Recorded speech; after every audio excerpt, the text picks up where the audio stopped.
Subscribe, like, comment and share to support the channel. Thank you for the support. In the dark forest, amidst the midnight hour, a blonde-haired individual struggled to walk with darts lodged in their leg. Frustration and anger consumed him as he felt the numbing sensation in his leg.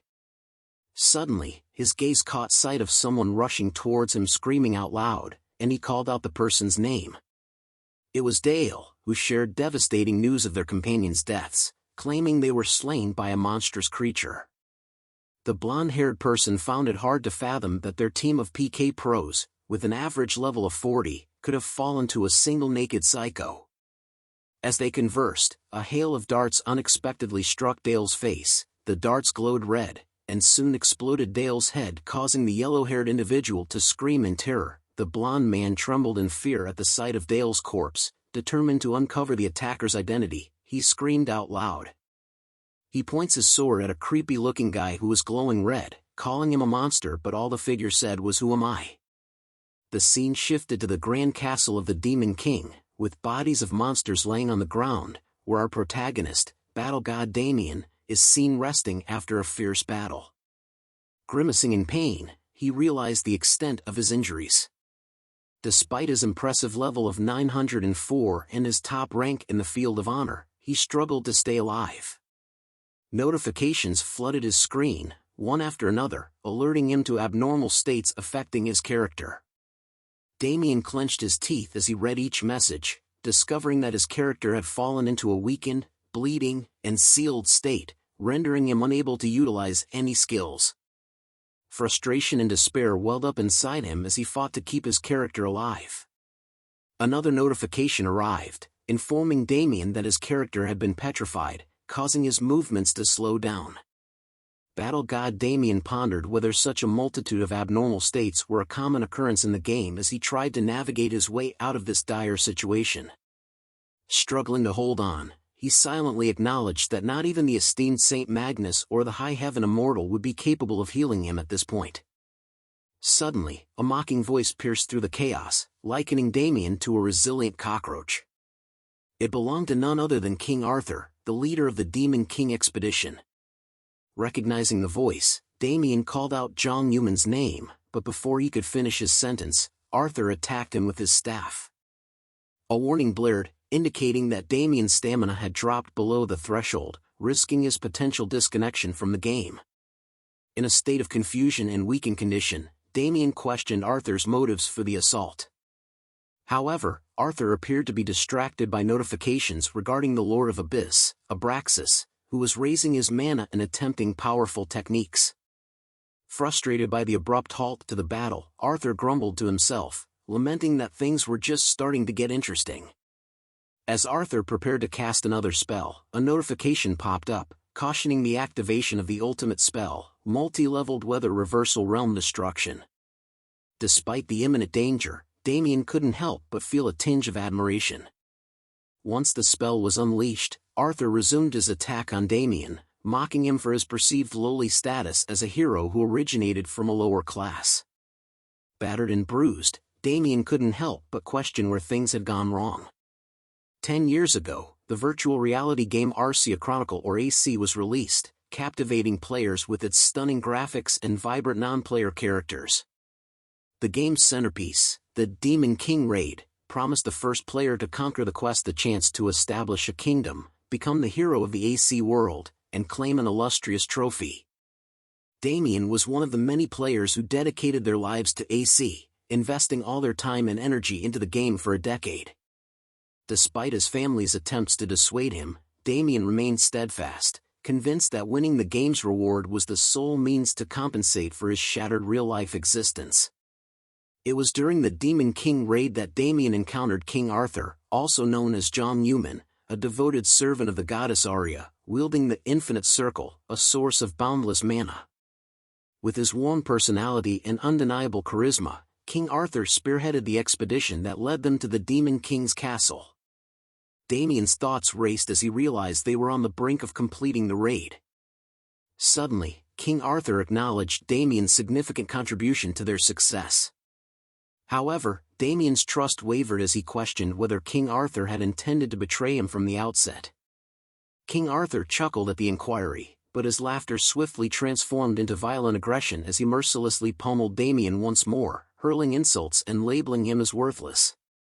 Overwhelmed with shock and fear, Damien contemplated the possibility of perishing without accomplishing anything, all due to the treacherous nature of King Arthur. Yet, in that desperate moment, a voice reached out to him, offering a chance for revenge and a new purpose.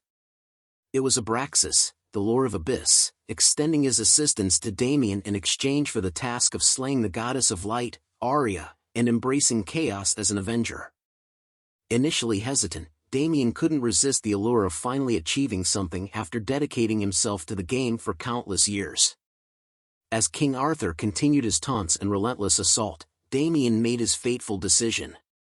He would seize Abraxas's offer and transform into Damien, the avenger who would sow chaos throughout the land. Suddenly, King Arthur's brutal attack abruptly ceased as Damien awoke in his own room, drenched in sweat. Disoriented and bewildered, he struggled to comprehend how he had ended up there. Before he could make sense of the situation, his brother, Ma Jin-hoon, burst into the room, announcing that it was time to eat. Damien was taken aback since his brother was supposed to be serving in the military as an officer. However, Jin-hoon now donned a school uniform, leaving Damien questioning his own sanity. Gazing at the calendar, he realized it was July 28, 2020, the day when Arisa Chronicles beta version was released. The bewildering thought dawned upon Damien that he might have somehow traveled back in time. The confusion and uncertainty left Damien feeling utterly lost and disoriented, as if he had taken a wrong turn in a maze of bewilderment. His mind was a swirling storm of questions, unsure of what was happening or what would happen next.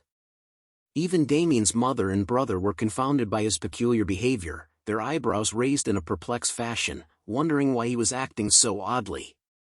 As they gathered around the dinner table, Damien couldn't help but marvel at the mouth-watering deliciousness of his mother's cooking, each bite conjuring memories of his carefree childhood.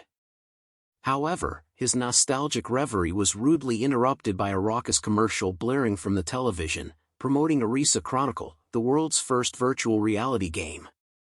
In that moment, a realization struck Damien like a lightning bolt to the brain. Today was the launch of the open beta for the game.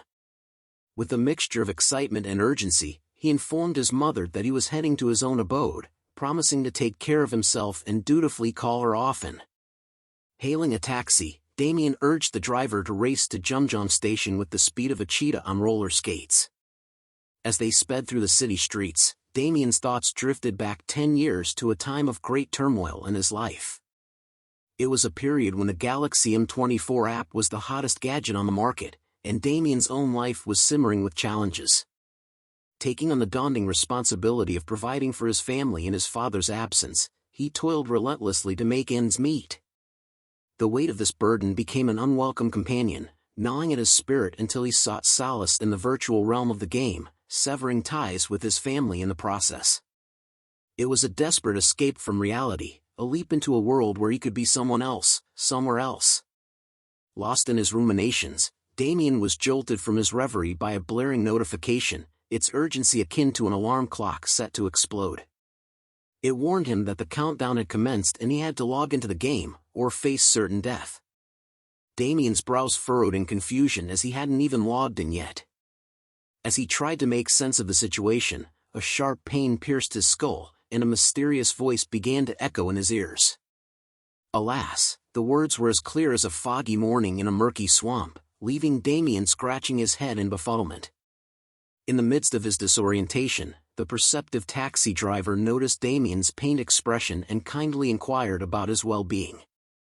Time passed, and Damien finally arrived at Sinsadong-Garosa-gil, a bustling street in Korea. He ventured into a virtual reality electronics store called Evertail Store, where a cheerful receptionist greeted him with a warm smile. She informed him that all the store's capsules were reserved on a first-come, first-served basis. Sensing Damien's eagerness, she suggested he undergo a customized examination. However, Damien was hell-bent on exploring a product that had just been released that very day.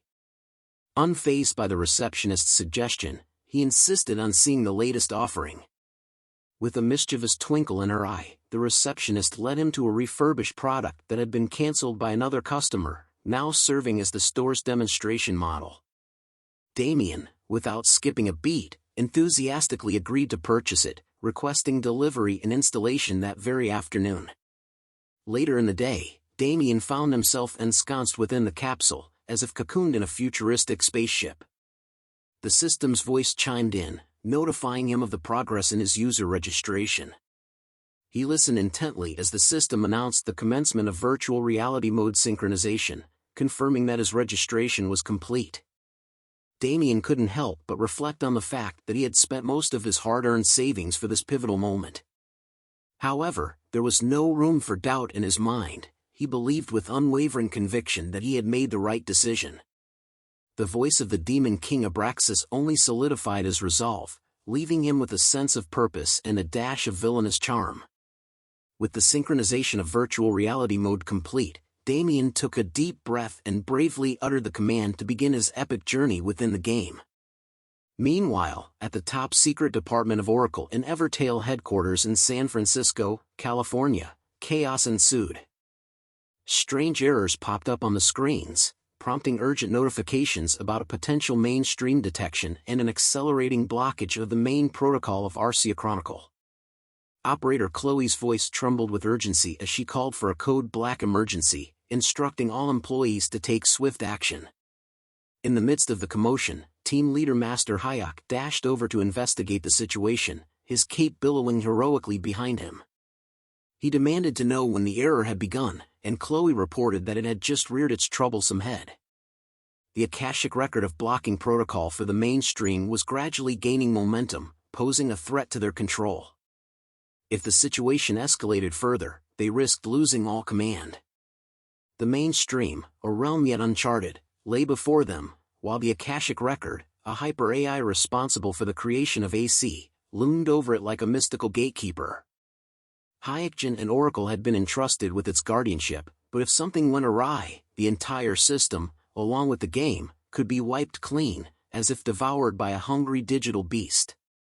Notifications flickered across the screens, mercilessly reporting a decrease in control over the mainstream, plummeting from 48% to 36%, and finally dipping below 25%. The warning was clear: the Akashic record had started nibbling away at the server, much like a ravenous squirrel devouring a nutty snack.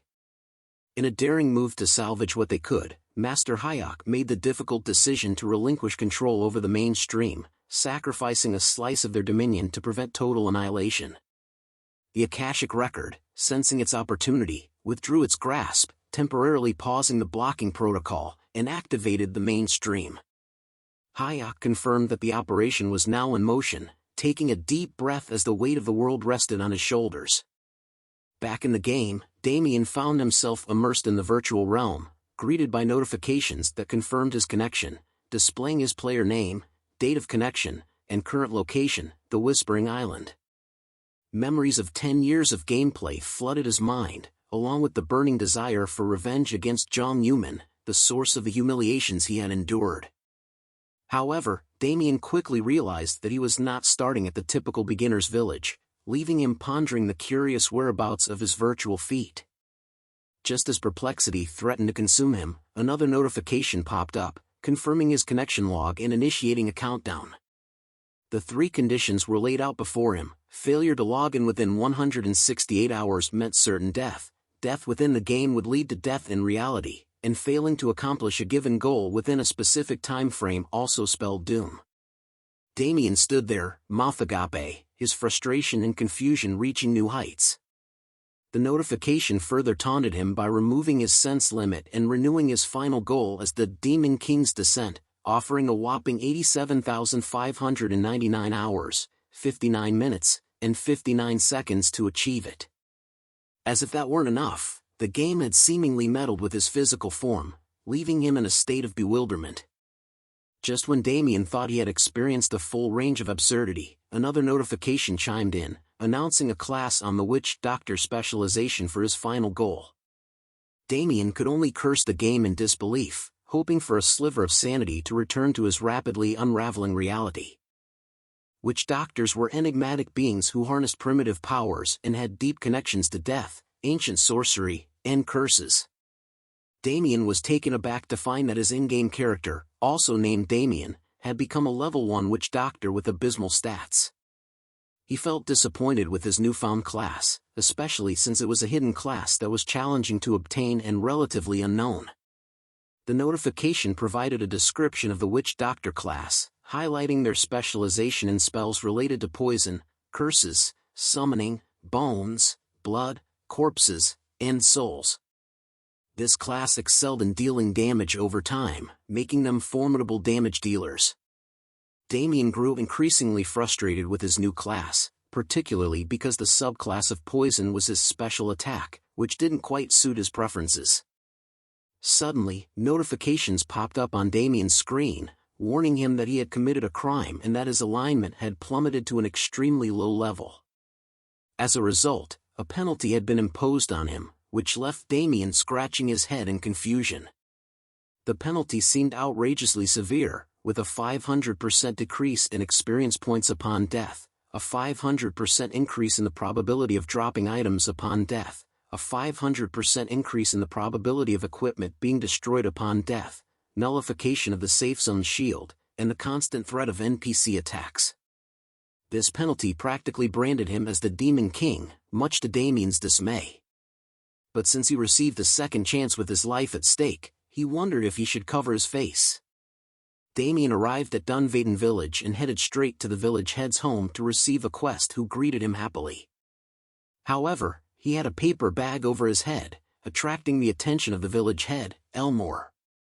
Curiosity piqued, Elmore asked Damien why he was wearing a paper bag, to which Damien awkwardly replied that it was just a cool fashion statement. Elmore stared at him like WTF, but deep down, Damien felt embarrassed about it but had no choice but to wear it due to the compulsory quest. Moving past the paper bag incident, the Elmore commented that he respects Damien's taste. Damien asks if he could quickly get a quest, which causes Elmore to fluster around trying to find a quest. Once he found the quest, he became serious and tells Damien to listen carefully. The Whispering Island was filled with chicks, causing a problem as they've eaten all their feeds, leaving none in the storerooms. Elmore places the quest letter on the table and assigns it to Damien to catch 10 of the chicks. He ventured through the mountains behind Dunvaden village, where he spotted a lone chick. Warning: if you love baby chicks, turn away now cause it's about to get a bit weird. Now back to the story. Seizing the opportunity, he threw a dart and successfully caught it. However, the effort left him breathless, and he drops to the ground realizing that he only had 1 HP remaining. A notification reminded Damien of his quest to catch the chicks and protect the storerooms on Whispering Island. The tutorial quest required him to catch 10 chicks and retrieve 10 yellow feathers, with his progress currently at 10% after catching just 1 chick. Completing the quest promised Elmore's beginner set and a recommendation. Damien lets out a sigh, unhappy that he only caught 1, then he opens his status window. Damien checked his skill status and discovered that only 1 skill was unlocked, shooting of poisonous needles. The rest remained locked, amplifying the challenge of the quest. He thinks deeply about the skills and realizes there's no helping it as he can only learn other skills once he reaches level 10. He dusts himself off, saying that break's over. He holds his long and thin pipe, saying he now knows how to use it and is gonna do it properly, if you know what I mean, ha. As Damien continued his pursuit of the chicks, he grew more adept and efficient with his soul unlocked skill. He successfully caught several more chicks, earning valuable experience points along the way. Meanwhile, in the Yuxin Group's building, Zhang Yuman, also known as King Arthur, emerged from a virtual reality capsule after testing a new game. Satisfied with the experience, he received an update from his secretary regarding the game's popularity. Confident in its potential success, Zhang Yuman received a call from the director of the Yuxin Group, who had prepared everything he needed to dominate the game: the perfect class, the fastest leveling method, and all the necessary equipment. Excited to claim victory, Zhang Yuman eagerly anticipated his journey in the game. Back to Damien, he had just completed his quest of capturing 10 chicks from Whispering Island, panting heavily from the effort. But his exhaustion quickly turned into exhilaration as a notification informed him that he had leveled up. Overjoyed, he exclaimed in delight. However, when he examined his status screen, he was left speechless by what he saw. His name was still Damien, and his class remained Witch Doctor, but his stats displayed a mere 1 in strength, agility, intelligence, talent, and luck. On a positive note, he had 5 remaining stat points, a significant increase compared to the usual 2. Damien couldn't believe his luck. Perhaps this was a perk of having a hidden class. Realizing that things might not be as dire as he initially thought, he became determined to dismantle Zhang Yuman and wanted to soon shred him into pieces. Damien dashed through the bustling village, clutching at his long and thin green pipe in his hand, while a rowdy group of hens trailed behind him. A player notices the noise and is shocked to see Damien run past him. He wondered what was it that went past him, but turning back shocks him even more, as he sees a whole crowd of hens chasing out Damien. The sight left other players dumbfounded, their minds spinning with speculation about Damien's true identity and intentions as well as the paper bag on his head. Some wondered if he was a tamer, but quickly dismissed the idea since tamers typically focused on a single powerful familiar. They look at him being chased by the hens, guessing he would soon die. Yet, Damien remained undeterred, fully committed to his quest of amassing as many chickens as possible. With a swift flick of his wrist, he dispatched one of the hens with a single dart. As he watched the lifeless bird fall, the other chickens began to rage towards him, startling him. He holds his long thin green pipe tightly and wondered if that was too much. He continues to run away from the chickens, thinking if he wanted to clear Elmore's quest about the chickens, hens, and roosters quickly, gathering a mob of them was like a play. Damien searched intently for something, his eyes scanning the surroundings. The hens, growing increasingly aggressive, only fueled his determination. With a wicked smile, Damien revealed his cleverly laid trap, luring the unsuspecting hens into a pit. A victorious grin spread across his face. I think I don't really know since his face is covered with the paper bag. So back to the story as the feathery mob fell right into his clutches. He relished the prospect of converting the captured chickens into valuable EXP, eagerly anticipating the rewards that awaited him. Amidst his triumph, notifications flooded Damien's screen, declaring his victory over the hens and rooster as they lay dead inside his trap and announcing his ascension to level 9. Damien clutches his fist in excitement. He blushes at the thought of keeping this up to level 10 to obtain a new skill. However, another notification caught his attention as EXP increased only by 1. His eyes darted towards a nearby forest as a chicken was slain with a blade, where he spotted a group of players joyously slaughtering the very chickens he had prepared for his quest. Anger simmered within him as he approached the players, demanding to know if they were having a good time. Without warning, Damien's fist connected with the face of a player named Cheol Min Jang, sending him soaring through the air before landing at a safe distance.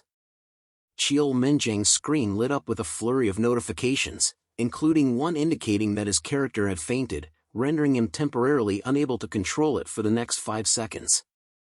Fuming with indignation, Damien accused the group of voraciously devouring his hard-earned poultry and firmly insisted that they regurgitate their ill-gotten gains. The opponents, caught off guard, skeptically requested proof of their wrongdoing. With a triumphant gesture towards the fallen hens strewn about, Damien provided irrefutable evidence of their guilt. He sternly warned them that this was their final opportunity to make amends before ordering them to leave, demanding the return of their chicken dinners. One of the opponents, dazed but determined, rose to his feet and lunged at Damien, hurling a colorful expletive in his direction. Unfazed, Damien calmly warned him of the consequences and retaliated with a precise dart from his blowpipe, silencing the opponent's misguided bravado. Outraged, the remaining opponents launched a joint assault, seeking retribution. However, Damien's agility and skill allowed him to deftly evade each attack, countering with calculated strikes from his dart blower. With each successful hit, he reiterated his demand for the group to surrender their ill-gotten feasts. Bruised and defeated, the opponents questioned Damien's audacious conduct, prompting a notification that their party member, Dongcheol, had met an untimely demise. One astute player deduced that Damien must be a chaotic user, an infamous expert in player killing, akin to a notorious criminal within the game. As this realization dawned on them, panic set in, and they scattered in a bid to escape Damien's wrath. Yet, Damien had no intention of letting them slip away so easily. With swift precision, he unleashed a flurry of poison darts, ensuring that each opponent received a notification indicating their characters had been infected. Satisfied with his victorious display, Damien surveyed the battlefield, only to realize that one opponent remained unaccounted for. A puzzled expression crept across his face as he pondered aloud the whereabouts of the elusive player. Unbeknownst to Damien, the missing adversary had concealed himself within a nearby bush, muttering curses under his breath. Desperate to escape, he attempted to log out, only to be met with a notification: logout was prohibited during an active battle, leaving him stranded for another 300 seconds. Blaming his misfortune for stumbling upon a chaotic user, the hidden opponent begrudgingly accepted his fate. Suddenly, Damien's voice pierced the silence as he cheerfully greeted the trapped player before swiftly dispatching him with a dart, putting an end to his futile resistance. Damien couldn't contain his excitement as a cascade of notifications filled his screen, announcing his acquisition of yellow and white feathers, basic HP potions, and his attainment of level 10. Finally, he could unleash the skills that had been tantalizingly out of reach. The results exceeded his wildest expectations.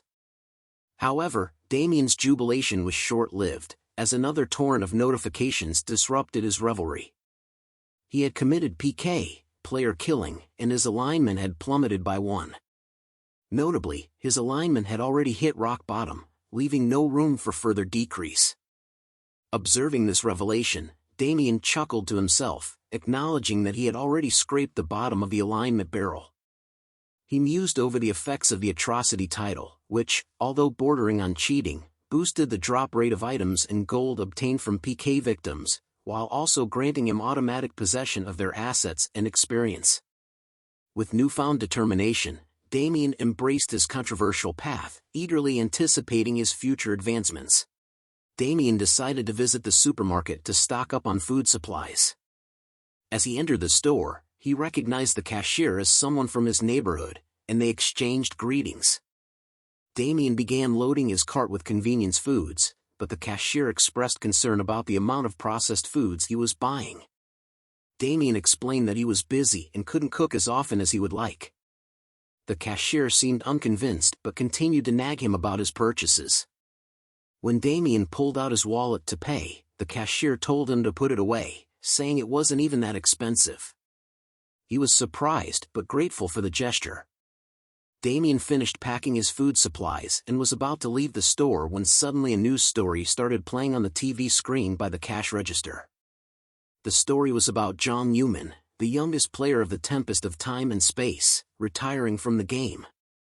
Damien was taken aback by the news and repeated the name in disbelief. The cashier noticed Damien's reaction and asked if he knew the famous player. He hesitated for a moment before admitting that Jong Yumin was indeed pretty famous. The cashier seemed surprised and started gushing about Jong Yumin's background, describing him as tall, handsome, and amazing at gaming.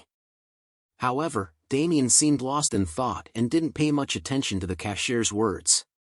He had a serious look on his face. In a dense forest near Dunvaden village, Damien hunted some chickens while thinking about Jong Yumin's impending arrival. Suddenly, he received a notification saying that he had leveled up and reached level 15. But Damien was not happy because he had realized that he needed to become much stronger than he was now and could not slack off. He muttered to himself that it was somewhere around there and pulled up a quest titled The Predator of the Whispering Island, which was classified as an epic quest. The quest required him to defeat the mutated wild boar and bring back its hide. The progress on the quest was at 0%, and the reward for completing the quest was Elmore's recommendation. Damien knew that this was the last quest on the island, and if he completed it, he could go somewhere else with Elmore's recommendation. However, wild boars had a tendency to migrate frequently, making them hard to locate. If Damien didn't find the boar's lair within an hour, he would have to wait another hour for it to respawn. Damien set off on his quest, determined to complete it and become even stronger. Damien spotted the boar easily and couldn't believe his luck. The boar was a species of wild beast and an elite type with a level of 30. Damien knew he had to be careful. He remembered that the monster types in the game were categorized as normal, elite, named, and champion, and that the elite and higher types had special characteristics. There were 8 variations in each of the 3 categories: attack, defense, and crowd control, making a total of 24 variations. Damien decided to attack the boar with his skill, Corruption Elixir, to try and find out its characteristics. The elixir hit the boar, and it let out a loud squeal. The boar looked around, trying to find the attacker, but Damien was hiding on a tree. He then greeted the boar, and the boar attacked him. Damien dodged the boar's attack, effortlessly evading the creature's deadly tusks. He taunted the beast, beckoning it to come closer with a confident smirk on his face. In a fluid motion, Damien grabbed another elixir and hurled it towards the boar. The elixir found its mark, hitting the creature with pinpoint accuracy. The boar let out another agonizing squeal as the elixir took effect. Damien observed the boar closely and concluded that the boar didn't have physical immunity. He then began attacking the wild boar relentlessly to study its behavior. After several attempts, he observed that the boar did not summon monsters, had no magical immunity, and lacked a defensive barrier. He was pleased to receive notifications that the wild boar's defensive mechanism had corroded, indicating that his corruption elixir was working well. However, the boar attacked again, and Damien had to dodge quickly to avoid getting hit. He thought to himself that it was a close call. The boar was visibly angry and charged at him again, but Damien dismissed it as typical behavior for a dumb beast species. Suddenly, a wall appeared in front of him, which he had never seen before. Damien was surprised and wondered if the boar's characteristic was wall formation. As the boar charged towards him, Damien realized that he couldn't dodge it and thought to himself that he was in trouble. The boar crashed into Damien, and the impact caused a cloud of dust to cover the area of the collision, with his paper bag mask floating in the air. As Damien emerged from the cloud of dust, he was visibly enraged, and his entire body turned red, with a deadly aura surrounding him. This was due to the skill he possessed called Zombification, which was currently at level 1 with a passive attribute of Corpse. The skill allowed him to transform into an undead when his HP reached 0 and prevented his HP from falling below 1 for 600 seconds. When activated, he emitted a plague aura that poisoned and made opponents bleed within a 3-meter radius. However, he couldn't use any other skills while the skill was activated, and there was a cooldown period of 1800 seconds. Damien's anger boiled over as he shouted at the wild boar, cursing the creature for hurting him. The sudden outburst of rage startled the boar, causing it to let out a frightened squeal in response. Damien's transformation seemed to have intimidated the wild boar, which now stood frozen in fear. Despite its fear, Damien continued to lash out at the boar, blaming it for nearly causing his demise. Damien fiercely punched the boar, causing it to squeal in pain. Notifications began to flood in, revealing that the wild boar was bleeding and poisoned. Damien was informed that he only had 10 seconds left until the zombification ended, but he remained confident. With his time running out, Damien quickly activated his skill, Plague Aura, determined to defeat the boar once and for all. As the notifications counted down the remaining seconds, Damien declared that he would turn the boar into a bloody pulp. The tension mounted as the seconds ticked away, but Damien's determination did not waver. Finally, with the countdown complete, Damien declared that the boar was done for. Just as the last notification sounded, Damien struck the final blow, defeating the wild boar. Damien felt exhausted and fell to the ground, huffing and puffing. However, he also felt accomplished, as the notifications informed him that he had gained experience and had leveled up to level 16. He had also obtained the wild boar's fangs, hide, and essence, as well as a substantial amount of gold. After that, another set of notifications started pouring in. One notification indicated that Damien had obtained the title, the one who killed the wild boar alone, while another notification stated that he had cleared the quest, the Predator of the Whispering Island. Upon seeing these notifications, Damien felt a sense of accomplishment and excitement. He thought to himself how he could hog all the rewards since he cleared the quest and earned the title, the one who defeated the boar alone. The title came with bonuses such as strength and movement speed increases, as well as a characteristic resistance boost. Damien was thrilled to have earned a solo clear title and took a look at the items he had obtained. He planned on giving the hide to Elmore, and he was still considering what to do with the fangs and essence.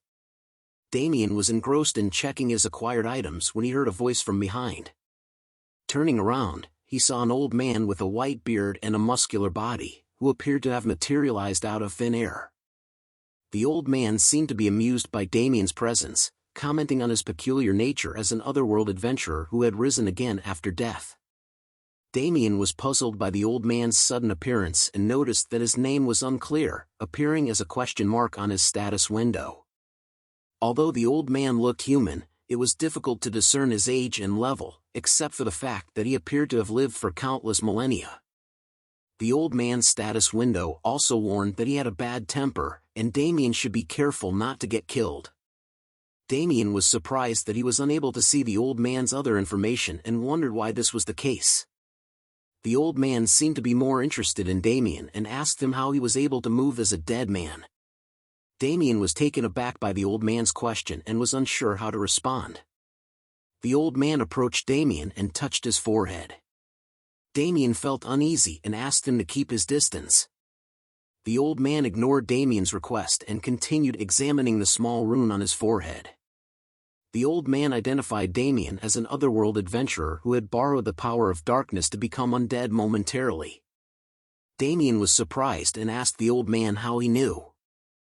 The old man calmly replied that he could see it very clearly, but Damien was not satisfied with his response and asked him to back away.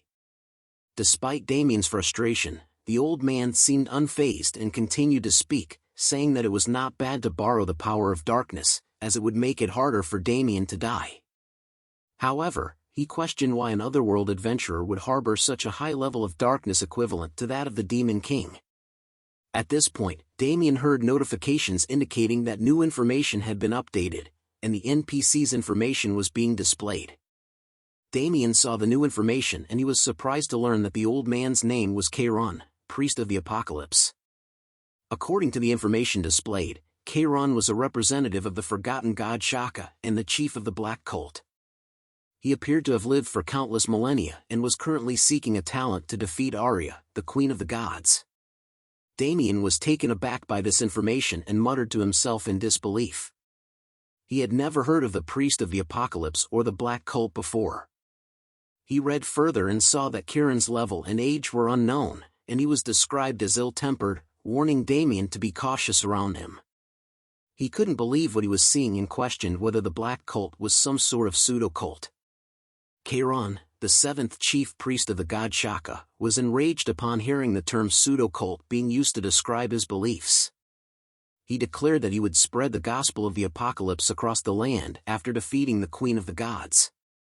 Damien tried to calm him down, but Kairon ignored him and attacked. Damien managed to dodge Kieran's first attack, but he was surprised by the force behind it.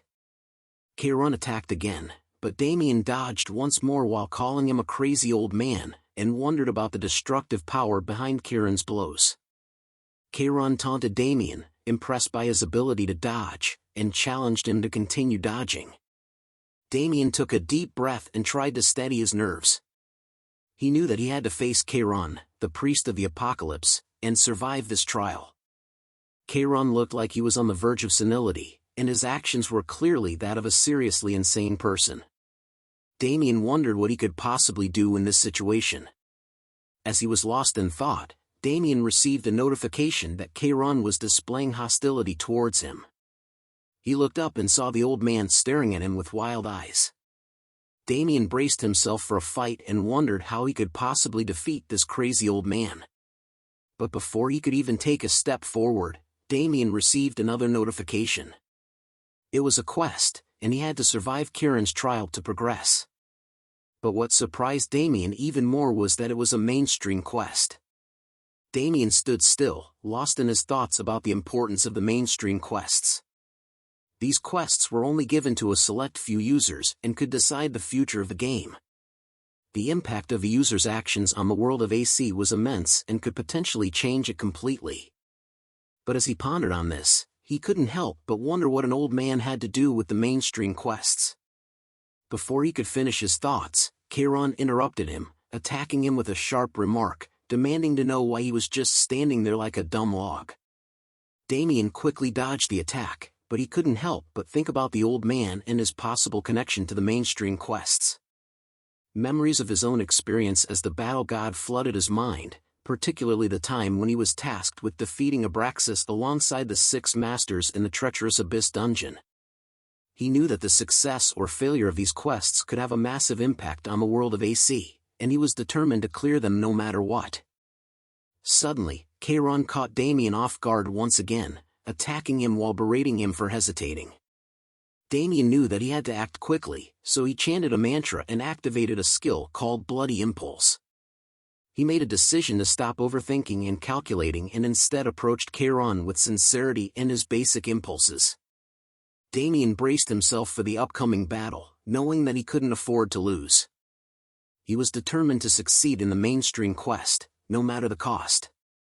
Kairon's eyes blazed with fury as he charged towards Damien, his fist pulled back in a powerful punch. The impact was devastating. The ground shook violently, and the force of the blow sent shockwaves through the air. Kairon's powerful punch caused an explosion. As the dust settled, he shouted in frustration at Damien, asking how long he planned to keep running away. Damien activated his zombification skill and managed to survive Kairon's attack. But Kairon wasn't done yet. He started attacking Damien again. While dodging Kairon's onslaught, Damien wondered why Kairon was so strong despite not being a martial artist. Enraged by Damien's ability to dodge his attacks, Kairon yelled at him to hold still. Despite Kairon's angry shouts, Damien continued to dodge and noticed that he could see Kairon's movements better than before. As he distanced himself from Kairon, Damien realized that if he could stall for time, he might survive the fight. However, his thoughts were interrupted when he saw Kairon gathering energy between his hands. To Damien's surprise, Kairon prepared a Kamehameha pose and taunted him, asking if he could dodge this attack as well. Damien, shocked and bewildered, exclaimed in disbelief. Kairon then launched his attack, shouting "Die!"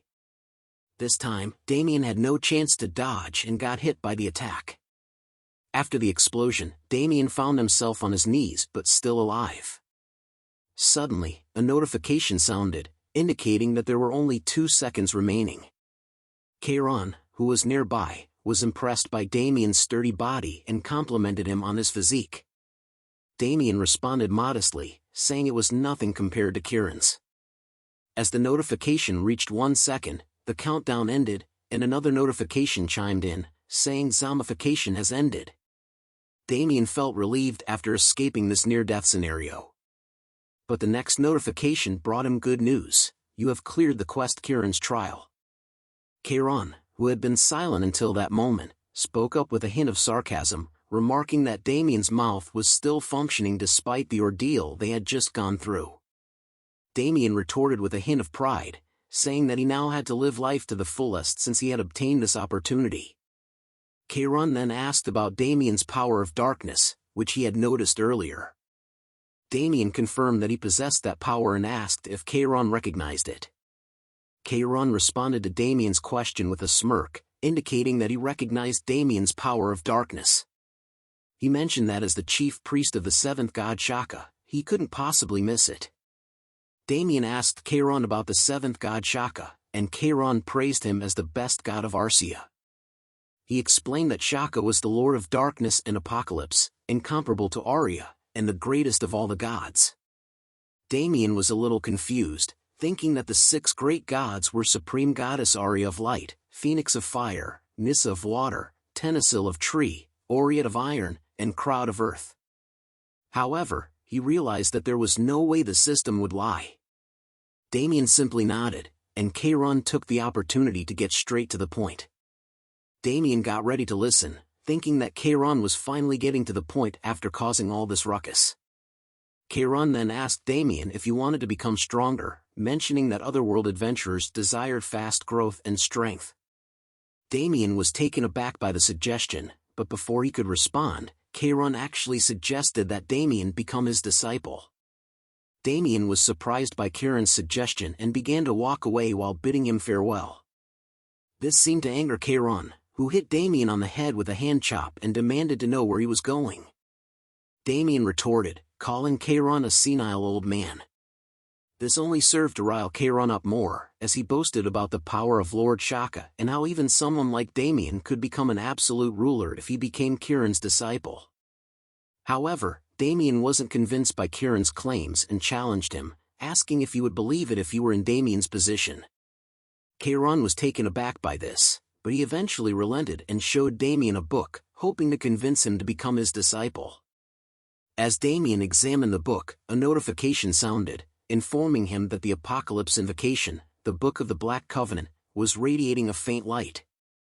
Damien was puzzled by this, and as he looked at the book, another notification popped up, saying that the mainstream encounter with the seventh god had been activated. Keiron then explained to Damien that the book was a divine object and the only tool that would allow him to meet Lord Shaka. Damien was skeptical, but Keiron instructed him to open the book. As Damien opened the book, Keiron warned him not to make any further movements. Confused, Damien looked back at Keiron, only to see him attacking him with a dart blower. Damien was hit by the dart and lost consciousness.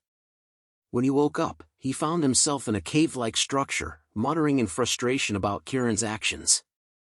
As Damien tried to process his thoughts, he received a notification saying, "New location information has been updated," but his current location was still showing as unknown.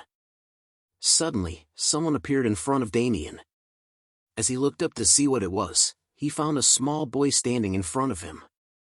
He carefully observed the boy, trying to discern if there was anything unusual about him but couldn't find anything out of the ordinary. The boy, on the other hand, seemed completely unfazed by Damien's presence and started dancing around him. Damien, feeling a bit annoyed at the kid's antics, told him to stop fooling around and asked where they were. The boy stopped and looked at Damien carefully before commenting on his scent. Damien, confused, started to smell himself before the boy confirmed that he liked Damien's scent and asked if they could be friends. Damien was taken aback by the boy's sudden request and couldn't help but wonder what was going on. Damien asked the boy if he had any friends.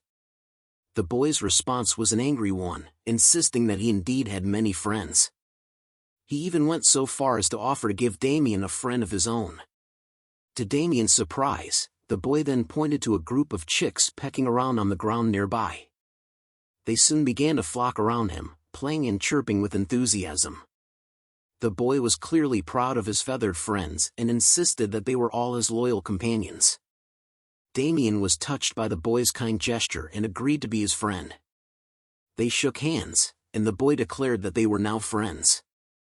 However, after the boy declared their friendship, Damien suddenly felt dizzy and collapsed. Damien slowly opened his eyes and gasped for air. He felt disoriented and confused, trying to piece together what had happened. As his vision cleared, he noticed Keiron sitting beside him. Keiron asked how he felt, relieved to see Damien conscious. But Damien's frustration and anger boiled over, and he lunged at Keiron, catching him by the throat. Keiron struggled to break free, telling Damien to let go of his throat, but Damien's grip tightened around his throat, saying Keiron nearly killed him, why should he let him go now? In a moment of desperation, Keiron headbutted Damien on the forehead, causing him to stumble backwards. Damien felt the world spin as he began to fall backwards. In that moment, he heard a notification alert, status effect. Your character is in critical condition. Until you have recovered your strength, your character is unable to move. Realizing that this wasn't the first time he had found himself in this situation, he thought, shit, here we go again. Damien slowly opened his eyes and saw Keiron sitting in front of him once again, asking if he was up. He winced at the pain in his head and muttered to himself about Keiron's thick skull being made of rock. Keiron asked what he had said, but Damien quickly brushed it off as nothing, knowing he couldn't afford to anger the old man any further. Damien thought to himself that Keiron may look homeless and senile, but he was incredibly strong. He knew he needed to swallow his pride and follow Keiron's lead if he wanted to survive. Kairon then asked about Damien's conversation with Lord Shaka, and Damien stumbled over his words, unsure of what to say. He eventually admitted that Lord Shaka had asked to become friends. Damien's response surprised Kairon. He explained that friendship was a relationship of brotherly affection and that Lord Shaka had internally decided that Damien should become his successor. Damien was confused and tried to ask for clarification, but Kairon interrupted him and said that he just needed to follow him from now on. Kairon laughed, and Damien wondered if it was really alright to go along with this plan. Suddenly, a notification appeared, signaling that Damien had cleared the mainstream encounter with the seventh god. Damien sighed and reassured himself that this was a good thing. Kairon motioned for Damien to take a seat, and the two of them settled down to hear what Kairon had to say. Damien couldn't help but wonder if they were going to meditate or do something spiritual. But Kairon quickly dispelled that notion and said that he wanted to talk to Damien about their upcoming plans. As Kairon began to speak, Damien's mind started to wander. He thought it was just going to be an old story, something he'd heard before. But then Kairon started to talk about the seven gods of their land. Damien was intrigued. Kairon explained that the circle of life and death was well balanced, thanks to the god of creation, Arya of light, and the god of the apocalypse, Shaka. However, one day Arya approached the other five gods, expressing her concern about Shaka's power of destruction. She suggested that they restrict it, and although there were differences in opinion, they ultimately decided to go ahead with the plan. The war between Lord Shaka and the six gods began, and it was fierce. The heavens shook, and the earth split open. It went on for a long time, and even though Lord Shaka was the god of apocalypse, he couldn't handle battling all six gods. Eventually, he was defeated, and he left everything else to his family, falling into an eternal slumber, maintaining only his divinity. The seventh god became forgotten by the people. Damien listened to Kairon as he spoke about the history of their world and the absence of Lord Shaka. He couldn't help but think that Lord Shaka's family member was the senile old man. However, as Kairon continued to speak, Damien's understanding of the situation deepened. He realized that Lord Shaka, who was the source of all darkness, was actually the pillar of balance that kept everything in place. And due to his absence, evil was created. Damien understood the gravity of the situation and the importance of what Kairon was asking of him. Kairon revealed that he had roamed the continent for thousands of years, searching for a force powerful enough to defeat Arya and the five gods and resurrect Lord Shaka. He asked Damien if he was willing to become his disciple in the sword of Lord Shaka, to defeat the six gods, including Arya of Light and their family. Damien heard the notification and realized that Kairon's wish had been activated. He was given the option to accept the quest or not. Damien's mind raced as he tried to process everything that had just been revealed to him. The forgotten seventh god, Lord Shaka, was actually the key to maintaining balance in the world. And because of his absence, the demons were born and evil had spread throughout the land. It was a daunting task, but Damien had accepted the quest to become the sword of Lord Shaka and defeat the six gods, including Arya of Light and their family. As he bowed down to Kairon, Damien felt a sense of determination and purpose wash over him. He had accepted the role of the agent of revenge and formed a relationship with the priest of the apocalypse. The old man's laughter echoed through the room as he welcomed Damien as his successor. With a newfound sense of purpose, Damien couldn't help but think of John Newman. But now, he saw an opportunity for revenge. Once he was done training with Kairon, he would be ready to face John Newman and bring him to justice. Kairon interrupted Damien's thoughts and announced his departure. Damien respectfully bowed and wished his master well. However, Damien suddenly realized that something was amiss and called out to Kairon. He asked if there was anything else he could teach him before leaving. Kairon responded that he had already chosen him as his disciple, and what more did he want from him? As Damien continued to express his confusion and disappointment, Kairon took out a book and handed it to Damien. He instructed Damien to refer to it whenever he needed help and to avoid seeking him out. Before Damien could react further, Kairon activated a formation and disappeared into it. Damien was left stunned and bewildered. He couldn't believe that his master had left him so abruptly without any further guidance. As he stood there in shock, he received a notification that he had been given a quest. The quest was to resurrect the god of darkness, Shaka, and defeat the 6 gods and their families who ruled the land. Damien couldn't believe what he was reading. He felt overwhelmed and unsure if he could accomplish such a monumental task alone. Damien was seething with frustration and anger.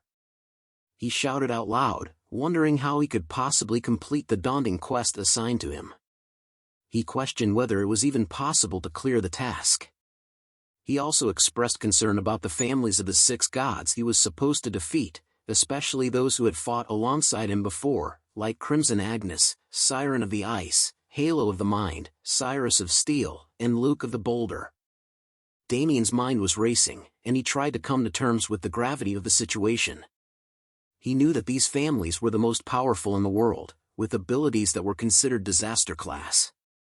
Among them, the family of Arya, John Newman, the Radiant King Arthur, had obtained the infinite mana item Infinity Circle and was praised as the god of magic.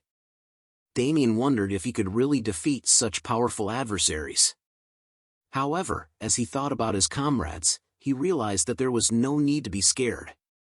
For some reason, he had been given the opportunity to come back in time, just when he thought it was the end. This gave him the determination he needed to face the challenge head-on. With newfound determination, Damien vowed to clear the quest assigned to him, no matter what the cost. He declared that he would put an end to the ill fate that had befallen him. Damien knew that his path would be difficult, but he was ready to face it and bring justice to those who had wronged him. The quest to resurrect Lord Shaka and defeat the 6 gods became his purpose, and he would not waver in his resolve. As Damien processed the previous notifications, he was surprised to see even more popping up. He read through them and realized that he had obtained the Apocalypse Invocation, the Book of the Black Covenant. The notifications revealed that new clauses had been added, but because of his low level, some of the clauses were deactivated.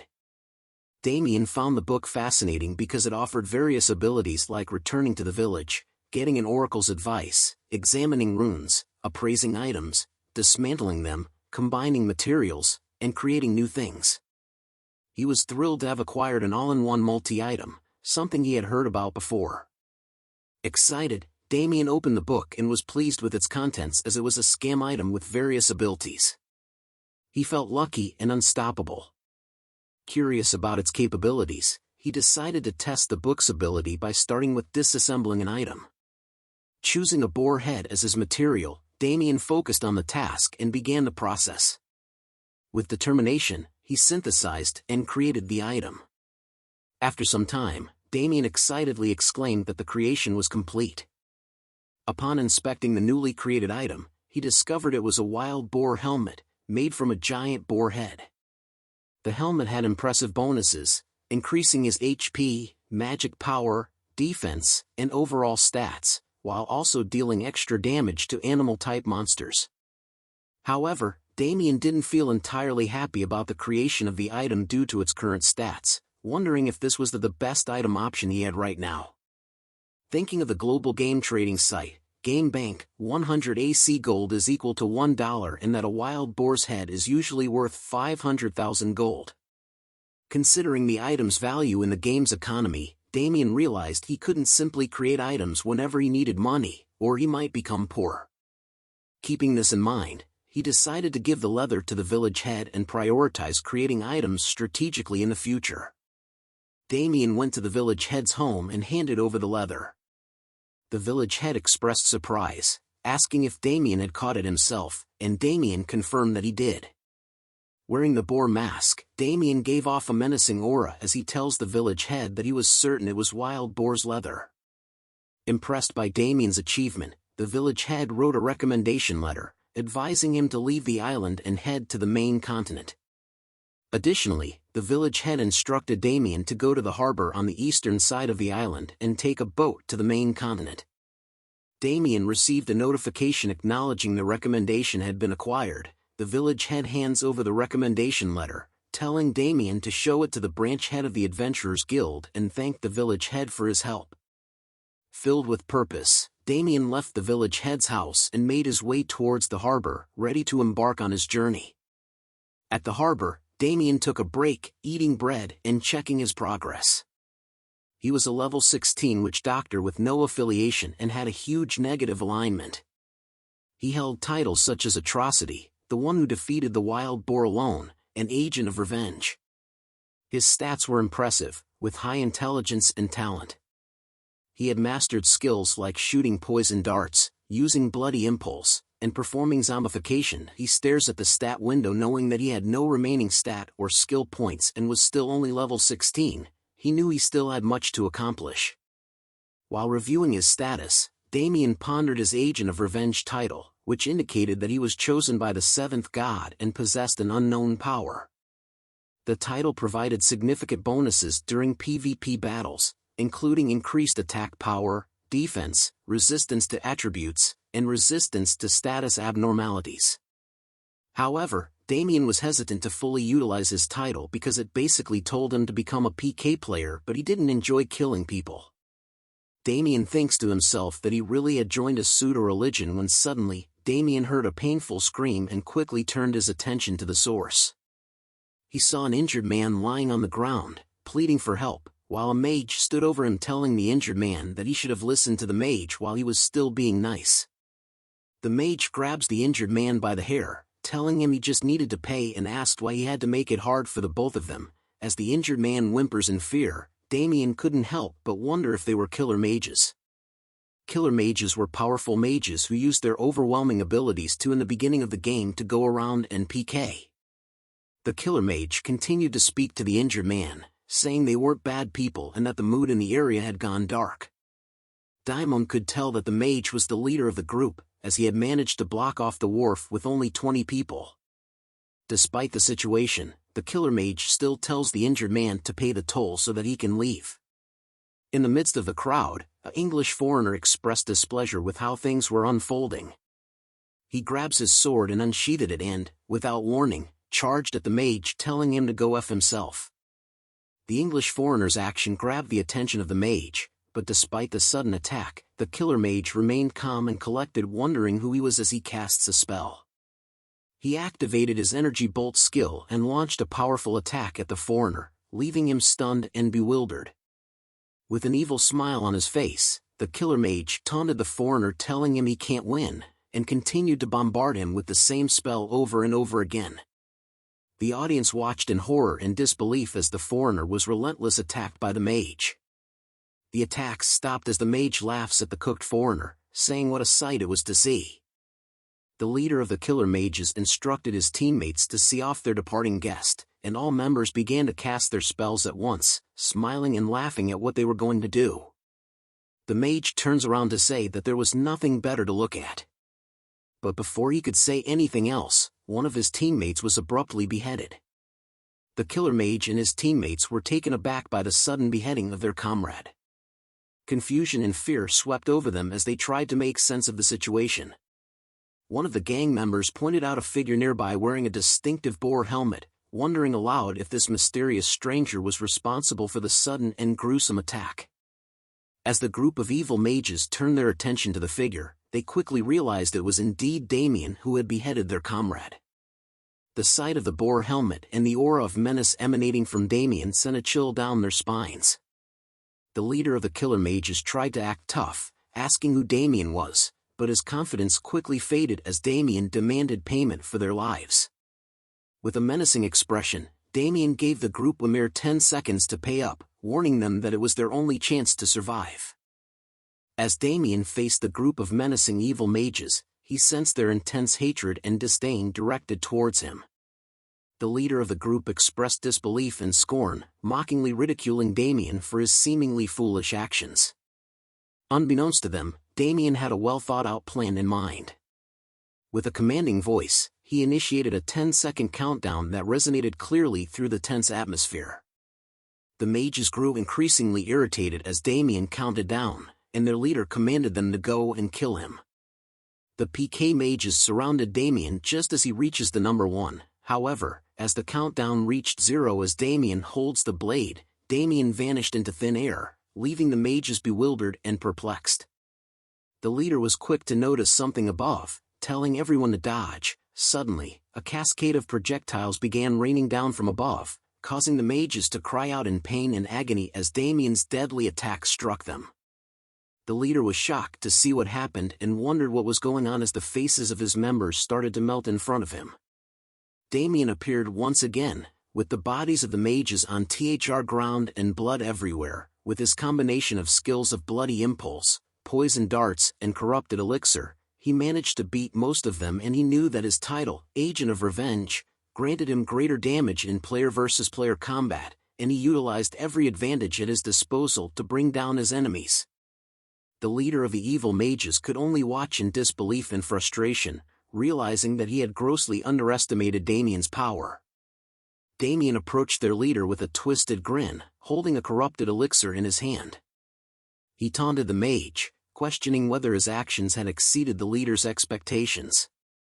Brian slowly regained consciousness, his eyes fluttering open, and he felt a sharp pain coursing through his body. As he struggled to rise, he was surprised to find Wendy, a familiar face, standing before him. Brian called out her name and asked where they were. Wendy assisted him, helping him to his feet, and expressed concern for his well-being. Disoriented and confused, Brian struggled to recollect what had happened. Suddenly, the memories flooded back. He had been attacked by the evil mages and knocked unconscious. Anger surged within him as he remembered the assault. Vowing to seek revenge upon Thema as he recalled being attacked by the mages, he slams his fists hard onto the ground because of what happened. He began to yell out loud, asking her where the mages were so he could go and kill them himself. However, Wendy urged him to calm down, emphasizing that they were in the middle of a stream. Notifications began to pop up around him. It was a chat messages from his viewers. Brian's mind remained fixated on revenge as he posed a profound question to Wendy: when does a streamer truly die? Is it when they lose all their items or when they reach level 1? He answered his own query, stating that a streamer truly dies when they decide not to play anymore. Wendy wondered where his stupid mindset came from. As his determination was resolute, Brian swore to crush the evil mages and avenge his defeat. Just as they prepared themselves, a sudden explosion caught their attention, causing them to turn their heads toward the source of the commotion. To their astonishment, a group of evil mages sprinted through a hail of explosions, with Damien closely pursuing them and ruthlessly dispatching each one in turn.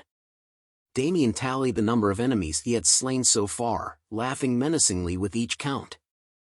The evil mage leader observed in fear and shock as Damien displayed an unprecedented level of control and power. He commanded his teammates to cast spells and exhaust their reserve mana. The leader himself began casting spells, determined to bring down Damien. Damien, observing the group of evil mages, decided to employ his bloody impulse once again. The mages unleashed their spells simultaneously, directing a substantial amount of mana towards Damien. The attack landed in the spot where Damien had been standing, leading the evil mages to believe that they had finally struck their mark. But before the leader could finish cautioning his comrades, one of them fell to the ground, struck down by Damien's dart blower. Damien stood triumphantly amidst the chaos, grinning at the leader and the remaining mages, saying that the effect of bloody impulse was amazing. Witnessing this, the evil mages grew increasingly anxious. One of them expressed horror, questioning whether their opponent was truly human and if he could possibly be on the same level as them. Another mage joined the conversation, wondering how their opponent managed to dodge all their attacks without being hit even once. The leader of the group felt frustrated, realizing that if they continued on this path, they would all meet their demise. With resolve, he made a decision, barking orders to his teammates to endure for just 3 more minutes. Meanwhile, Damien observed with curiosity, pondering what plan the evil mage leader had in store. Suddenly, the leader began casting a spell, muttering under his breath that he would turn Damien into a charred skewer with lightning. On the other side, Brian sat fixated on his notification screen, his eyes darting back and forth between the flood of comments on his live stream. Perusing through the comments, he couldn't help but express his bewilderment, openly wondering where someone as audacious as Damien could have come from. Despite his doubts, Brian found himself enthusiastically cheering on the courageous fighter, urging him to continue the battle. However, his excitement was short-lived when Wendy intervened, scolding him for getting distracted and insisting that he focus on the task at hand. Brian, swept up in the moment, paid little attention to her words. Suddenly, his attention was captivated by the viewer count on his stream, which had skyrocketed to over 200,000. A surge of adrenaline coursed through him as he realized the opportunity before him. Turning to Wendy, he asked if she was ready, to which she responded with confusion. Brian gestured toward Damien, readying himself to get Damien and seized the moment to boost his own popularity. The battle between Damien and the evil mages reached its apex. One of the mages launched an energy bolt toward Damien, yet he effortlessly evaded the attack with graceful ease. Damien then shifted his focus to the leader of the evil mages, who seemed to be preparing for something significant. Curious about his opponent's intentions, Damien charged forward. The other mages, filled with fear, started to flee, unsure of what to do next. However, the leader remained resolute, shouting at his teammates to stand their ground. Having amassed sufficient mana, he was prepared to unleash his ultimate attack. With a resounding cry, he invoked the name of his spell, summoning a powerful lightning strike that enveloped the entire area surrounding Damien. As lightning fell from the heaves, the area where Damien was covered in a huge blue explosion. As Damien was struck by the lightning and fell to the ground, Brian and Wendy watched in shock. The evil mage leader, who had exhausted all his mana, was breathing heavily. He chuckles to himself, saying he had did it, as Damien's roasted body laid on the ground not moving at all. With his final attack, his teammates congratulated him, calling him Park Mandu. The evil mage tells his team that he told them he could do it, but their celebration was abruptly interrupted by a sharp sound. Suddenly, one of the mages who had praised the leader had their head brutally severed. More heads were cut in half as the evil mage was confused by what was happening right now, and the leader looked toward the source of the sound that said that it hurt a little, with fear filling his eyes. He muttered in disbelief that it was impossible, but then he saw Damien standing there. With a confident smile, Damien questioned the leader's claim of impossibility, catching him off guard. Damien commended the leader for being clever and having good instincts. As the mage leader attempted to cast a spell, Damien swiftly sliced off his arms, causing him to writhe in agonizing pain and fall to the ground as he tells him that he shouldn't have fooled around so much.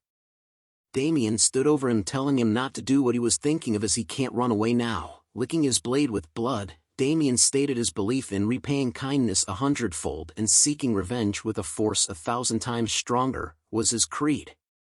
Tears streamed down the mage leader's face as he pleaded with Damien not to come any closer, but only a desperate cry echoed through the area. Brian, who had intended to attack Damien, was stunned by the gruesome scene before him. Wendy turned away, unable to bear witness, expressing her disbelief. Brian looked at the defeated mage leader and questioned if Damien had gone too far, realizing the extent of Damien's evil nature. The mage leader begged for mercy, apologizing for his actions. Damien poured an elixir on him, initiating the healing process, only to resume pummeling the mage once again, claiming that it would be even more satisfying to beat him up after healing him. Finally, after a long and grueling battle, Damien looked down at the lifeless body of the evil mage leader, taking a deep breath and remarking that it had taken a while. Amidst the aftermath, Damien heard a series of notifications and glanced at the dead mage, wondering why he had engaged in a fight he knew he couldn't win. As Damien reviewed the notifications, he discovered that he had committed a PK, player kill, resulting in a decrease in his alignment. Among the notifications, Damien found that he had acquired a significant number of items, including 184 toothless daggers, 209 beginner's t-shirts, 113 coarse leather leggings, and 98 staffs made of old wood.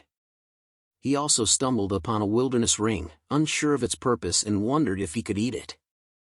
Damien was surprised by something insane when he encountered a new notification informing him that he had obtained 3429325 gold. Overwhelmed by the shock, Damien realized that this amount of gold was equivalent to $3,000 to $4,000. Excited by his newfound wealth, Damien contemplated selling the gold immediately. He accessed the game bank's selling feature and promptly posted a message advertising the sale of his 3 million gold. Offering it at a reasonable price, Damien requested interested parties to leave him a message. Within moments, Damien was inundated with messages from potential buyers, all eager to strike a deal. One person even inquired about negotiations. Thrilled with the response, Damien deliberated on which buyer to choose. After careful consideration, he made a decision and selected a buyer, triggering a notification confirming the completion of the transaction. To Damien's surprise, his rank had changed from normal to VIP, thanks to the game bank's quick and efficient service. Another notification revealed that the total selling price amounted to 35,610,000 won, making Damien realize that his AC account was his future. Overjoyed by his success, Damien shouted with glee, "AC is the future." In Cambridge, Massachusetts, a man named Alan Jacobs, the CEO of the leading MCN enterprise and internet streaming platform called Switch, stood near a large glass window in a building, relishing the taste of his coffee. Suddenly, he heard a voice asking if the president was present in the room. A worker entered and informed him that the chief operating officer, William Ballmore, was seeking him. Alan confirmed his readiness and asked the worker to let William in. Once William entered and settled on the sofa, Alan warmly welcomed him and inquired about his well-being, noticing his positive demeanor. Alan chuckled and expressed gratitude to William, stating his curiosity regarding the reason for his visit. After Alan inquired about the news, William asked if Alan knew about AC, to which Alan responded that it was a popular trending game among their streamers. William handed Alan his tablet, revealing the most popular clip of the week, leaving Alan astonished. William suggested the idea of acquiring a fresh perspective streamer and asked Alan if he believed it would be a fantastic business venture. Meanwhile, back in the game world, Damien called his mom and informed her that he had sent some money to her account. He also mentioned receiving a bonus. However, his mom replied that he should not have sent the money since he didn't have much for himself. Damien brushed off her comment and assured her that he would visit her soon. After ending the call, he looked at his virtual screen and contemplated investing the rest of his money. Due to the recent popularity of AC and Evertail, the cryptocurrency market had experienced a significant surge over the past decade. Damien decided to leverage this trend to establish a stable financial foundation. He considered investing 3 million won in one of the cryptocurrency future option stocks. However, as soon as he clicked on the buy option, he received multiple notifications about the cryptocurrency's sharp decline and loss rate. In just 3 seconds, he lost all of his money due to a forceful liquidation of his assets. Damien was shocked and frustrated as he revisited the fluctuation chart, only to receive notifications about the increased leverage rate of Bitcoin's future options. Damien realized that someone had interfered with his investment, and with tears streaming down his face, he understood that he now only had AC left. In Changchun City, Jilin Province, China, at the Jingsan startup business factory, an employee rushed into the room with a worried expression. The CEO, Mingchen, was lighting a cigarette and asked the employee what was so urgent. The employee reported that something bad had happened and the game bank had just revealed that 3 million gold had appeared. Mingchen was shocked and dropped his lighter, asking if the news was real.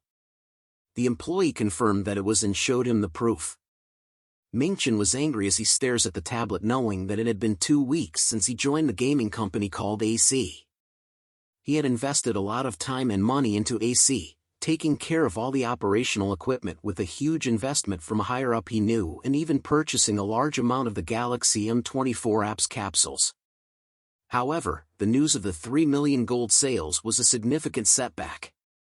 Mingchen slams his fist on the table as that the amount of gold exceeded the output of Jingsan. He holds his head in anger thinking that an individual, not a company, had made that much.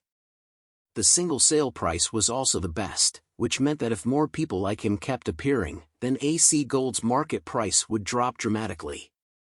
Mingchen smacked his table in frustration and exclaimed, "What the hell?" as he tried to figure out how to deal with this unexpected turn of events. He hit the employee on the head with the tablet and demanded to know why he hadn't been told earlier and if he planned to bankrupt him. The employee tried to explain, but Mingchen cut him off with a shout, ordering him to find out who was responsible. Mingchen was worried about the future of Xingsan and realized that it was only a matter of time before he went bankrupt and couldn't repay his investment. He then ordered the employee to find out who this person was, and the employee ran out to fulfill his boss's orders. A boat is sailing in the sea as someone yells they were setting sail now. Damien lay on a boat that had already sailed, reflecting on the island he had just left. It was filled with many twists and turns, but thanks to a guy named Park Man-do, he acquired a lot of valuable materials. Damien opened his inventory and contemplated disassembling some items. Notifications popped up one after another of his successful attempts. After a successful item disassembly, he was pleased to find that he had acquired 8 low-grade iron. With this much material, he realized he could make more money than other users still on the island. His efforts had also paid off in terms of experience points, as he had gained multiple levels and reached level 20. Damien thought about how the effect of atrocity had helped him level up a lot and decided to take a look at his status. He was a witch doctor with no affiliation and very low alignment. He had the title of Atrocity, the one who defeated the wild boar alone and the agent of revenge. His stats were impressive, especially intelligence, which was above 50, and with strength, HP, agility, talent, and luck all being over 10. Damien had no stat points remaining, but he was satisfied with his progress. Damien pondered over his current skill set, wondering whether he should invest in any other skills. He opened the skill window to take a look at his options. Among the skills listed were shooting poison darts, controlling the dead, bloody impulse, corrupted elixir, voodoo doll, and zombification. He read the description of bloody impulse, which he had already invested in and reached level 5. It had the attribute of blood and could increase a target's attack and movement speed by 100% for 100 seconds while consuming 1% of the target's stamina per second. He then moved on to corrupted elixir, which he had also invested in and reached level 3. It had the attribute of poison and allowed him to throw a special elixir that would inflict 90% physical damage. Once hit, the target would also suffer 140% magic damage for 330 seconds, while their defense decreased by 20%. Lastly, Damien examined controlling the dead, which had the attribute of summoning and allowed him to summon applicable dead monsters at 50% of their stats. The number of summons would be proportionate to his magic power. He also looked at Voodoo Doll, which had the attribute of a curse and required him to consume an item and curse his target. Every time he stabbed the doll, his target's stamina would drop by 1%. Damien wasn't particularly impressed with these skills, especially Control the Dead, which could only summon weaker monsters such as chicks or chickens. Voodoo Doll also seemed impractical, as he would need to carry a doll item around. Nevertheless, he knew that these skills might come in handy one day. Suddenly, a notification popped up, breaking his train of thought. It informed him that information about a new location had been updated. Damien looked ahead with a smile, realizing that he was finally going to a new location. The notification also informed him that the world map had been updated. Damien looked at the view and couldn't wait to start his journey in the main continent. The ship's captain bid farewell to Damien, and Damien replied with a thank you and looked ahead, taking in a familiar view. He recognized that the location he was at was one of the liveliest kingdoms on the eastern part of the Arcia continent, the center of the eastern side, Terra. As Damien walked, he saw many public notifications from other players requesting to team up for quests, grinding, and recruitments. He thought to himself that it was just as he remembered. Even though there were so many people, no one had noticed his disposition. Damien then saw 3 people standing in the middle of the street, shouting out that they were recruiting people who wanted to raid a dungeon right now. They also mentioned that they treated healers favorably and were looking for temporary mercenaries for 1 week. They would provide meals and lodging. Damien commented that guild recruitment was also the same, but suddenly he changed his thoughts and started looking for the place he had been searching.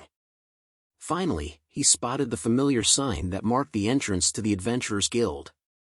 Pushing his way through the throngs of people, he made his way to the front desk where several others were discussing their schedules and requests. Realizing that he was running out of time, Damien squeezed past them as he had no time to waste if he wanted to make his application today. The manager of the Adventurers Guild in Terra Kingdom, Hat-san, called out to Maria and asked her to bring him all the adventurer applications from that day. Maria saluted and replied with an affirmative answer. While Hat-san was busy, Damien called out to him with a greeting. Hat-san looked a little frustrated at first, but Damien continued and confidently stated that he would like to get a license. Hat-san was visibly happy when Damien called him by his name and remarked that he looked like a new adventurer with good eyes who had taken the time to research him. Damien replied that he should be at least that aware if he wanted to be a mercenary. Hat-san agreed with him and thought to himself about the Adventurers Guild, its branches throughout the Arcia continent, and how it was a facility that all NPCs and adventurers utilized. He also noted that there were some people who paid to make requests and others who did the requests to make money. The Adventurers Guild's main job was to mediate between the two parties, but there weren't many people who utilized this feature properly. However, Hat-san thought that Damien was quite quick to catch on. Hat-san then confirmed with Damien that a license was needed to do that sort of work. Damien replied that he had heard as much. Hat-san then asked if Damien wanted to apply right away, to which Damien replied with an enthusiastic yes. Hat-san explained to Damien that in order to become an adventurer, one needs to take a simple test that involves 10 stages in an arena behind the lobby. Depending on the stage you pass, you will be assigned a tier. Damien asked if Hat-san thought that he should come back after preparing himself if he wanted a high grade, and Hat-san confirmed that it is normal to take a couple of days to prepare. However, Damien surprised Hat-san by insisting on taking the test right away, saying that he didn't think there would be much of a difference after preparation. Hat-san warned him that the test would be difficult to prepare for, but Damien was confident in his skills and insisted on taking the test immediately. Hat-san was impressed by Damien's confidence and led him to the arena. As Damien walked, a notification popped up in front of him, detailing the Adventurers Guild license exam quest, which required him to prove his skills by passing the exam. The quest was classified as epic, and the reward was the Adventurers Guild license. Damien smiled while reading the quest info and thought it had been a while since he had taken a test. He followed Hat-san to the arena, and as soon as he entered the arena, he saw a large crowd of people waiting there to take the exam. Maria's voice echoed through the air as she announced through her megaphone that adventurers from numbers 301 to 400 should get ready for their exam. Excitement filled the air as the participants started preparing themselves for what was to come. Hat-san placed his hand on Damien's shoulder and wished him luck. Damien nodded and replied with gratitude. Soon, a gate opened in the arena, and Damien recognized it as a summon gate, a masterpiece created by Master Arceus from the Monster Mage's Tower. Damien marveled at its beauty and wondered what creatures lay beyond the gate. Maria's voice boomed once more, announcing that the exam area was beyond the gate. She explained that the adventurers would have to defeat the summon monsters to pass each of the 10 stages. If they couldn't continue anymore, all they had to do was shout "I forfeit." One of the players raised a question, asking Maria if the monsters were real. Maria responded, explaining that the monsters were an illusion created by the guild mages.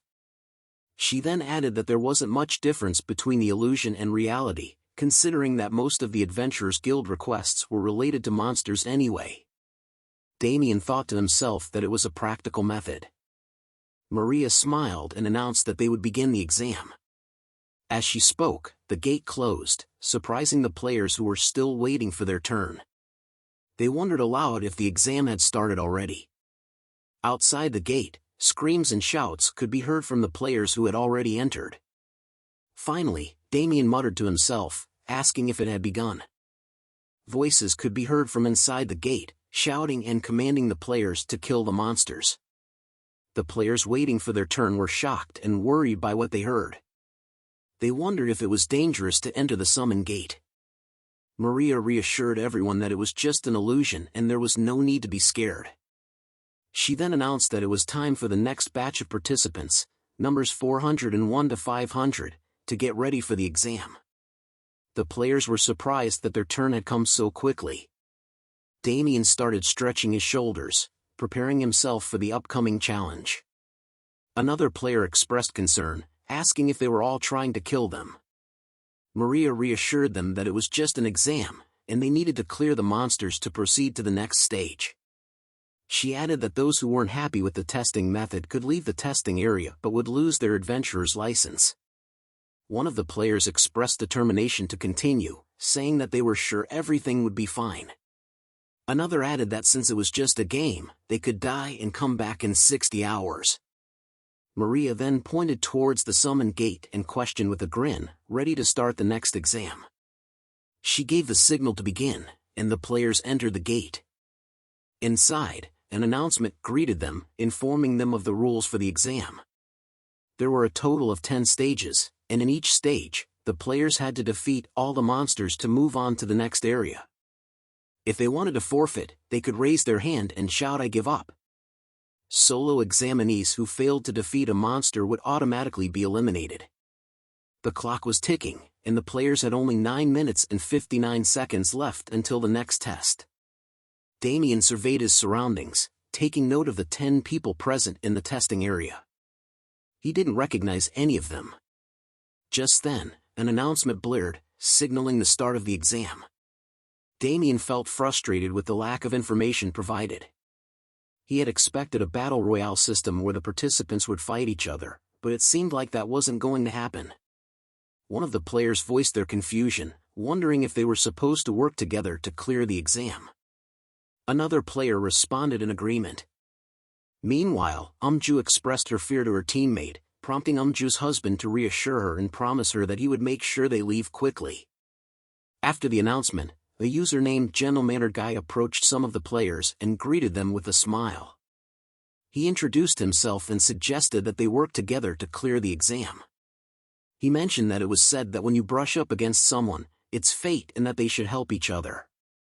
Gentle-Mannered Guy then pointed out that if they cleared the last stage, they would start as a silver tier instead of an iron tier. The other players were surprised by this information. Damien, who was observing the situation, noticed that Gentle-Mannered Guy had a rare and expensive 5-piece set of full iron armor and concluded that he had spent a lot of money on the game. Gentle-Mannered Guy introduced his party members, who he had been playing with since the open beta. He suggested that they all work together to clear the exam, to which the others agreed happily. Damien observed the scene, noting that Gentle-Mannered Guy's social skills were above average. He wondered if his tongue was his true weapon. After introducing his party members, Gentle-Mannered Guy noticed a woman with a mask whom he hadn't met yet. He greeted her and suggested that they work together. However, the woman didn't respond and gave him a cold look. Gentle tried again, but the woman interrupted him and told him to stop spouting nonsense. She refused to be in a party with a bunch of idiots and told Gentle to get lost. Gentle was taken aback by the woman's harsh words and questioned her if she was being too harsh. But the woman ignored him and looked away while saying that she had no idea what this gigolo-looking guy was saying. Suddenly, the announcement sounded, saying that the next test would begin soon. Everyone was surprised by the announcement, and a portal opened up from which goblins started to enter. Gentle-Mannered Guy warned everyone that the monsters were coming in to prepare for battle. The players agreed, with one player expressing enthusiasm to give it a try, and another suggesting that they fight together to earn a high tier. Gentle-Mannered Guy scoffed at the standards of the Adventurers Guild, believing that they were not high enough if they gave everyone a license. Suddenly, a dart flew by Gentle-Mannered Guy's face and hit a goblin. The goblin flew back and cried out in pain. As Gentle saw the goblin's corpse disappear, he was confused and asked what had just happened. But the next second, he was surprised to see Damien charging toward the goblins with his fists. As Damien smashed goblins with his fists, Gentle-Mannered Guy asked him what he was doing, but Damien ignored him and began to slaughter the goblins. As the goblins were defeated, notifications popped up, indicating the number of illusionary goblins that had been defeated. Damien stood victorious, and the other players looked on in surprise at the dead goblin corpses. Soon, an announcement was made that the first stage had finished, and the test results would be announced. The results revealed that Damien had earned 10 points and informed all the players that the second stage would soon begin. Damien continued walking towards the next gate, ignoring Gentle-mannered Guy's angry outburst. Gentle seethed in frustration, feeling like his plans to monopolize points had been ruined by Damien's actions. He shouted at Damien, calling him an immoral bastard and threatening violence. Damien just scratched his ears and responded with a clever remark about hearing a barking dog. He believed that the test was all about killing the most monsters and that the evaluation was based on fighting abilities, with the highest tier license going to the last survivor. Gentle, unable to contain his anger, swung his sword at Damien. Damien looked at Gentle with a calm face, unfazed by his sudden attack. He then quickly reacted by throwing an elixir bottle at Gentle's face, causing him to shout in pain and swing his sword blindly. Damien dodged the attacks with ease, recognizing that Gentle was not just acting desperately but was actually reading his presence and attacking accordingly. Damien realized that this was going to be a tougher challenge than he had initially thought, and he prepared himself for what was to come. Gentle turned towards his teammates and urged them to attack the enemy. The healer cast a cure spell on Gentle, while Roa attacked with Hawk's Eye, and Minky cast a fireball spell. Gentle smiled as he felt his vision getting clearer and prepared to attack Damien. Gentle then used his swordsman skill, Counterstrike. As Gentle swung his sword towards Damien, he disappeared and reappeared behind Gentle, kicking him in the back. Gentle flew back from the impact and fell down, and Damien ran towards the players' group and caught Ju in an arm lock, threatening them to try shooting if they could. And if they killed her, they would all die. Ju's husband pleaded with Damien to release her. Just then, Gentle got up from the ground and demanded that Ju's husband shoot at Damien. Ju's husband was confused and asked why Gentle was behaving so aggressively. Gentle became increasingly angry and insisted that Ju's husband attack him. However, Ju's husband was hesitant and worried, unable to bring himself to harm his own lover. As the situation became more tense, Ju's husband caught hold of Gentle's arm and begged him not to shoot. Gentle grew increasingly frustrated with Ju's husband and threw him back in annoyance, declaring that he was not an easy target. He then scolded his teammates for not obeying his command to shoot. As his teammates struggled to figure out what to do, Gentle grew angry and lashed out at them, calling them pathetic bastards who were incapable of taking action.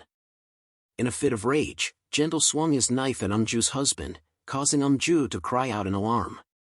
Gentle then turned his attention to Damien and Ju, attacking them both with his knife and shouting for them to just die.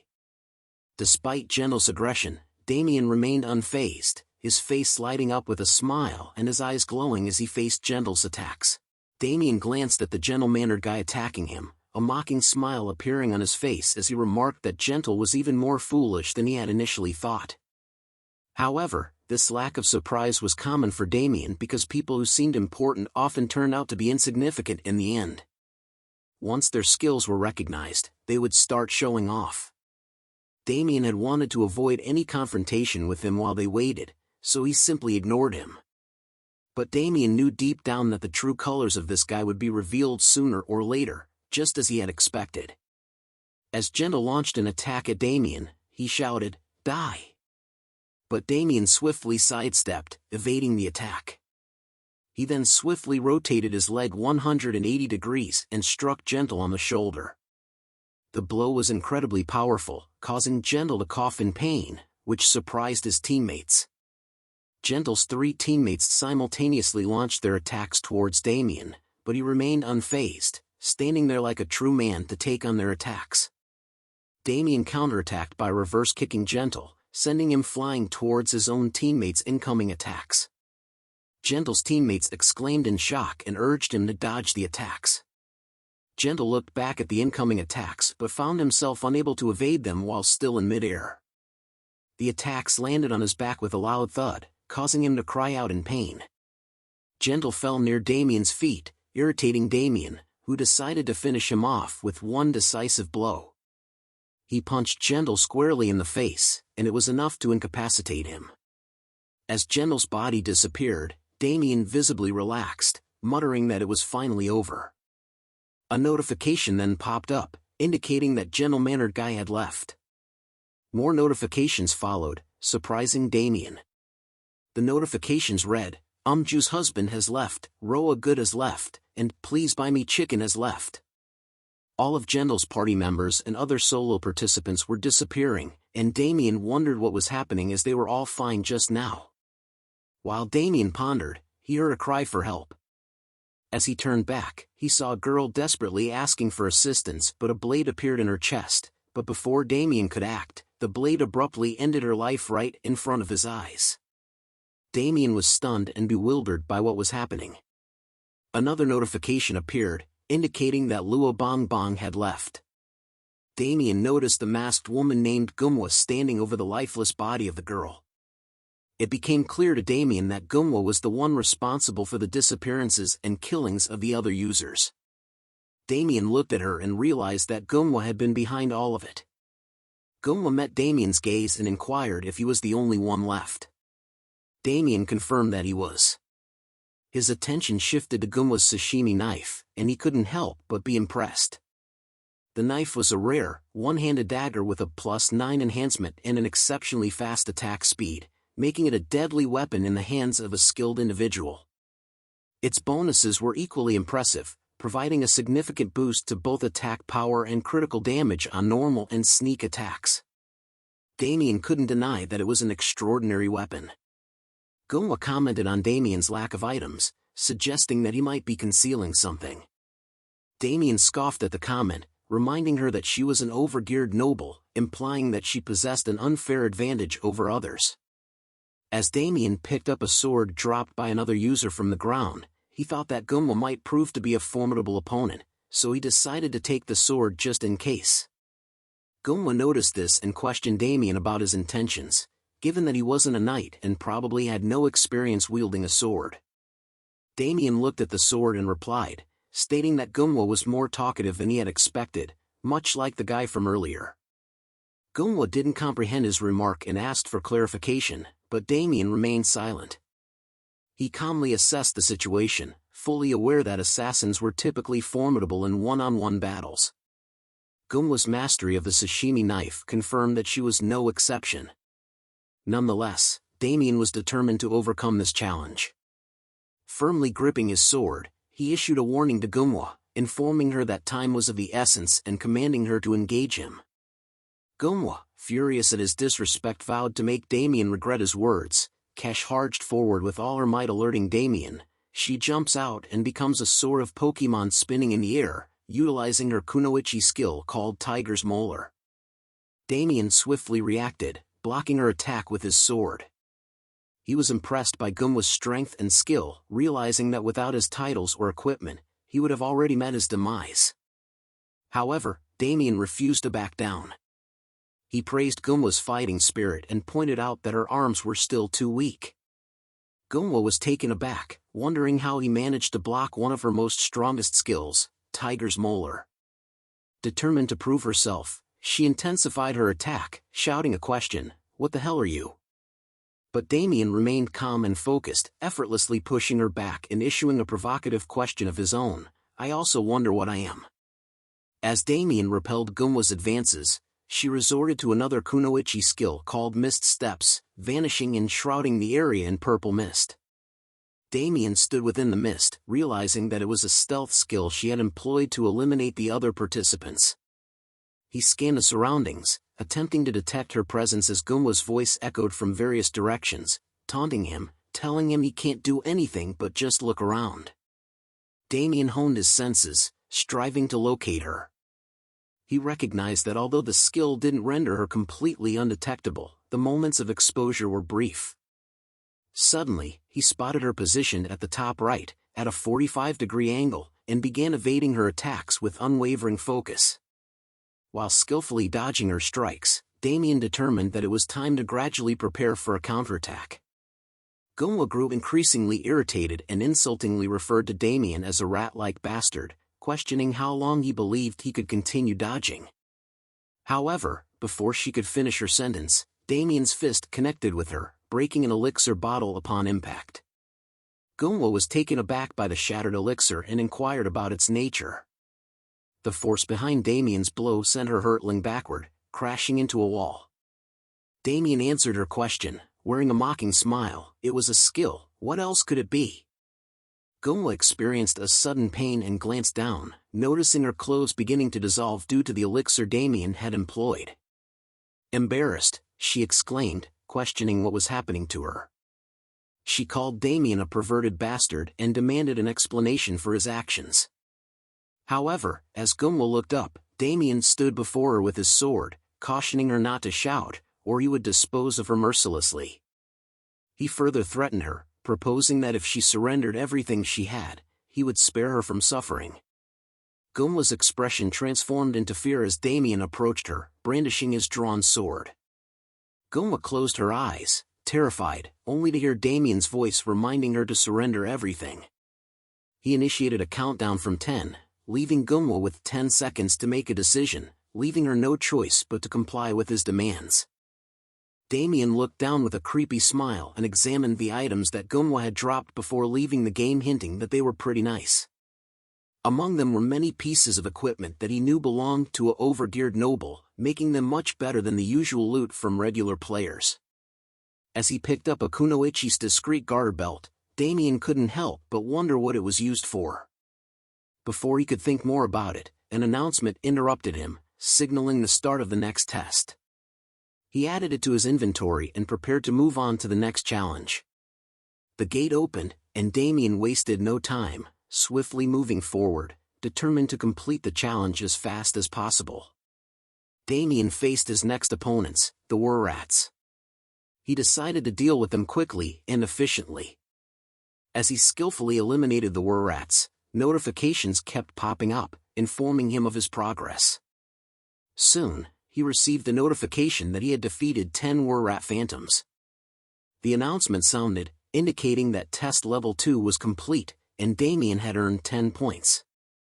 Test level 3 was about to begin, with 9 minutes and 59 seconds remaining. Confidently, Damien approached the gate, declaring that he didn't need to wait and demanded to start the test right away. A notification popped up, asking if he wanted to skip the waiting period forever, and Damien confirmed it without hesitation. He looked ahead, ready to face whatever challenges the next test had in store for him. Damien continued his journey through the test, easily defeating various monsters such as skeletons and two-headed creatures. As he defeated the red-skin monsters and cleared the stage, the announcement sounded, signaling that test level 7 was complete and test level 8 was now open. With a determined mindset, Damien thought about who his next opponent would be. It didn't take long for him to realize that the lizard men would be his next challenge. One of the lizard men attacked him with an axe, but Damien remained unfazed. With a cold look in his eyes, he swung his weapon and killed the lizard man in one shot. As he continued to fight, Damien noticed that he could use other users' weapons with great proficiency. He remembered clearing Gladiator mode, one of the challenge modes, before his regression. In Gladiator mode, he had to complete a level using only the given equipment. Damien had earned the title of Grand Weapon Master for being the first to clear 100 levels. The intense practice he underwent to master all those weapons had been ingrained in his memories, and he could still recall everything he had learned from it. Damien continued his battle, easily slaughtering the lizard men. Notifications kept popping up, announcing that he had defeated 3, 4, and then 10 lizard man phantoms. Damien remained focused and determined, finishing off the last of them before saying next. As soon as he finished the last of the lizard men, the announcement sounded, signaling that test level 8 was complete and test level 9 was now open. Without hesitation, Damien started walking towards the gate for level 9, ready for whatever challenges lay ahead. At the Adventurers Guild, Maria stood before a globe, observing the ongoing tests through it. Hat-san, the manager of the Adventurers Guild, approached her and asked about the testing ground situation. Maria replied, stating that not much was happening and that all the participants were newbies who didn't know what they were doing. Hat-san asked if there was anyone skilled enough to send immediately to the front lines, but Maria responded that there was no one who met the required standards. Han-san wondered if Maria's standards were too high, but she tells him that there are some people he could use as human shields, although they won't last long on the front lines. Hat-san thought to himself, realizing that despite tens of thousands of people coming for a license, it was challenging to find someone the guild would want. At this rate, NPCs would be more useful than explorers. Maria acknowledged that the situation was better than in the earlier stages when people claimed to come from other worlds.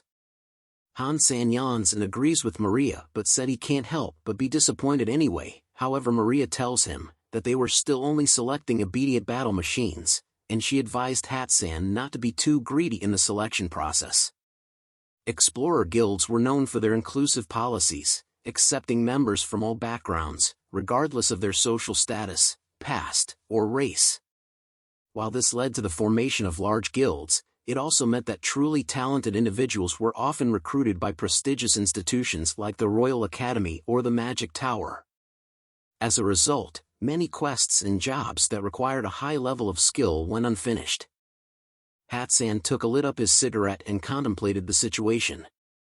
He realized they needed to start from scratch and train their members to tackle difficult quests. Taking in new members at the moment wouldn't be enough to address the backlog of quests. This meant they would have to work harder this month to ensure everything was completed on time. But then, Maria suddenly smiled and mentioned a unique case.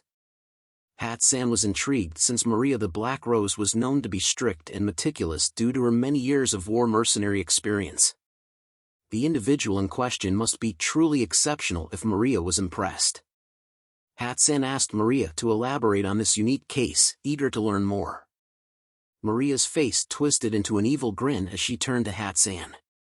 She informed him that in the first level, 9 people had died, leaving only one survivor to make his way through the subsequent levels alone. She asks him what he thought of it and whether it was pretty unique. Hat-san was surprised to hear this news. He commented that even an average adult man could handle goblins, and he found it hard to believe that 9 people had died. He asked Maria if anyone had given up. Maria replied that nobody had given up. She went on to explain that the lone survivor was extremely fast, taking an average of just 2 minutes and 58 seconds to complete each level. This made him one of the top 3 contestants of the day, and that the 9 people were not killed by goblins. Hat-san was curious about the cause of the 9 deaths. Maria's face lit up with excitement as she smiled at Hat-san. She proudly declared that nobody was allowed to interfere with the testing process except for herself. She then posed the question to Hat-san, "Do you know what this means?" Hat-san was taken aback by this revelation, and he wondered aloud, saying, "Could it be?" But he hesitated to finish his thought. However, Maria could tell he was onto something. Maria responded with an evil smile as she turned to look at Damien's image on the globe. She confirmed Hat-san's suspicion, stating that Damien had potentially killed all the others in the first level and was currently making his way through level 9. Damien sat on the ground, covered in blood, and heard an announcement declaring the completion of test level 9. The system began calculating his test results, and Damien learned that he had earned 10 points. He then heard the announcement that test level 10 was opening. As he sat on the ground looking at the dead monsters, Damien couldn't help but notice something strange. The difficulty of the previous levels was higher than he expected, with orcs and dark elves replacing the slimes and skeleton mages from his past life's memories. Despite this, Damien remained determined to claim the rewards promised to him. He approached the last gate and confidently thought that level 10, the final stage, should be easy, remembering that the final boss might be a slime king, mud golem, or blood goblin. He even began to wonder what rank he might receive. However, his thoughts were suddenly interrupted by a loud sound. Damien jumped back in shock and looked ahead to see what was causing the commotion. He couldn't believe his eyes when he saw the Minotaur's phantom standing before him. The notification displayed the creature's information, revealing that it was a normal beast-type phantom created by the summon gate. Damien's gaze hardened as he surveyed the looming figure of the Minotaur. He couldn't help but think about the recklessness of those who thought they could just send adventurers like him to face such a monstrous beast. Nonetheless, Damien steeled himself for the coming fight. Damien's hand began to emanate a bright red glow, thinking he had no choice but to think about it after he defeats the and he told the Minotaur, "Watch closely because I'm gonna be quick." The Minotaur looked at him with a puzzled expression, unsure of what was about to happen. The red flaming aura appears around his feet, and in a flash, Damien disappeared from his spot, leaving the Minotaur bewildered and searching frantically for him. The Minotaur scanned his surroundings, trying to find any trace of Damien's whereabouts. Suddenly, Damien reappeared from behind the Minotaur, catching him off guard. Damien taunted the beast, saying, "Minotaurs are a bit too chewy when cooked normally, so you're gonna need to be marinated." Damien knew he had to act fast if he wanted to defeat the Minotaur, so he used the decay elixir skill and hurled the elixirs at the Minotaur's head and body, causing the beast to let out a painful scream. A notification appeared, indicating that the Minotaur Phantom's defense power had decreased. As Damien landed on the ground, he saw the Minotaur covering its eyes and took the chance to dash towards it to attack it, but the Minotaur was able to regain its composure. But the beast's anger was apparent as it launched a punch at Damien. In a split second, Damien jumped to the nearby wall, narrowly avoiding the attack. Using the wall as leverage, he rebounded back and straight up bitch slapped the Minotaur's head. With a smile on his face, Damien taunted the beast, saying, "You're just beef, you cowhead." The Minotaur cried out in pain as he fell to the ground, writhing in agony. He looked up and saw Damien charging towards him with fierce determination in his eyes. The Minotaur quickly crossed his arms to block Damien's attack. As he blocked, a notification popped up, indicating that the Minotaur's phantom had fallen into an overdose state. The Minotaur begins to back away, but Damien attempted to blow a dart at the Minotaur, but the Minotaur senses the attack and manages to counterattack by slamming the ground with its hand, sending a shockwave towards Damien, causing him to quickly back up and dodge the blow. Damien was amused to see rocks being thrown at him. Enraged, the Minotaur let out a loud moo in anger and started hurling rocks at Damien. Damien swiftly dodged the Minotaur's attacks, taunting him by calling him a crazy cowhead and remarking that there was no way he would fall for the Minotaur's slow attacks. Despite the dangerous situation, Damien couldn't help but feel a surge of excitement coursing through his veins. He tried to understand what was happening to him. Even though it was a life-or-death situation, his blood was boiling. He realized that his heart was beating fast and he felt a sense of joy because of his fighting spirit. With a smile on his face, Damien turned to face the Minotaur and said, "Let's see how tough you've become." The Minotaur threw a powerful punch, but Damien was too quick.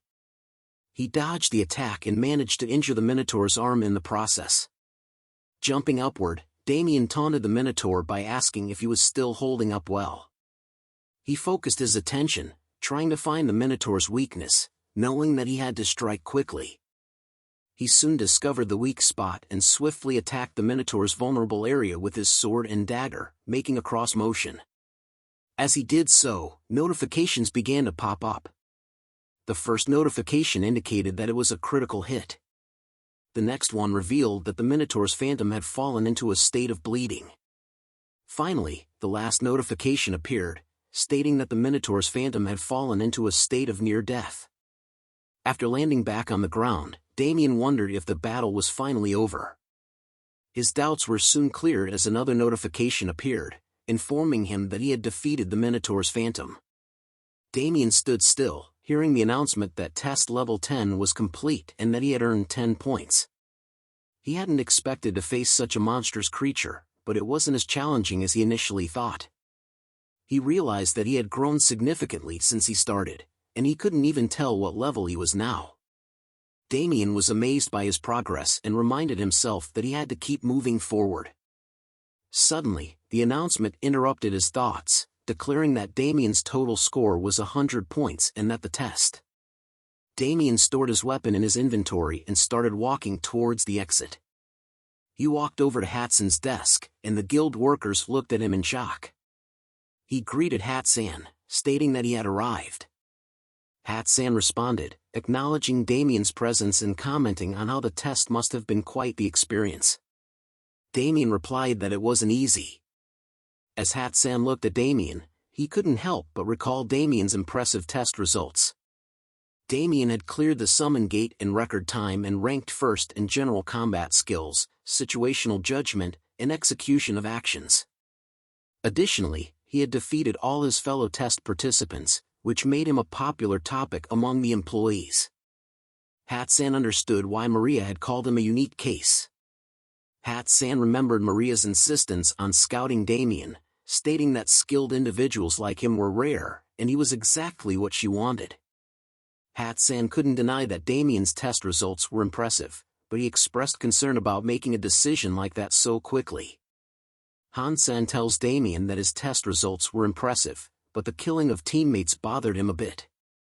Damien stated that he was good at judging people and he was sure that the other participants were all bad.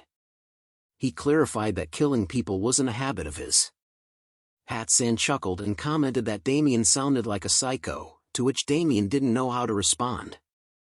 As Hat-san and Damien talked, Damien couldn't help but think that his excuse for killing the other test participants wasn't random. It was because he had played the game for so long that he could easily understand what other people were thinking. Damien knew that if Hat-san still refused to accept him, he would have to say goodbye to the license. Hat-san then addressed Damien, saying that he didn't seem like someone who would cause trouble for them, but he couldn't act the way he did during the test from now on. Hat-san emphasized that a guild member's blade should be facing a monster, not a human. Damien assured Hat-san that he was aware of that. Hat-san then asked Damien one final question, inquiring if he would take the license and work as an Adventurer Guild mercenary. Damien answered enthusiastically, saying that it would be an honor to work with the Adventurer Guild. A smile grew on Hat-san's face because of Damien's answer. Hat-san and Damien shook hands, and Hat-san officially welcomed Damien to the Adventurer Guild. Hat-san expressed his excitement about working with Damien, and Damien couldn't wait to start his new adventure as part of the Adventurer Guild. Damien sat down in a nearby sitting area to relax when he received notifications. The first notification indicated that he had obtained an adventurer license, and the second notification informed him that his affiliation had been changed to Adventurer Guild. Damien felt relieved and looked at his new adventurer license, which was Gold 5 tier, feeling proud of his accomplishment. He thought to himself that now he could take quests and receive news from all over the continent. After a while, Damien received another notification that informed him he had earned the title Record Time Clear. He felt a sense of accomplishment, realizing that he had obtained a new title without any difficulty. The title Record Time Clear was given to the person who cleared the Summon Gate test provided by the Adventurer Guild the fastest. This title was awarded to only one person and came with a few perks, including a 3% increase in attack and movement speed. The title also had a unique trait that read, "This man is very fast." Hat-san noticed Damien's expressions and asked if Damien liked his rank. Damien replied with a smile, confirming that he certainly did. Hat-san sighed and thought to himself that Damien's gold tier license was unprecedented and was only given to those who had accomplished various difficult quests or passed Maria's challenging promotion test. Hat-san approached Damien and explained that gold tier licenses were awarded to those worth 10 iron tiers and 3 silver tiers, and Damien would be able to accept high-ranking quests as well. Hat-san showed Damien 3 missions to choose from, all of which were gold tier quests. Damien looked at them and saw that they included the exploration of the deep waterway beneath the royal palace and Drake's breath cultivation. However, the last mission caught his attention, and he asked Hat-san about it. Hat-san looked at the mission and informed Damien that it was about a village where sheep had been disappearing. The village was called Cornel, and the government had sent the mission. Since the village was located in the middle of nowhere, the government didn't want to send their precious knights for this task. Damien asked Hat-san if they thought it would be better to solve the problem by hiring adventurers with money. Hat-san agreed and added that, from what he had heard, the sheep kept disappearing, and he assumed it was a pack of wolves that had moved into the area. Hat-san also mentioned that the government wanted the problem solved at its root. Damien asked if he could do whatever he wanted to solve the problem, to which Hat-san replied that he could pretty much do so. Damien thought that these kinds of quests were usually not a lot of work and suspected that someone else in the village was stealing the sheep. He figured it probably wouldn't be a problem if he took care of the issue himself and made up a reasonable cost for the report. Hat-san interrupted Damien's thoughts and reminded him that he could do whatever he wanted as long as he brought forth results that satisfied both the village and the government. He asked Damien if he was willing to take on the quest, and Damien replied that it didn't sound bad and that he would do it. Damien received the quest notifications, asking him if he was willing to accept the quest, and without any delay, Damien accepted the quest. Excited about the fact that it was a gold-tier mission, Damien thought to himself that he was up for the challenge. As he started leaving the guild, he told Hat-san that he would be back, and in reply, Hat-san wished him good luck. Damien looked back with a smile and said he would see him soon as he set off on his quest. Damien looked ahead and wondered if the path was in that direction. Shortly afterward, he received notifications that the new location information and the world map information had been updated, revealing that his current location was Sala's Valley 3. Examining the map, Damien realized that he was still far from his destination. He checked the location of Cornel Village, situated between Terra Kingdom and Principality of Pharma, also known as the Ivory Tower of Truth. He thought to himself that he still had a long way to go and understood why the knights hadn't taken on this mission. Damien then realized that even though he had accepted a gold-tier mission, he didn't have any equipment or party members. He acknowledged that equipment was crucial for mercenaries and he couldn't even dream of joining a party as equipment meant the most to them. Damien said to himself that it was better to go alone than waste time searching for party members, though it wasn't because he couldn't find any. Suddenly, an idea popped into his mind, and he smiled to himself. He thought that if he couldn't find party members, he could create them. Damien decided to utilize his skill, Control the Dead, which was at level 1 and allowed him to summon applicable dead monsters at 50% of their original stats. The number of summons depended on the summoner's magic power. A summoning circle appeared, and Damien wondered if the skill had worked. He received a notification stating that he had successfully summoned a creature. Suddenly, something leaped out in front of Damien and asked if he was its owner. He soon realized that the creature was a chick fluttering its tiny wings. The chick greeted him by saying, "Nice to meet you, owner." Damien sat down and observed the tiny chick, wondering what it was. Just then the chick told him that it was his summon and Damien was surprised to hear it speak. He then placed a finger on the chick's head and wondered if it would be useful. The chick wasn't pleased with his remark and seemed to be angry, telling Damien it would kill him. Damien received a new notification asking him to choose a name for the creature. Damien found it difficult to name the seemingly useless creature. Damien asked the chick if it already had a name, to which the chick replied that it couldn't possibly have a name since it had just been born. Eventually, Damien settled on the name Bundle. The chick questioned the name, and Damien explained that it was cute, like a bundle of fur, immediately correcting himself. However, the chick didn't seem to appreciate the name and began poking Damien in anger. Taken aback by the sudden aggression, Damien exclaimed that the chick's personality was terrible. And so, this was the moment when Damien's first summon, Bundle, was born. As Damien and Bundle walked through Sala's Valley 6, Damien instructed Bundle to stay close and warned that he would abandon him if he fell behind. Bundle obediently agreed. While walking, Damien noted that this was Sala's Valley 6 and there should be a side path, and quickly headed in that direction, with Bundle following closely behind. When Bundle asked where they were going, Damien replied that there was somewhere he needed to go. Shortly after, he received notifications that his location information and world map had been updated, revealing that his current location was Farbor Forest, and to him it was the same. Damien thought to himself that they were in a relatively unpopular field, far from the village, and without many advantages. Bundle was confused and asked Damien where they were. Damien also thought to himself that this place was not well known and didn't offer much. Damien had also started streaming and was now reading through comments left by his viewers. One viewer suggested that he should skip the Farbor Forest as it was faster to buy the item instead of going through the forest. Another viewer commented that the mobs in the forest took 0 damage. A third viewer mentioned that the monsters in the forest were not worth the trouble and questioned who designed them. As Damien read through the comments, he pondered the biggest reason why users avoided the Farbor Forest. And he knew that the answer was a species of insect that resided in the depths of Sayla's valley. They were called farber and could easily be found on trees, stayed in groups, and resembled unripe bananas. The farber in front of Damien was a normal level 25 species with a unique trait: their strings were very strong and viscous, so it was important to be careful not to get hit by them. Damien looked up at the farbers, realizing that they were pretty high up, making it challenging to attack and defend against them. However, he was confident and said to himself that he would give it a try. He walked towards the farber, catching its attention. He activated his skill, the decay elixir, and prepared to throw it like a baseball pitcher. With a smile on his face, he threw the elixir directly at one of the farber and shouted, "Shoot!"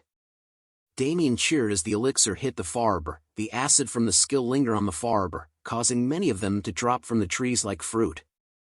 And notifications started popping up, informing him that the farber had fallen, its defensive exoskeleton had decayed, and its defense power had decreased. Damien held the blow dart in his hand, stating that the farber looked like fruits dropping from the tree. The farber wasn't going down easily and was angry, and it attacked Damien with sticky liquid from its mouth. Damien easily dodged the attack, saying it was too slow, and blew 3 darts at the farber. The notifications indicated that the farber had been poisoned, and it rolled around in pain. Damien looked at it with an evil smile and said, "Thanks for the meal." As the farber died, notifications popped up, saying that Damien had defeated a farber, earned EXP, and obtained a hard outer shell. Damien picked up the hard outer shell and exclaimed in happiness. He then looked at its information and saw that it was a high-rank ingredient taken from monsters. It was hard like a rock but light in weight and could be made into something great. Damien examined the hard shell in his hand, pondering its value. The demand for this item was incredibly high, surpassing its supply. He was pleased with the EXP he had obtained, but he had made the journey here for this item alone. As he looked at the comments in his stream's chat, he could see the desperation in people's requests to buy these hard outer shells. Some were willing to purchase them regardless of quantity, while others were willing to trade for mana dust or pay 300 gold. Damien couldn't help but grin at their eagerness to obtain these shells. He knew that as time passed, the demand for them would only increase, driving up their price. If he could monopolize the supply, he could become a millionaire. Damien made a decision to collect as many shells as he could. As he set out to search for more hard outer shells, he exclaimed in happiness, saying, "Let's go for gold hunting." And Bundle responded with enthusiasm, agreeing with Damien's idea. Excitement coursed through Damien as he stumbled upon a horde of sleeping farbers. He exclaimed, "We hit the jackpot," unable to contain his excitement. Bundle asked if it was all money, but Damien didn't reply and began counting, estimating it to be worth hundreds of thousands of gold. Damien decided to take over the area, demanding that the farbers give him their shells in exchange for sparing their lives. However, the farbers were not pleased and began shooting liquid from their mouths in anger. Damien was taken aback by their sudden attack and quickly activated his skill, Bloody Impulse. With his heightened senses, Damien was able to easily dodge their attacks as he could see all their attack movements and how many there are. He started throwing elixir bottles at them, taunting them to come down. The farbers started falling after getting hit, and notifications appeared indicating that they were falling and their defense power had decreased. Damien walked arrogantly towards them, announcing his arrival with the words, "Here comes the needle." However, he quickly noticed that something was off about their expressions, causing him to ask in confusion what was wrong. Before he could react, the farbers attacked him all at once. Massive web-like substance was aimed towards him, taking him by surprise. Damien looked at the incoming attacks with a surprised face as he had never expected all of them to attack simultaneously. He also realized that he had let his guard down, and now it was too late to dodge.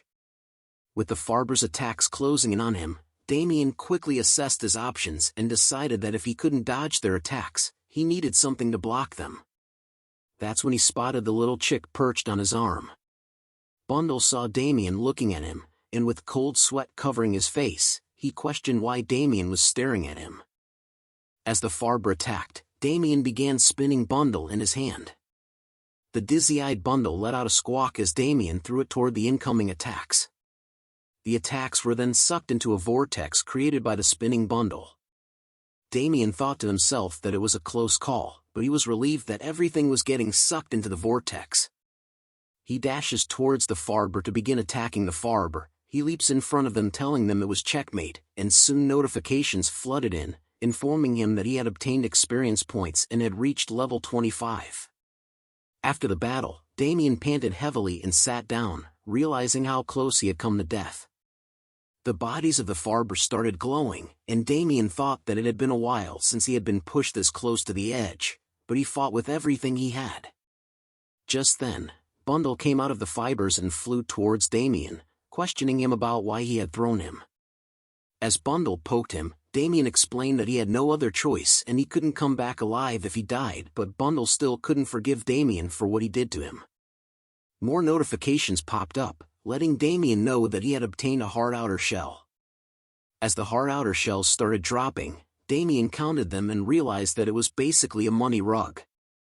He smiled and called out to Bundle. Bundle looked at him suspiciously and asked what he wanted. Damien explained that for every hard outer shell that Bundle brought to him, he would give him 1 seed. Bundle asked happily if Damien was telling the truth, and when Damien confirmed that he was, Bundle went ahead instantly to collect hard outer shells. Damien thought to himself about how much faster Bundle was at collecting the shells than he ever could be. Another notification appeared, informing Damien that a Farber could sometimes drop 2 hard outer shells, and he should keep that in mind.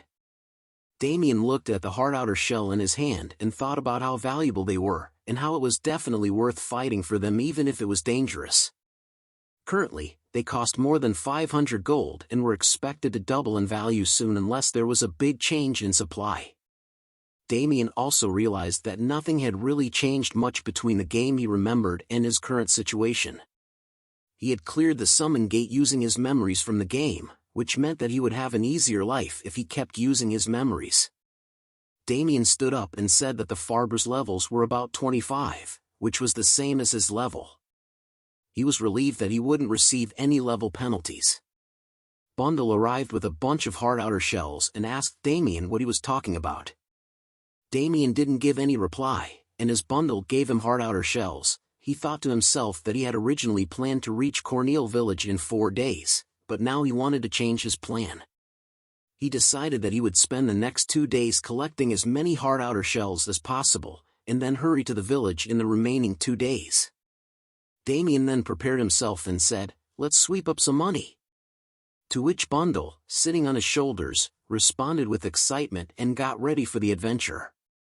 On the edge of the forest, a mercenary heard blasts in the distance. He was immediately alerted by the sound and turned his attention towards the forest. Before he could investigate, his elder brother, Liang Chao Ming, who was leading the Jingsan startup Team 1, smacked the back of his head and scolded him for spacing out. The mercenary tried to explain that he heard a noise, but Liang Chao dismissed it and reminded him that there was no one else in the forest beside them. The mercenary still seemed unsure, but Liang Chao appeared uninterested and unimpressed. He firmly stated that they would die regardless and suggested that they continue on their journey. The mercenary hesitated but eventually complied with Liang Chao's decision. Liang Chao reminded his team that they had a quota to meet for the day and they needed to hurry. The team responded with enthusiasm, acknowledging his order. As they walked deeper into the forest, the mercenary asked Liang Chao if he was sure they could collect everything they needed for the day. Liang Chao, in a frustrated tone, told him that it didn't matter if they could or not, they had to do it somehow. He knew that hunting Farbers in this hidden and dangerous forest was difficult, but the outer shells were a major profit item for Jingsan startup. He couldn't afford to come back empty-handed or risk being reprimanded. So, he urged his team to move faster and fill their quota for the day. Liang Chao was visibly exhausted and frustrated. He wanted to get over with their task and log out. He led his team deeper into the forest in search of caterpillars, and in frustration, he asked his teammates where the caterpillars were. His teammate pointed ahead in shock, saying that all the caterpillars were dead. Liang Chao couldn't believe it and questioned his teammate's sanity. He turned his gaze forward, claiming that they must have gone blind since he couldn't see any reason why the Farbers would be dead. However, when he noticed the lifeless Farbers, he was shocked and angry. He wondered aloud who could have arrived before them and killed all the Farbers. This was a major blow to Jingsan startup, as they had been monopolizing the supply by killing all users who came across their path. Liang Chao couldn't understand how someone had managed to get to their territory without them knowing. In a fit of rage, Liang Chao demanded his team member to find the person who had invaded their territory and killed the Farbers. The teammate, visibly panicked, agreed and promised to find the culprit. Just then, Damien suddenly appeared there. Liang Chao stood nearby and looked at him in shock. Damien picked up a hard outer shell and exclaimed that it was right there. He then continued to pick up more hard outer shells while muttering to himself as Liang Chao wondered what the hell was it. Liang Chao looked at Damien and noticed the boar head, as Damien tells himself that they forgot some shells and needed to look around more. Liang Chao began to rage as veins appeared on his face. He also noticed that Damien had only equipped himself with some cloth and a boar head. He wondered how a guy who looked like an NPC could have entered the area. Liang Chao shouted at Damien, calling him a boar bastard and asking him what he was doing. Damien turned back and looked at Liang Chao calmly, asking if he had a problem. Liang Chao's teammates became angry and started shouting at Damien, threatening to split him open if he didn't give them everything he had taken. Damien looked at them with a questioning expression on his face as he didn't understand their language. He couldn't even tell if they were from North Korea or China. Liang Chao asked Damien if he knew who he was. Damien casually responded with a question, asking, "Who are you?" Liang Chao, angered by Damien's response, revealed that he was Liang Chao Ming. Damien repeated the name and suddenly remembered something. He pointed at him while saying that Liang Chao was the evil factory leader who he had read on the community forum before. That he had appeared in Sailor's Valley, the Chinese farming factory who was killing other fellow users. Just as the stream chats were telling Damien about the group, Damien called them violent and garbage human beings whom didn't expect to come across. Liang Chao and his teammates smirked, and Liang Chao said that Damien had just found out, but it was too late and he was now dead and it was the end for him. Liang Chao and his teammates surrounded Damien, and Liang Chao walked towards him, asking if he understood his situation and that it was game over. Damien stood there, fearless, and scratched his ear saying what the hell, asking if they were paying rent here. Liang Chao, confused, asked what he meant, but Damien repeated his question, asking if they were paying rent here. Liang Chao was shocked again by Damien's fearless questions. Damien looked at them with cold eyes and warned them to play nice before he started getting violent unless they all wanted to die. Liang Chao, unable to control his anger any longer, ordered his teammates to kill Damien. Though they hesitated, Liang Chao shouted at them, urging them to do it. They then launched arrows at Damien, but he dodged them easily. Damien then ran towards Liang Chao with his hand in front, catching him and bending his shoulder. He said that their actions were too obvious. Damien looked down at Liang Chao with an evil smile and stated that as confident as Liang Chao and his teammates were in ganging up on one person, he was just as confident in PvP. Liang Chao growls in pain as Damien held his arm. Seeing their leader in pain, Liang Chao's teammates were outraged and began shooting arrows at Damien, telling him to let their leader go. The arrows fly towards Damien as he sees it, however, Damien used Liang Chao as a shield to block the arrows. As Liang Chao got hit by the arrows, he shouted at his teammates, questioning why they were shooting him. Damien then threw Liang Chao to the side and charged toward the group, starting a brutal fight. He effortlessly defeated his attackers without getting hit once. As he ran toward another duo standing on the side, they shouted in fear as Damien approached them. One of them charged at Damien with a sword, hurling insults and curses. Damien quickly responded and blocked the sword attack using his steel wrist guard, which was impenetrable. The attacker was surprised by Damien's strong defense and began trembling in fear. Taking advantage of the opportunity, Damien used it to strike him down. Liang Chao, who had been lying behind Damien, saw this and cursed him, threatening to kill him. Liang Chao began preparing to attack with an arrow, but Damien was one step ahead and saw him. he rushes somewhere and used the fallen attacker as a springboard to leap toward the Liang Chao, catching him off guard. Liang Chao looked at Damien in shock. Without hesitation, Damien warned Liang Chao to not think about making it out of here alive. In Zeggensen, at a startup farming factory, an employee burst open the door and shouted in a panicked voice. Ming-chen, who was smoking a cigarette, expressed annoyance at the sudden intrusion. He threw an ashtray at the employee and reminded them to knock before entering. He then asked what the problem was, but warned that if it wasn't urgent, he would harm the employee. The employee responded that there was a big problem, and Ming-chen asked for more details. The employee explained that Team 1 of the Week had just been sabotaged. Ming-chen was shocked and asked the employee to repeat themselves. The employee clarified that it was indeed Team 1 of the Week. Ming-chen was furious and banged his fists on the table. He couldn't believe that Team 1 had been defeated, as there were so many people on that team. He wondered if it was the Japanese and if they wanted to start a fight with them. The employee quickly clarified that it wasn't the Japanese who had attacked their team. Ming-chen, still furious, grabbed the employee's collar and demanded to know who was responsible. The employee hesitated before reminding Ming-chen of the person who had deposited 3 million gold into the game bank. Ming-chen remembered the incident and asked what it had to do with the current situation. The employee revealed that the person was a Korean with the username Jinsung123 and that they were responsible for the attack. Before the employee could finish their words, Ming-chen struck them in the face and accused them of lying. The employee, scared and trembling, insisted that it was true. Ming-chen asked if it was all the doing of one person, who had placed a nuclear-level item into the game bank and killed all their Team 1 members. The employee replied affirmatively, and Ming-chen demanded a detailed explanation without leaving out any information. In the midst of the Farber forest, Damien heard notifications popping up. He looked at the notifications and saw that he had gained a lot of experience points and had reached level 30. He smirked and acknowledged that it was expected, considering he had killed around 50 players. Then, he received notifications that he had obtained some rare items like a hard outer shell, basic steel, elven branch, and rubber tree sap, plus there were some rare items. Damien was pleased with the amount of loot he had acquired from just one fight. He knew that some of these items were stolen, but he couldn't help but feel excited. Looking at his inventory, he saw that he had collected a lot of items in large amounts, including hard outer shells, basic steel, basic cloth, basic leather, and white herbs.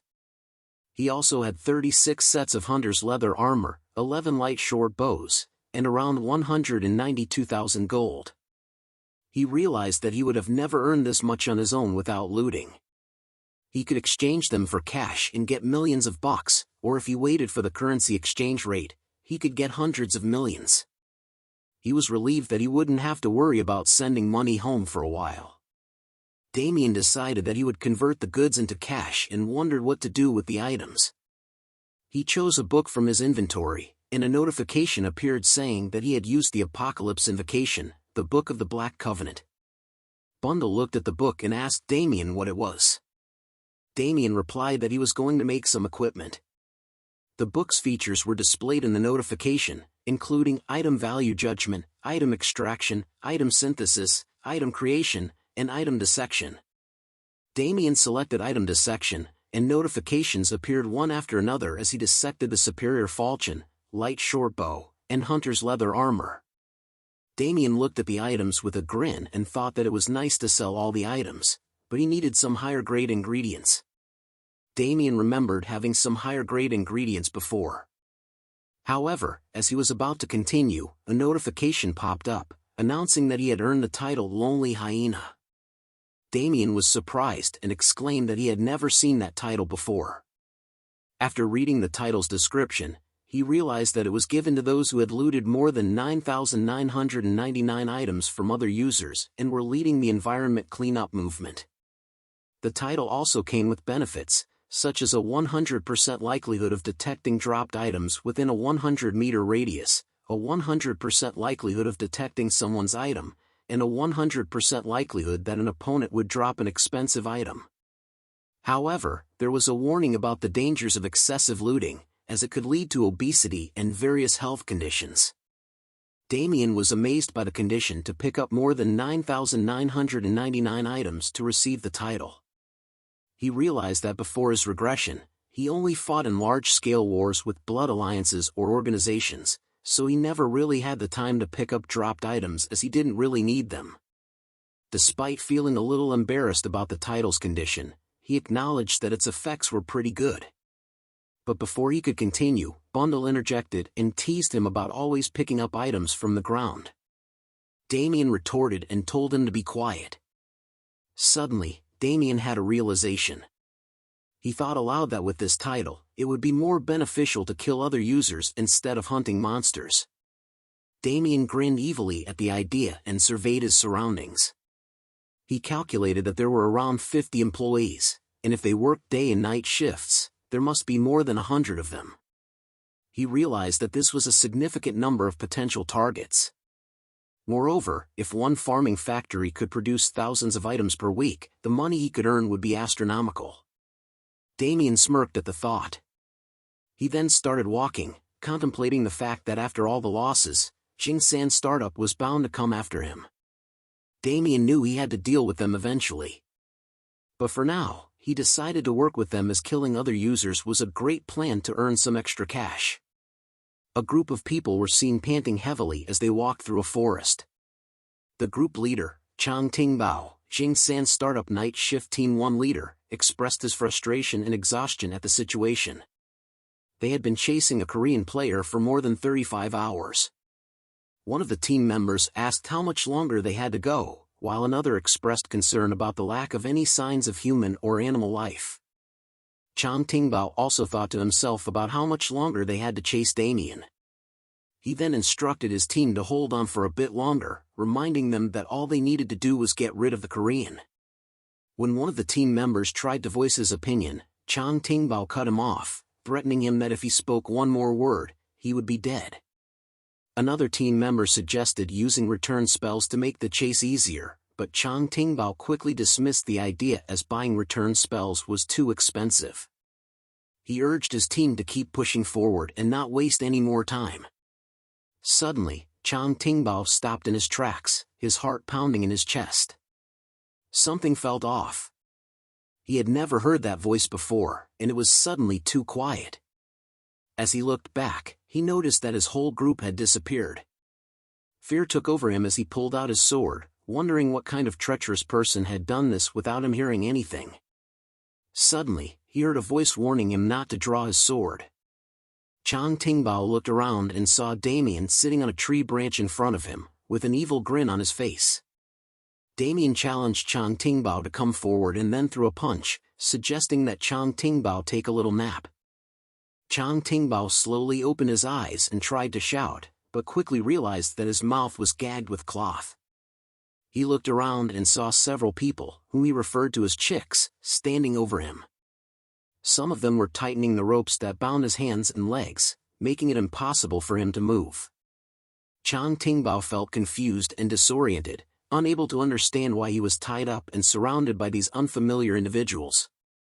One of the chicks, who was standing on his arm, informed the others that Chang Tingbao had woken up and suggested informing the captain. Suddenly, a voice spoke up, questioning whether Chang Tingbao was properly secured. Chang Tingbao recognized the voice and turned his head towards the source. He realized that it belonged to the Korean he had met before. Damien told Bundle to think of better lines next time, but Bundle refuted back saying Damien sucked at acting. Panic started to set in as Liang Chao realized he needed to find a way to escape. Damien noticed that Chang Tingbao was awake and commented on it. He then ordered Bundle to pull up Chang Tingbao's sleeves. Bundle complied and started pulling up Chang Tingbao's sleeves. Damien revealed 3 poison darts and taunted Chang Tingbao, assuring him not to be scared as they hadn't even started yet. As Damien attacked him, he told Chang Tingbao that it would sting a little. Chang Tingbao felt the impact of the darts and heard notifications popping up. He saw that his character had been poisoned, and his health points, HP, were gradually decreasing. Damien grinned at him and remarked that it didn't hurt that bad. He warned Chang Tingbao that this was just the beginning and to prepare for what lay ahead. As time passed, Damien lay exhausted on the ground, listening to notifications popping up on his screen. He had obtained a pair of Ranger's gaiters, an old hinge belt, and 3,888 gold. Damien sighed, feeling tired. He had managed to eliminate all 100 members of Jingsan's day and night shift teams without resting for 48 hours straight. He was even more exhausted from summoning all the chicks. Damien checked his status window and noticed the skill Necromancy, which was at level 1 and allowed him to summon creatures. The summon stats were lower than he had expected, but he had no limit on how many he could summon. Most summoning skills had time limits, and the summons would disappear once the user ran out of mana, but this skill had no such restrictions. Damien told the chicks that their work was done and that they should go home. However, one of the chicks refused to leave, saying that the Soul Realm was boring and that it was much more fun where they were. Damien thought to himself that although these chicks' abilities were not great, with enough mana and casting time, he could summon an infinite number of them. They had proven useful when he used them to locate the Jingsan guys. Damien questioned if there were any more pursuers after them. The chick confirmed that there weren't any. Damien smirked and said that killing and looting them had been fun, and their reactions were priceless. Bundle looked at Damien, confused, and asked what he was talking about. Damien thought to himself that he only needed to use one kill with the poison darts and didn't need to use the decay elixir or bloody impulse. He believed it would be better to use necromancy since avoiding the death penalty was difficult.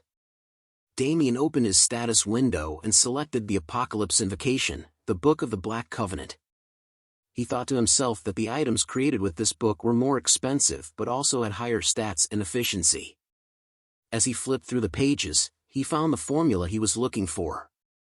Damien called out to Bundle and the chicks, then showed something in the book to Bundle and the chicks and asked if they wanted to try it out.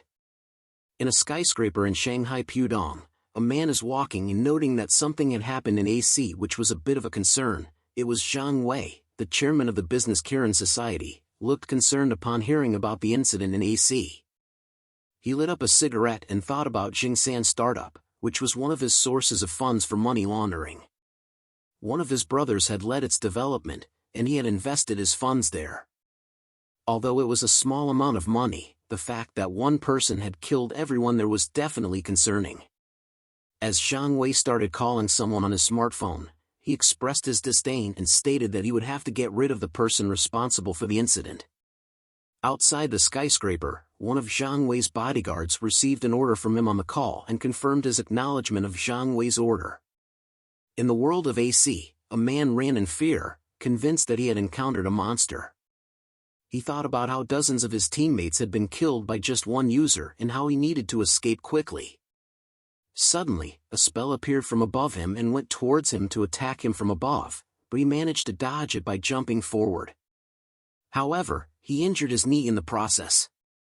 The attacker approached the injured man thinking he didn't expect the man to dodge his spell, who turned out to be King Arthur, also known as Zhang Yuman, the man who had betrayed Damien. King Arthur complimented the man on his dodge and remarked that he wasn't a captain for nothing. The man shouted at him to stay away, but King Arthur just smirked and asked if he was scared. He reminded the man that this was what he and his teammates had wanted.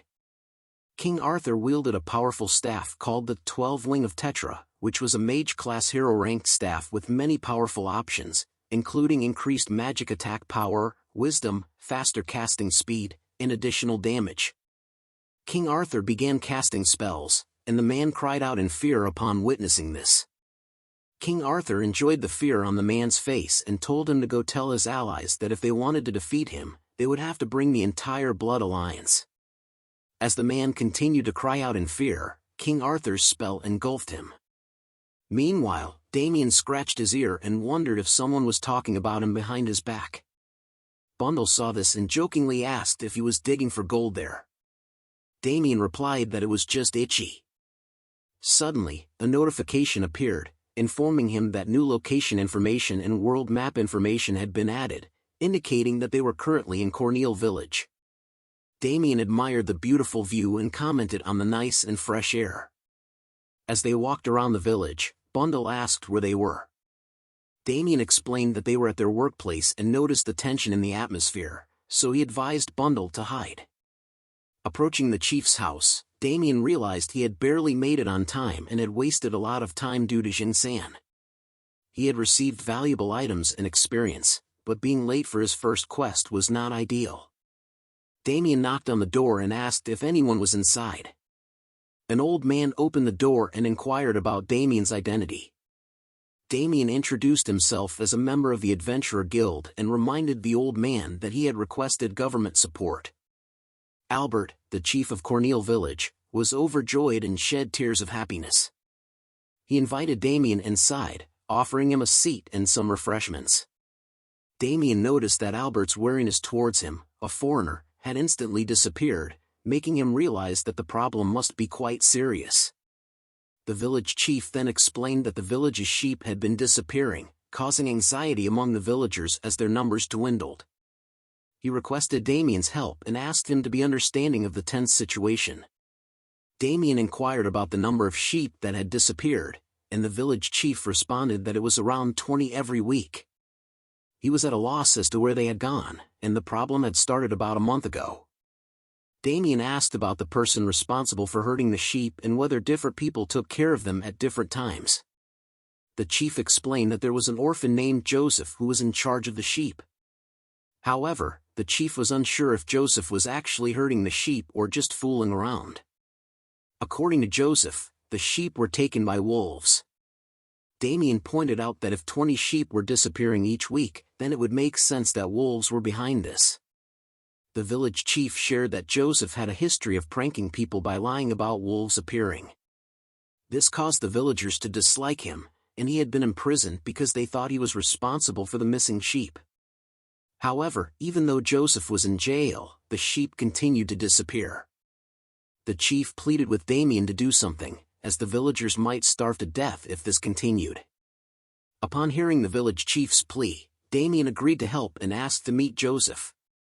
With a smile, Damien promised to solve the problem quickly and find out what was really happening to the sheep. Damien wondered if he had arrived at the correct place. Bundle asked where they were, and Damien looked ahead, spotting 2 guards near a small house with a locked door. Inside, someone was banging on the door, claiming their innocence. The guard instructed them to be quiet, as Chief Albert wanted silence until the issue was resolved. Bundle inquired about the villagers' behavior, and Damien speculated that they probably believed Joseph was responsible. Though Damien was primarily interested in his reward, he found the circumstances unexpected. Joseph's guardian had recently passed away, and Joseph had been taking on odd jobs like herding sheep. Damien felt this was insufficient treatment for an orphan shepherd, particularly when the sheep were disappearing. He also noticed that this village appeared more reasonable than expected for a rural area in the middle of nowhere. Despite everything, he decided to meet the villagers. Damien approached the guard and greeted them with a simple hello. The guard recognized him as someone who had been speaking with Chief Albert. Damien confirmed that he had indeed spoken to Albert and inquired about Joseph's well-being. The guard replied that Joseph was doing the same as always. Inside the house, Joseph shouted for someone to open the door urgently. The guard pointed to the room and explained that Joseph was fine but had endless energy, which exhausted the guard. Realizing time was running short, Damien requested the guard to step aside for a moment, expressing his desire to meet Joseph. He then addressed Joseph with his fist aiming towards the door, cautioning him to move away from the door. Damien prepared to swiftly punch the door, causing the guard to shout in worry, questioning his actions. The door blasted open, revealing a boy inside as Damien asked him if he was Joseph while Bundle tells Damien it appears so. Damien informed Joseph that he wanted to ask him a few questions and asked if he had the time. Joseph looked bewildered and asked who he was. Damien introduced himself as a mercenary from the Adventurer Guild. Bundle chimed in, introducing himself as Bundle. Damien reassured Joseph not to mind the talking chicken and the broken door, acknowledging the unusual circumstances. Joseph found himself frozen, wondering what was happening before him. Soon, Joseph found himself sitting on a bed as Damien began questioning him. Damien had heard about wolves hunting Joseph's sheep, and Joseph confirmed the truth of the matter. He explained that there was an enormous wolf, much larger than a human, which he had seen hunting a bear.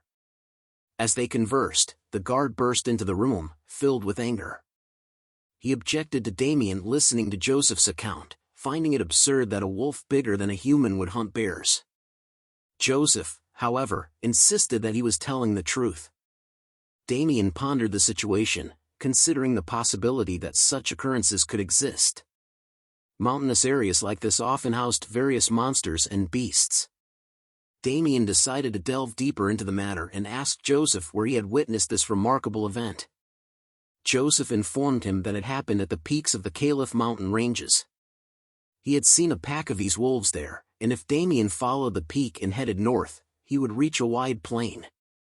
The location was situated at the end of the forest, making it relatively easy to find.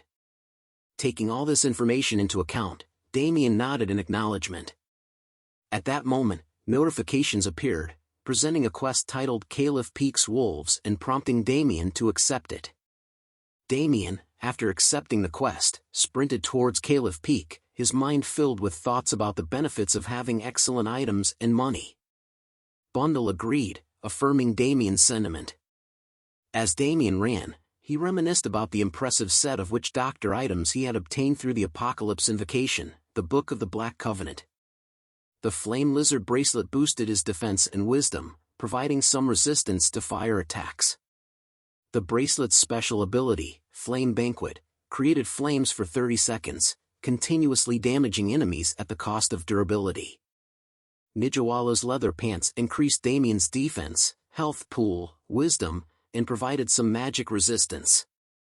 By consuming durability, the pants activated Dark Green Blessing, which increased casting speed, mana regeneration, and stamina recovery by 100% for 1 minute. The Golden Rabbit sandals boosted Damien's defense, increased his agility, and granted an increase in moving speed. By consuming durability, the sandals triggered Golden Flash of Light, exponentially increasing Damien's first step speed by 10,000%. Damien recognized the rarity and value of such exceptional equipment, emphasizing that they couldn't be simply purchased with money. It had required a significant investment of hundreds of thousands of gold, as well as rare ingredients not readily available on the market. Damien realized the importance of having superior equipment, especially since the area he was heading towards was inhabited by monsters with levels exceeding 30. Damien came to a stop, a smile spreading across his face as he gazed ahead, saying he had found it. A notification appeared, indicating that new location information had been added, revealing their current location as the peak of the Caliph mountain ranges. Taking in the surroundings, Damien noted that it resembled a place where a wolf den would be and that the place was huge. The area was filled with boulders, creating numerous blind spots, and that there were cliffs several meters tall. He looked at the gap in front of him, which seemed too small for a wolf larger than a human to pass through. Nevertheless, he acknowledged that Joseph had claimed to have seen them with his own eyes. Without hesitation, Damien commanded, "Come out." A notification appeared, introducing a witch doctor skill called necromancy. As Damien activated the skill, multiple summoning circles materialized in front of him. Meanwhile, a group of adventurers was climbing the same peak as Damien. The party leader, Seo Hyun, urged her team to prepare, assuring them that they were close and would reach their destination soon. However, user God from afar questioned if there was anyone already present. Seo Hyun replied that she hadn't come across any information about someone successfully raiding this location, indicating that the quest had not been cleared yet. God from afar expressed his determination to take on the challenge, while user Selling Heal S500 raised concerns about defeating the powerful Great Wolf King. God from afar tells him that killing the boss was why they were here, but Selling Heal S500 tells him that he had heard that the boss was extremely strong. God from afar reassured him, confident in his own experience and abilities, claiming that the monster wasn't intimidating and its patterns were predictable. He advised Selling Heal to focus on healing their party. User Gel Punisher interjected, urging the group to continue without further delay, suggesting that there could be others already attempting the quest. This comment annoyed God from afar, leading him to curse at Gel Punisher. Gel Punisher then yells at God from afar for cursing at him, but God from afar tells him that he said nothing, I was just talking to myself. Gel Punisher tells him to watch his mouth as God from afar agrees with him. He thinks about getting back at him later with an evil grin.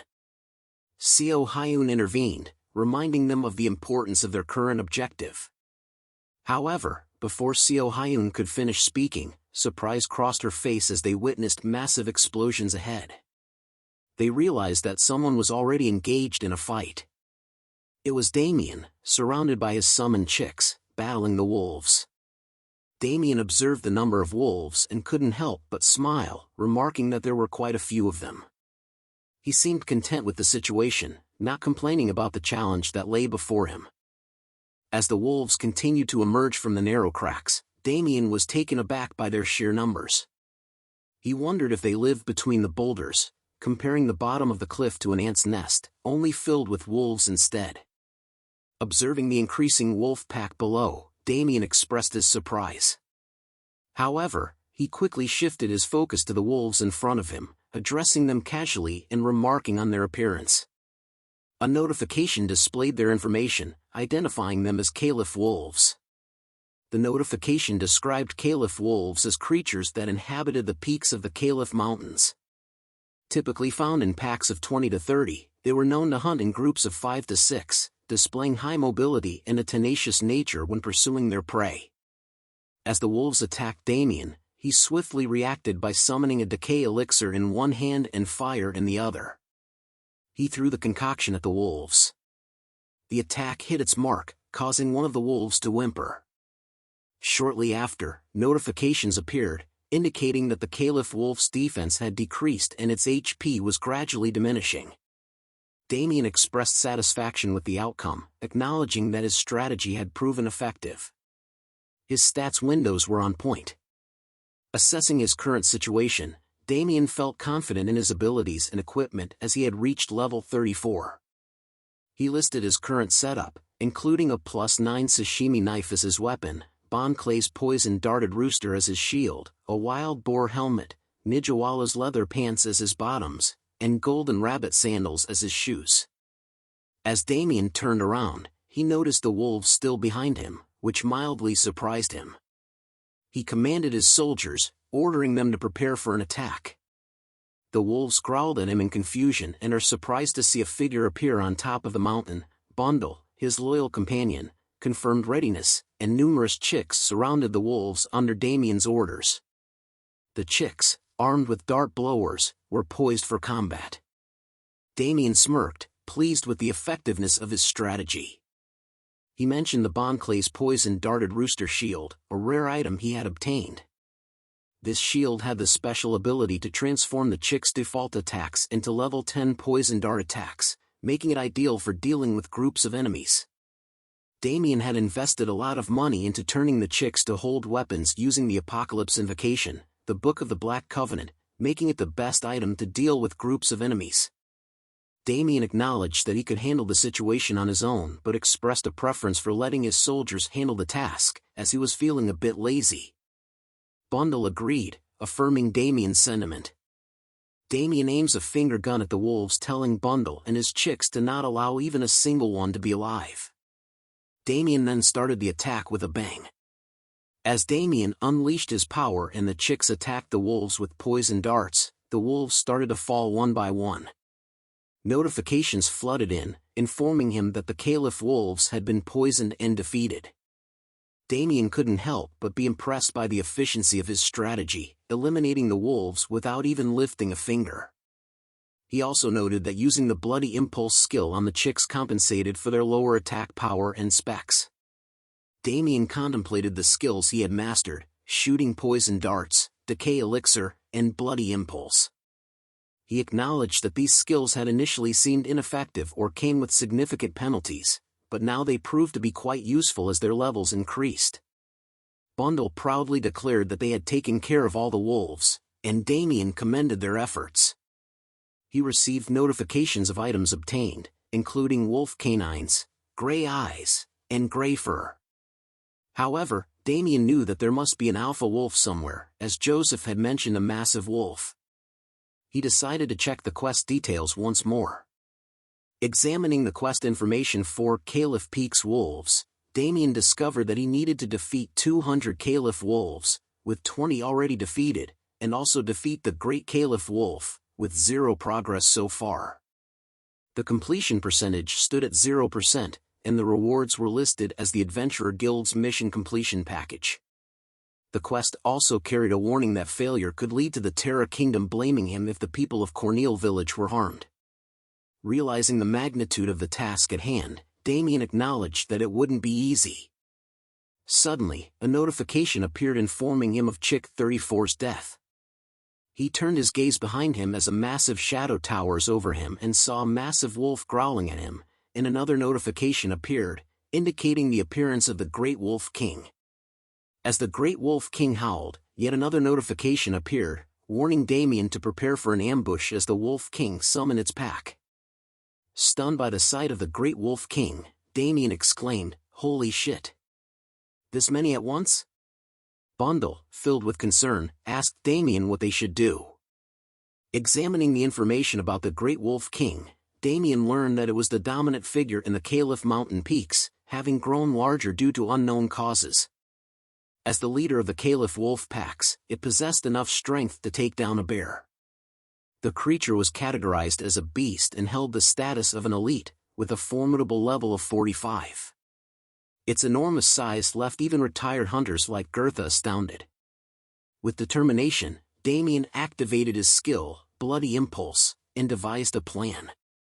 He assigned Bundle to take care of the Great Wolf King's minions while he focused on facing the formidable creature himself. Bundle promptly organized the chicks into position and ordered them to attack with their poison darts. As the darts landed on the wolves, Damien prepared himself for the encounter. Seeing that the chicks were handling the wolves, he realized they weren't a threat. Damien braces himself with a red aura covering his body as he readies himself for the upcoming battle. He utilized the defensive capabilities of his golden rabbit sandals and unleashed his skill, Golden Flash of Light, as he shouts "Go!", propelling himself into the air towards the Great Wolf King. He catches the attention of the beast by asking it where it was looking. With confidence, he addressed the Great Wolf King, stating that it was up against him. Amid his preparations, Damien received several notifications. His defense was enhanced by Nijawala's leather pants, and his casting speed, mana recovery speed, and stamina recovery speed all received significant boosts through the skill Dark Green Blessing. Damien couldn't help but smile, feeling an overwhelming sense of power. However, a warning notification alerted him that the Great Wolf King had recognized him as the most threatening enemy and cautioned him to be cautious of its attacks. With agility and precision, Damien skillfully dodged the Great Wolf King's attack, narrowly evading its ferocious assault. He leaps onto the Great Wolf King's body into the air. Taking advantage of the opening he needed to first melt the fur, he swiftly threw the decay elixir at the creature, aiming to weaken its defenses and inflict damage. The elixir hit its mark, causing the Great Wolf King's defense to decay and decreasing its overall defensive power. Additionally, the elixir ignited the wolf, leaving it burned. Observing the situation, Damien couldn't help but notice that something seemed off. The Great Wolf King, being an elite-type monster, should have already unleashed its powerful attack or utilized defensive skills or commands to its pack. Yet, it had not made any such moves despite enduring a barrage of attacks.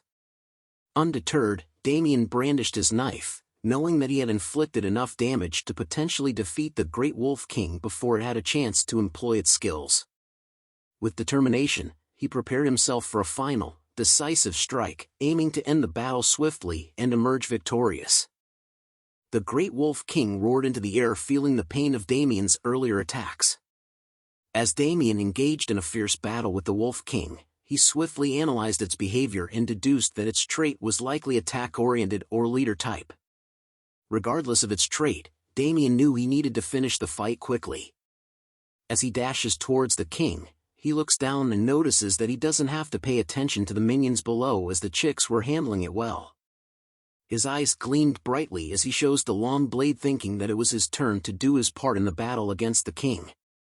With determination, he approached the Wolf King and delivered a powerful blow, eliciting a painful howl. Meanwhile, a group of adventurers led by Seo Hyun arrived at the scene, witnessing the dust-covered battlefield. Confusion and speculation filled the air as they observed the ongoing battle. Gel Punisher wondered if the monsters were fighting each other, while Selling Heel pointed out movement in the fog. God from afar expressed frustration, questioning what was happening. Seo Hyun suggested that it was unlikely to be another user since they had left early in the morning after the quest had recently appeared. Selling Heel speculated that it might be monsters fighting over territory. Seo Hyun quickly assessed the situation and called for everyone to prepare for battle, instructing the healer to ready their buffs. As the fog began to dissipate, Selling Heel exclaimed that something unexpected was happening.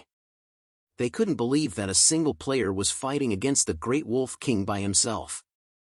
God from afar was shocked to realize that it was a single person fighting the Great Wolf King alone. In a panic, God from afar exclaimed that someone might steal the kill and immediately started running toward the battlefield. As the Wolf King's attacks narrowly missed Damien, he expressed his frustration, acknowledging that the creature seemed unkillable. After landing on the ground, Damien pondered the situation, recognizing the formidable nature of a field boss. He reflected on his previous actions, having weakened the Wolf King's defense and reduced its HP with the Decay Elixir, while utilizing the synergy of the Deep Green Blessing and Flame Banquet techniques. However, to his dismay, he noticed that the creature still possessed half of its HP. The Wolf King lunged at Damien once again, but with agility and quick reflexes, Damien managed to evade the attack. Assessing the situation, Damien acknowledged that dodging the Wolf King's assaults was becoming more challenging as the creature closed in on him. Realizing the need for a change in tactics, Damien decided to switch to a ranged weapon, acknowledging that fighting from a distance would be easier. Despite the relentless attacks from the Wolf King, Damien skillfully evaded every strike and attacked him with a dart blower. Observing the situation, Damien noted the advantage of fighting from a distance but remained cautious of the Wolf King's unknown trait. Damien taunted the beast, blowing darts at it while confidently questioning its abilities and asking what it was looking at. Suddenly, the Wolf King let out a fierce howl, and to Damien's surprise, he found himself surrounded by a pack of wolves coming from the shadows. Realizing it was too late as the shadow wolves lunged at him, Damien finally understood that the Wolf King's elite trait was the ability to summon its pack. As the wolves sank their teeth into him, Damien cried out in pain while notifications flooded his vision. He received notifications of an abnormal status, being inflicted with bleeding and muscle rupture. Warnings about his falling HP levels urged him to be cautious as his eyes began to close. Fearing for his life, Damien's thoughts raced, realizing that he was on the verge of death. He soon began to put his hands together as if he was about to pray. When suddenly pieces of the shadow wolves began to fly around, which even startled the Great Wolf King. A purplish skin tone foot slams heavily onto the ground where the shadow wolves were. The activation of a skill called Zombification with limited remaining time allows for the user to transform into the undead once their life reaches 0. Damien reveals himself as is shown to have completely changed his looks into an undead as he spits out blood with a deadly crimson aura surrounding his body. Notifications began to pop up reminding him of his remaining duration of the skill Zombification. The Great Wolf King growls in anger as it notices Damien's changed appearance. In a mixture of anger and pain, Damien directed his frustration towards the Wolf King, taunting it while vowing to tear its snout apart. Despite the excruciating pain he felt, Damien declared his determination to kill the Wolf King without hesitation. One of the wolves tried to attack him from behind, but Damien swiftly caught it by the neck, lifting it high in the air and telling it if they all wanted to die that badly and finally slamming it forcefully into the ground.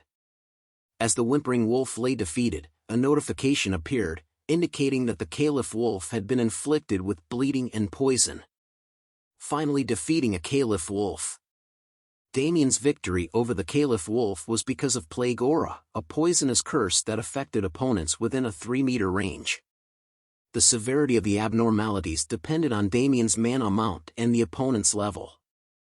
With grim determination, Damien readied himself for the next phase of the battle and challenged the Wolf King. Recognizing the urgency of the situation, he warned the Wolf King that time was of the essence, demanding it to come at him or face his wrath. Meanwhile, God from afar, who was en route to Damien, couldn't help but feel frustrated with his teammates' doubts and reluctance. Recalling their conversations, he remembered them questioning whether they should give up, expressing their unwillingness to proceed. God from afar couldn't accept the idea of retreating without any gains. Upon reaching the scene, God from afar was taken aback as he witnessed Damien relentlessly smashing the Wolf King. He couldn't help but exclaim in disbelief at the sight before him. As Damien delivered the final blow, notifications flooded in, signaling his victory over the Great Wolf King. Experience points were gained, and Damien's level increased to 36. Additionally, he obtained valuable items such as the Essence of Wilderness and the Great Canine. Sitting down to catch his breath, Damien muttered to himself, acknowledging that he had ultimately succeeded in killing the creature. Notifications continued to appear, indicating the acquisition of the wolf head leather and the token of heresy, as well as the completion of the quest Caliph Peak's Wolves. Damien was instructed to return to Chief Albert in the Caliph village to claim his rewards. Picking up the drops left behind by the defeated Wolf King, Damien recognized the value of obtaining the Essence of Wilderness. He also acknowledged the usefulness of the chicks in taking care of the additional wolves, resulting in his level increase. With the quest successfully completed, Damien decided it was time to leave. However, just as Damien was about to depart, he noticed something amiss and instinctively blocked an arrow with his arm. Damien examined the arrow lodged in his arm and quickly deduced that it was a catapult arrow, aimed directly at his head. Realizing that the attack had come from nearby, he acknowledged the presence of a strong user who had gone unnoticed. With a calm yet assertive tone, Damien called out for the mysterious assailant, issuing a warning while still offering a chance for a peaceful encounter. God from afar emerged from the shadows, impressed by Damien's quick reflexes. He cautioned Damien against making any sudden moves, threatening him with the consequence of death. Unfazed by the warning, Damien calmly pulled out the arrow from his arm, displaying an unsettling smile. He directed his question towards God from afar, demanding to know his identity. A standstill begins between Damien and God from afar as he looks at Damien with his pointed crossbow. Damien finally removes the arrow in his arm and throws it to the side. Damien examined God from afar's weapon and noticed its resemblance to the ones used by the Xingsan startup guys. He deduced that God from afar was a ranger class due to the crossbow and semi-automatic catapults, known for their mobility rather than raw destructive power. This realization made Damien somewhat confident that the encounter might not be as challenging as he initially thought. However, his confidence was short-lived as God from afar swiftly fired another arrow, grazing Damien's face and leaving a cut. Annoyed, God from afar reminded Damien to not move and to just listen to what he wants him to do. Damien wiped the blood from his face and realized that God from afar's speed exceeded his expectations. Judging from God from afar's agility and superior equipment, Damien estimated that he was likely at least level 30, surpassing the Xingsan guys in both skill and gear. God from afar, pleased with Damien's realization, had a smile on his face. Meanwhile, Damien received notifications that his zombification was wearing off, and he understood that God from afar had intentionally waited for the skill to expire. It became evident to Damien that he was facing a formidable opponent. God from afar acknowledged Damien's accomplishment of killing the Great Wolf King as a close-range fighter and expressed his surprised admiration. Damien wasted no time and directly asked God from afar what he wanted. In response, God from afar expressed his frustration, telling Damien if he really didn't know what he wanted. God from afar then started to claim that Damien had wasted his time and effort as the Great Wolf King was meant to be his. He demanded that Damien hand over everything he obtained from the Great Wolf King, including his equipment, and then he will let Damien live. Unfazed by the demand, Damien firmly responded with a simple nah. God from afar was taken aback by Damien's defiance, and Damien questioned whether God from afar thought he was crazy. Considering the effort he had put into killing the Great Wolf King, Damien wasn't foolish enough to give up his hard-earned rewards. God from afar, filled with anger, whispered "die," but Damien couldn't hear it properly. God from afar shouted "die." "You bastard!" and launched countless arrows at Damien. However, Damien skillfully dodged the attack, pleased that his provocation had worked. He activated his skilled Bloody Impulse, increasing his attack and movement speed by 200%. Formulating a plan, Damien decided to consume a healing potion and activate the skills Deep Green Blessing and Flame Banquet. Damien aimed to deal as much damage as possible while God from afar was still shocked by his evasion. Smirking, Damien noticed that God from afar's attack pattern was straightforward, allowing him to easily dodge and counter. He considered God from afar a loser and observed the reload time between shots and the brief pause before each fire. Meanwhile, God from afar grew frustrated, realizing that Damien was successfully evading all his attacks as he calls him a little rat and keeping his attention fixed on him. God from afar, aware that he was at a disadvantage and seeing Damien dodge his attacks easily, voiced his concern about potentially losing the fight.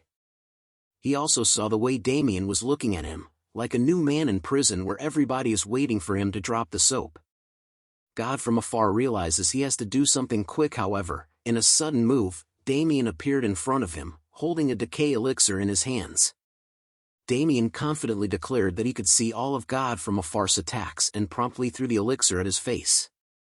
God from afar fell to the ground, coughing, and realized that the damage inflicted by the elixir was less than he had expected.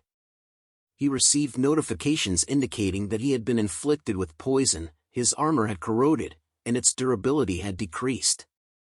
Frustrated, God from afar exclaimed in frustration, shouting, "What the hell is on me?" realizing that Damien had damage over time and defense debuff skills, despite being a close-range fighter.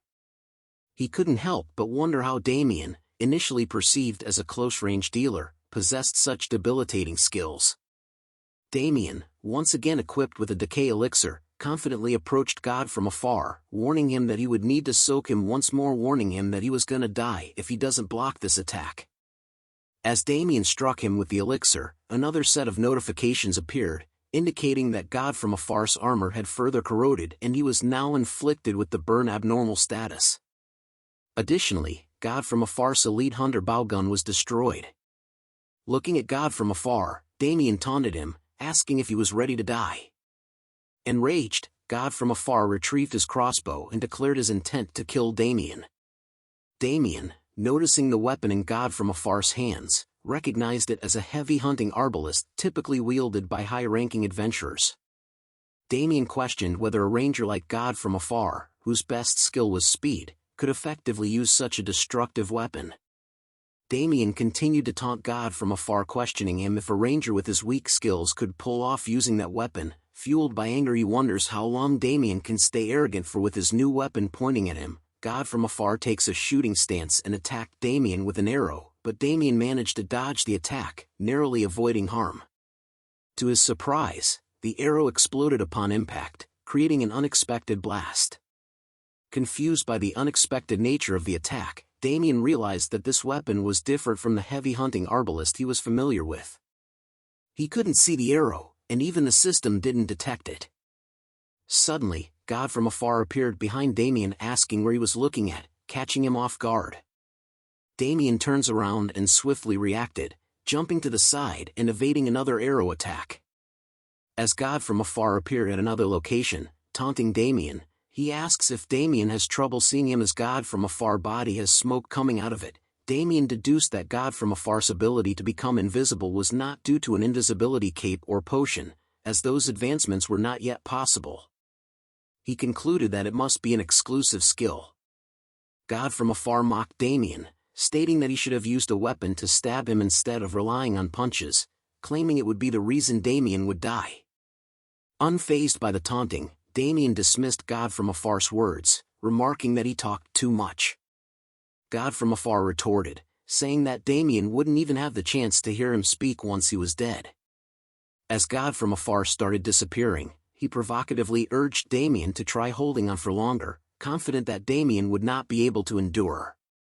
Damien, now aware of God from afar's skills, including the invisible bow shot from the Dark Hunter skill set, dodged multiple arrows. He realized that these skills allowed God from afar to remain invisible while rolling on the ground and made use of the heavy hunting arbalist much quicker. Damien understood that the key to overcoming this challenge was to end the battle swiftly. The intense battle between Damien and God from afar reached a critical point. Damien, utilizing his defense, golden rabbit sandal and the skill golden flash of light, swiftly closed the distance between them, surprising God from afar. In a swift movement, Damien plucked some of God from afar's hair, causing him to shout out in pain. God from afar, in a mixture of anger and disbelief, questioned Damien's actions, calling him a psychopath. Damien maintained a serious tone and offered him one final chance to apologize, urging him to think wisely and consider his actions carefully. However, God from afar responded angrily, questioning Damien's sanity and expressing his refusal to apologize. But before he could finish his sentence, he experienced a sharp pain and realized something was wrong with his heart. Damien, with a smile on his face, remarked that the effects of his actions were indeed quite effective. Holding a voodoo doll in his hand, Damien asked mockingly where he should stick it.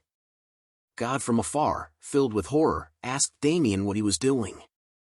Damien, with an evil smile, responded that it was quite obvious, it was God from afar's own body that he was manipulating with the voodoo doll. Seo Hyun and Selling Heel were reflecting on recent events. She asks if that was God from afar who had been launching a series of arrows and what has happened, but now there was an eerie silence. Suddenly, a piercing scream startled them, and a notification appeared, showing God from afar's diminishing HP. Observing the situation, Seo Hyun expressed her concern about God from afar's rapidly decreasing HP. The group realized that something was wrong and feared for his life. Gel Punisher voiced his frustration, questioning what was happening. Selling Heel added that if things continued this way, God from afar would meet his demise. Seo Hyun decided to investigate the situation firsthand, disregarding Gel Punisher's advice to think things through. She refused to stand by and watch God from far die without taking action. Gel Punisher pondered the situation, wondering if Seo Hyun was thinking clearly. He acknowledged that God from afar was a strong player and unlikely to be easily defeated by another user. The rapid decline in his HP indicated the presence of a formidable adversary. Soon, they received a notification stating that hostility was detected from a user. The notification further indicated that the user's strength was immeasurable, signaling a dangerous opponent. They were surprised to learn that Damien's strength couldn't be quantified. Gel Punisher, still concerned about Seo Hyun's impulsive decision, reminded her of Damien's impressive accomplishments, including single-handedly defeating the Great Wolf King. He cautioned her not to underestimate Damien's capabilities. However, Seo Hyun paid no heed to his words and instructed the group to prepare for battle. She requested buffs from Selling Heel, who readily agreed. God from afar screamed in agony, bewildered by the pain coursing through his body, wondering what Damien had done to his body. Damien taunted him, questioning if he was curious about the source of his suffering. God from afar, filled with anger, glared at Damien and muttered curses. Damien, wearing a malevolent smile, revealed his sinister plot. He explained how he had used God from afar's hair to create a doll that represented him. According to Damien, the pain inflicted on the doll was mirrored in God from afar's own body. God from afar dismissed the idea as utter nonsense, still in disbelief. But to demonstrate his power, Damien cracked the doll's arm, and instantly, God from afar's arm twisted in tandem, causing him to cry out in agony. Damien relished in his control over God from afar's body, taunting him further. Damien wondered what else he should do, and with the most evil smile in history he pointed at the doll's crotch area, wondering what would happen to it. Ladies and gentlemen, watching this act itself is a low blow. Please do not do this to others. Use this as a last resort method. Now back to the story, insinuating another potential act of harm, leaving God from afar horrified. Overwhelmed with fear, God from afar desperately pleaded with Damien, grasping his legs, and begged for mercy, offering anything in return. He apologized profusely and begged for a chance to redeem himself. However, Damien ignored his pleas for mercy and simply said goodbye while he smiles happily and heartlessly flicked his finger at the doll, indicating the end. Damien observed God from afar, who had collapsed while clutching his injured crotch, expressing disappointment that he had passed out so quickly. He sat down beside him, lightly touching him, and questioned if he was truly dead, reminding him that his HP hadn't reached 0. Suddenly, a voice commanded Damien to stop, causing him to turn around. Seo Hyun and her team had arrived at the scene. Seo Hyun urgently ordered Damien to move away from God from afar. Selling-Heal expressed concern for God from afar and asked if he was alright. Seo Hyun assessed the situation, observing God from afar's state, and concluded that he was still alive, albeit barely conscious. Damien assessed Seo Hyun and her party members, recognizing them as intermediate-level players likely connected to God from afar in some way. He wondered why God from afar had been so confident and realized it was because he had a party supporting him. Curious about their affiliation, Damien asked if they were party members of God from afar. In response, Seo Hyun glanced at Damien, and a notification appeared, indicating that Damien's strength couldn't be measured. She swiftly ordered her team to prepare for battle. Damien received further notifications, revealing that Seo Hyun considered him an enemy and warning him about penalties in case of death. Frustrated, Damien questioned the meaning behind these developments, realizing that the opposing party might have discovered his own strength, putting him at a disadvantage. More unfortunate notifications followed, informing Damien that the effects of his skill, Dark Green Blessing, were vanishing, and his stamina and mana recovery had paused. He realized he had depleted many resources during the previous fight and needed time to let his skills cool down. Attempting to initiate a conversation, Damien suggested they talk first. However, Seo Hyun forcefully silenced him, labeling him a murderer and accusing him of killing numerous users. Damien realized that the situation was not going as smoothly as he had hoped as he thought of them as not being agreeable. Damien interjected, asserting that it was actually their party member who was in the wrong. He claimed that God from afar had demanded he drop all the items obtained from the Great Wolf King, along with his own equipment. Damien believed his actions were justified in response to God from afar's demands and suggested that they should take responsibility for their party members' actions. He insinuated that they might have ordered the attack against him. Indignant, Seo Hyun denied the accusations, vehemently stating that they were not the kind of people who would engage in such behavior. Suddenly, everyone's attention was captured by God from afar, who had regained consciousness. He pointed his hand at Damien, leaving Seo Hyun to question his intentions. Damien recognized the arrow in God from afar's hand and realized it was a baby arrow, causing panic to spread across his face. Damien realized that he wouldn't be able to evade this attack and might need to sacrifice his arm. However, before God from afar could execute his attack, foam started foaming from his mouth, and a notification appeared, stating that God from afar had logged out. Damien received a notification indicating that he had committed PK. Damien, holding the doll with a pierced head, expressed his unintended actions, claiming he hadn't meant for it to happen. Seo Hyun responded with suspicion, accusing Damien of causing God from afar's death using spells. She believed that he had intended to kill him from the beginning. Selling-Heal expressed his disapproval, stating that he shouldn't even be considered human. Damien looked at them in disbelief and tried to explain that it wasn't his intention, but Seo Hyun silenced him, dismissing his words. She ran towards Damien, declaring that there was no need for further discussion and that he could make his excuses in hell. Damien contemplated his options as he equipped his wild boar helmet, realizing he had no choice but to face them. He regained his HP, and the cooldown on his skills had ended.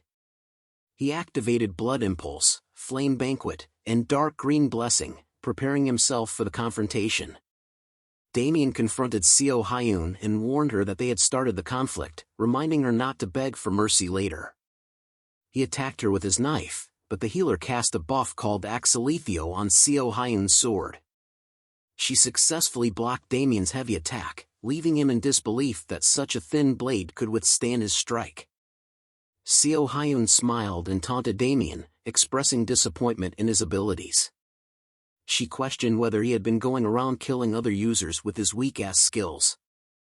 As Seo Hyun continued to order the healer to keep buffing her, the healer cast various buffs such as Restore, Divine Aura, and Lux Gloria. Damien observed the situation and realized that there was no chance of winning unless he eliminated the healer first. Before Damien could further strategize, Seo Hyun dashed instantly and swiftly attacked him using the skill Undo Trois. Damien managed to block her attack with his knife, but he was taken aback by the advanced swordsmanship displayed by Seo Hyun. Damien noticed that the paladin was collecting all the buffs such as Will of Solidarity Reduction Armor and Shield of Trust as well, and realized that it would be extremely difficult to defeat them if they were heavily buffed, leaving him with only one choice. He thinks of the choice as Seo Hyun asked him where he was looking at. She rushes in to deliver the final blow, but with limited options available, Damien swiftly took out an elixir and threw it on the ground, forcing Seo Hyun to back away for a moment, while causing a thick fog to envelop the area. Seo Hyun looked around in surprise as the fog surrounded them, making the voices of her teammates calling out to her become faint and unclear. A voice calls out to her saying hi. Just as she turned around, Damien appeared behind her with a sinister grin and informed her that she was now trapped within the fog. Seo Hyun calls Damien a bastard as the fog covers the area. She prepares her attack thinking of killing him in one attack. She leaps forward with immense power, appearing right in front of Damien using her skill counter-attack, but Damien easily dodges her attack by moving his head. He counter-attacks with an elixir in his hand. The attack lands on her as she backs away screaming in pain. A fog is created and her teammates call out to her in concern. Gel Punisher asked her if she was okay, but Seo Hyun noticed something and couldn't respond. She slaps him in the face telling him to close his eyes, which causes Gel Punisher to be confused. Seo Hyun wondered why it was melting in shock just as Damien appears. He was surprised to see that not everything had melted away. Seo Hyun calls him garbage, but Damien refutes back saying it was just self-defense. Damien then takes notice of the healer, who was now trying to run away as he was unprotected. The healer begs Damien to not shoot at him, but Damien was like, nah fam, I'ma shoot away. With his long dart blower, Damien's attacks lands on the back of the healer who tried to run away, causing notifications to appear telling the healer that his character has been inflicted with poison, and that his HP was slowly decreasing. Soon afterwards a notification appears, indicating that selling Heal S500 has died. Damien watches the healer disappear due to his death and calls out next. Gel Punisher sees Damien walking towards him and begins to panic, thinking that it was all over him and that the team should have think beforehand. He opens his window thinking that this wouldn't have happened if they had just threw out God from afar, and attempts to log out from the game, but a notification appears telling him that he cannot log out during battle. Gel Punisher wonders why he couldn't log out and repeatedly presses the log out button, causing notifications of the countdown to appear until he can log out, but Damien appears behind him with an evil grin, asking what he was doing. Gel Punisher turns around with fear in his face, knowing that he cannot win against Damien as he was too good. Gel Punisher then decides to kneel before Damien, calling him brother and saying he was sorry and to spare him this one time. He continues to tell Damien that he will stripe everything and crawl on all fours if that's what he wanted. Damien scratches his thinking that he was one strange dude. Damien looks at him and sees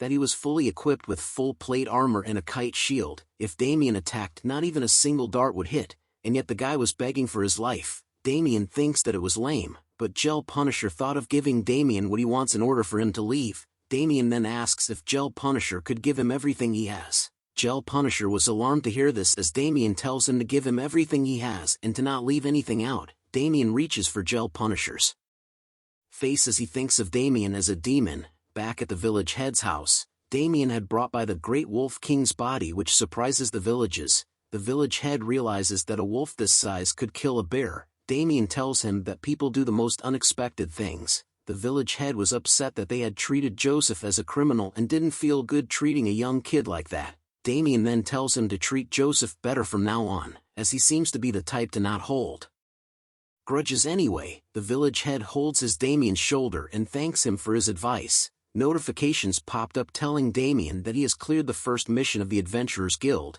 and to return to the Adventurers Guild and report.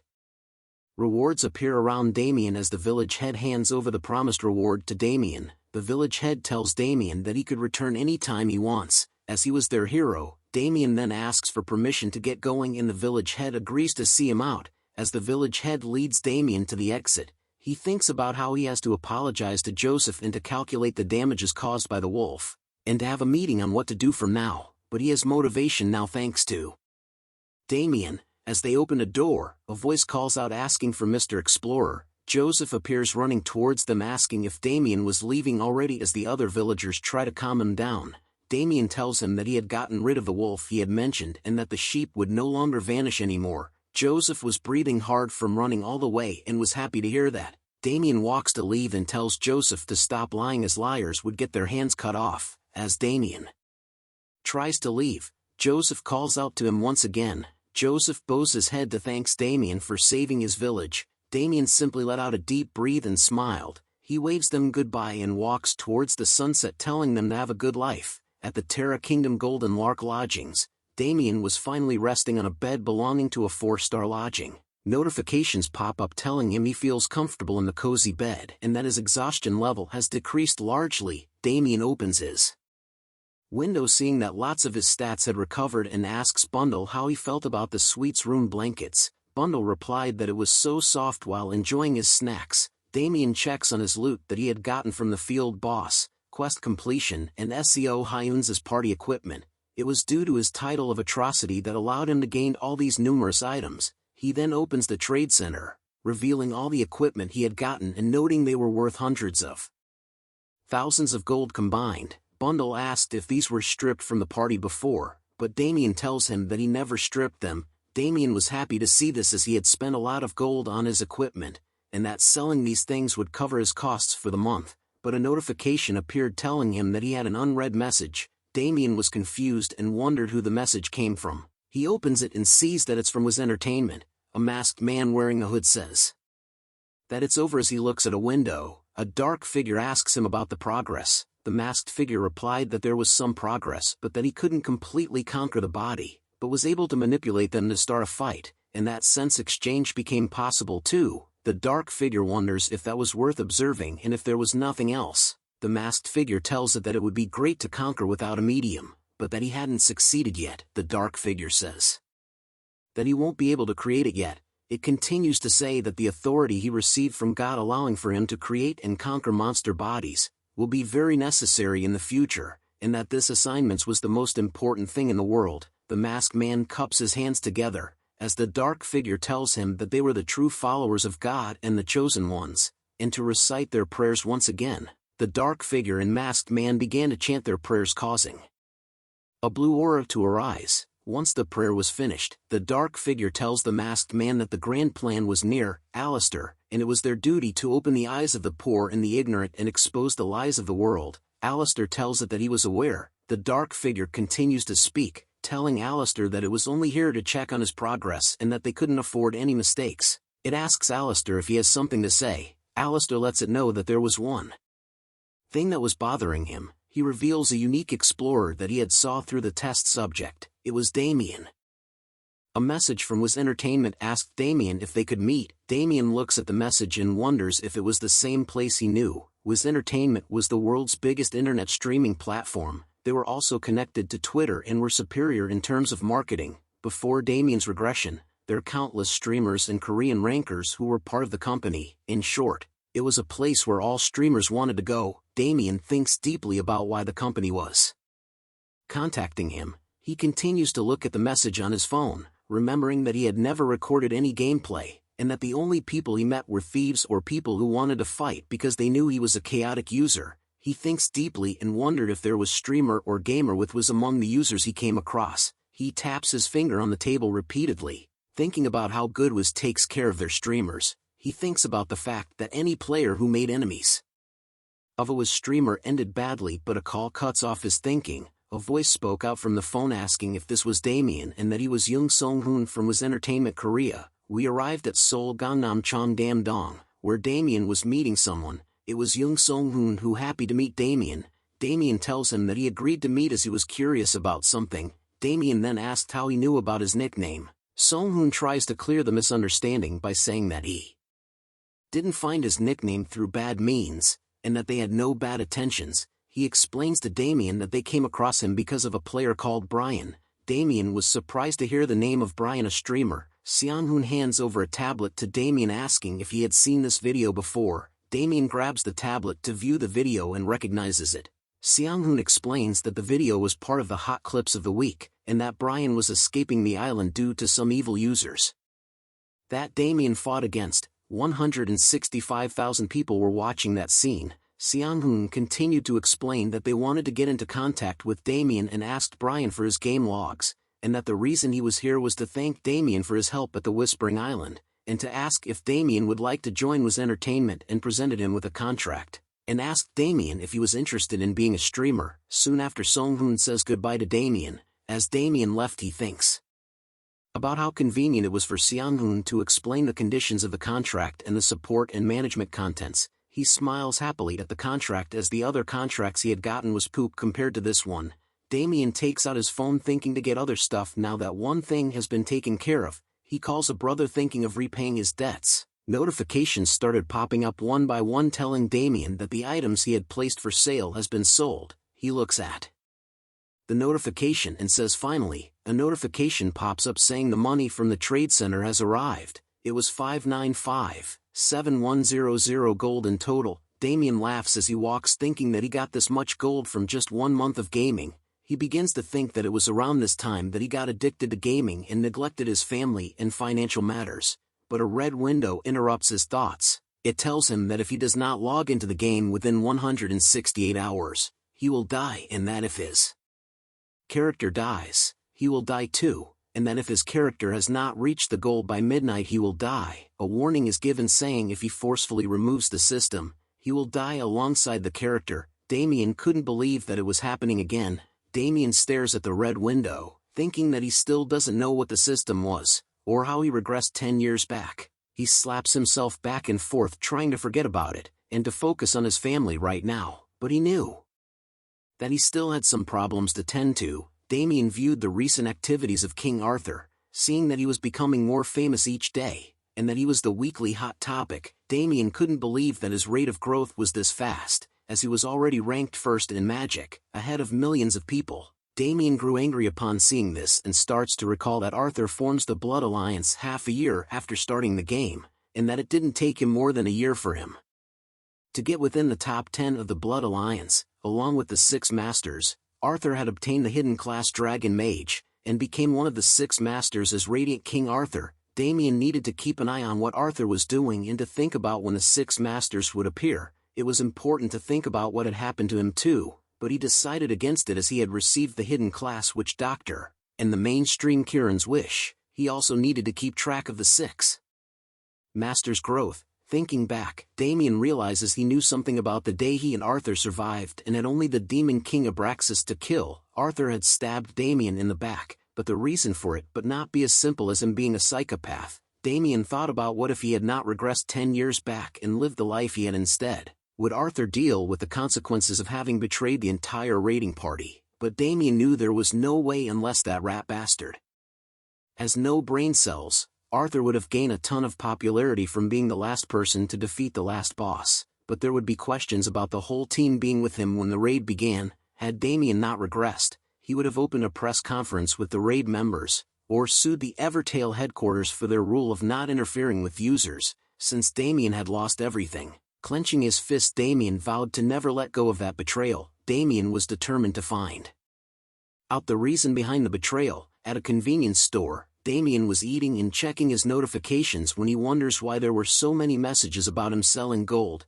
Damien realized that it was messages about the item he was selling. His friend asked if he makes good money playing games, and Damien tells him that there were a lot of people asking to buy, making it difficult for him to choose who to sell to. 2 notifications appear telling Damien that the deal was complete and the money was transferred into his bank account. Damien takes a sip of his drink thinking that he will be able to pay off his father's nursing home, and that the rest of it will be for the family's living cost. Damien receives a phone call from his mom wanting to hear his voice, but Damien tells her he was a bit busy right now. He tells her he loves her and to take care, while thinking that hearing her voice made him more determined. Damien then asked his friend about him wanting to get into AC, and His friend tells him that he thought about reducing his working hours to play instead, as it seems to bring in more money. Damien asks if he needs a capsule as one was needed to play the game. The friend refuses his offer as he knew that Damien was broke. Damien raises his drink, telling his friend not to worry about the capsule, and to take it as a form of repayment for a debt that he had for him.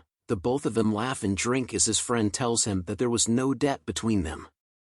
Damien continues to talk and think about doing nice things for the people who were nice to him before his regression. Back in AC, Damien summoned the token of heresy. It was a wooden card that had an ominous symbol and an unknown aura, looking like it was cursed or casted onto somehow. Damien looks at it saying it was a bit suspicious, thinking that it was probably a collectible, but he smiles happily thinking that the rank unknown was interesting. He opens his inventory, thinking there might be a chance that the item was super valuable. He hopes to find something good by using the Book of Covenant later to find its value. A foot appears saying what an interesting item. Damien turns around and couldn't believe what he was seeing. Kayron had appeared asking how his stupid student was doing. Damien wondered what he was doing here.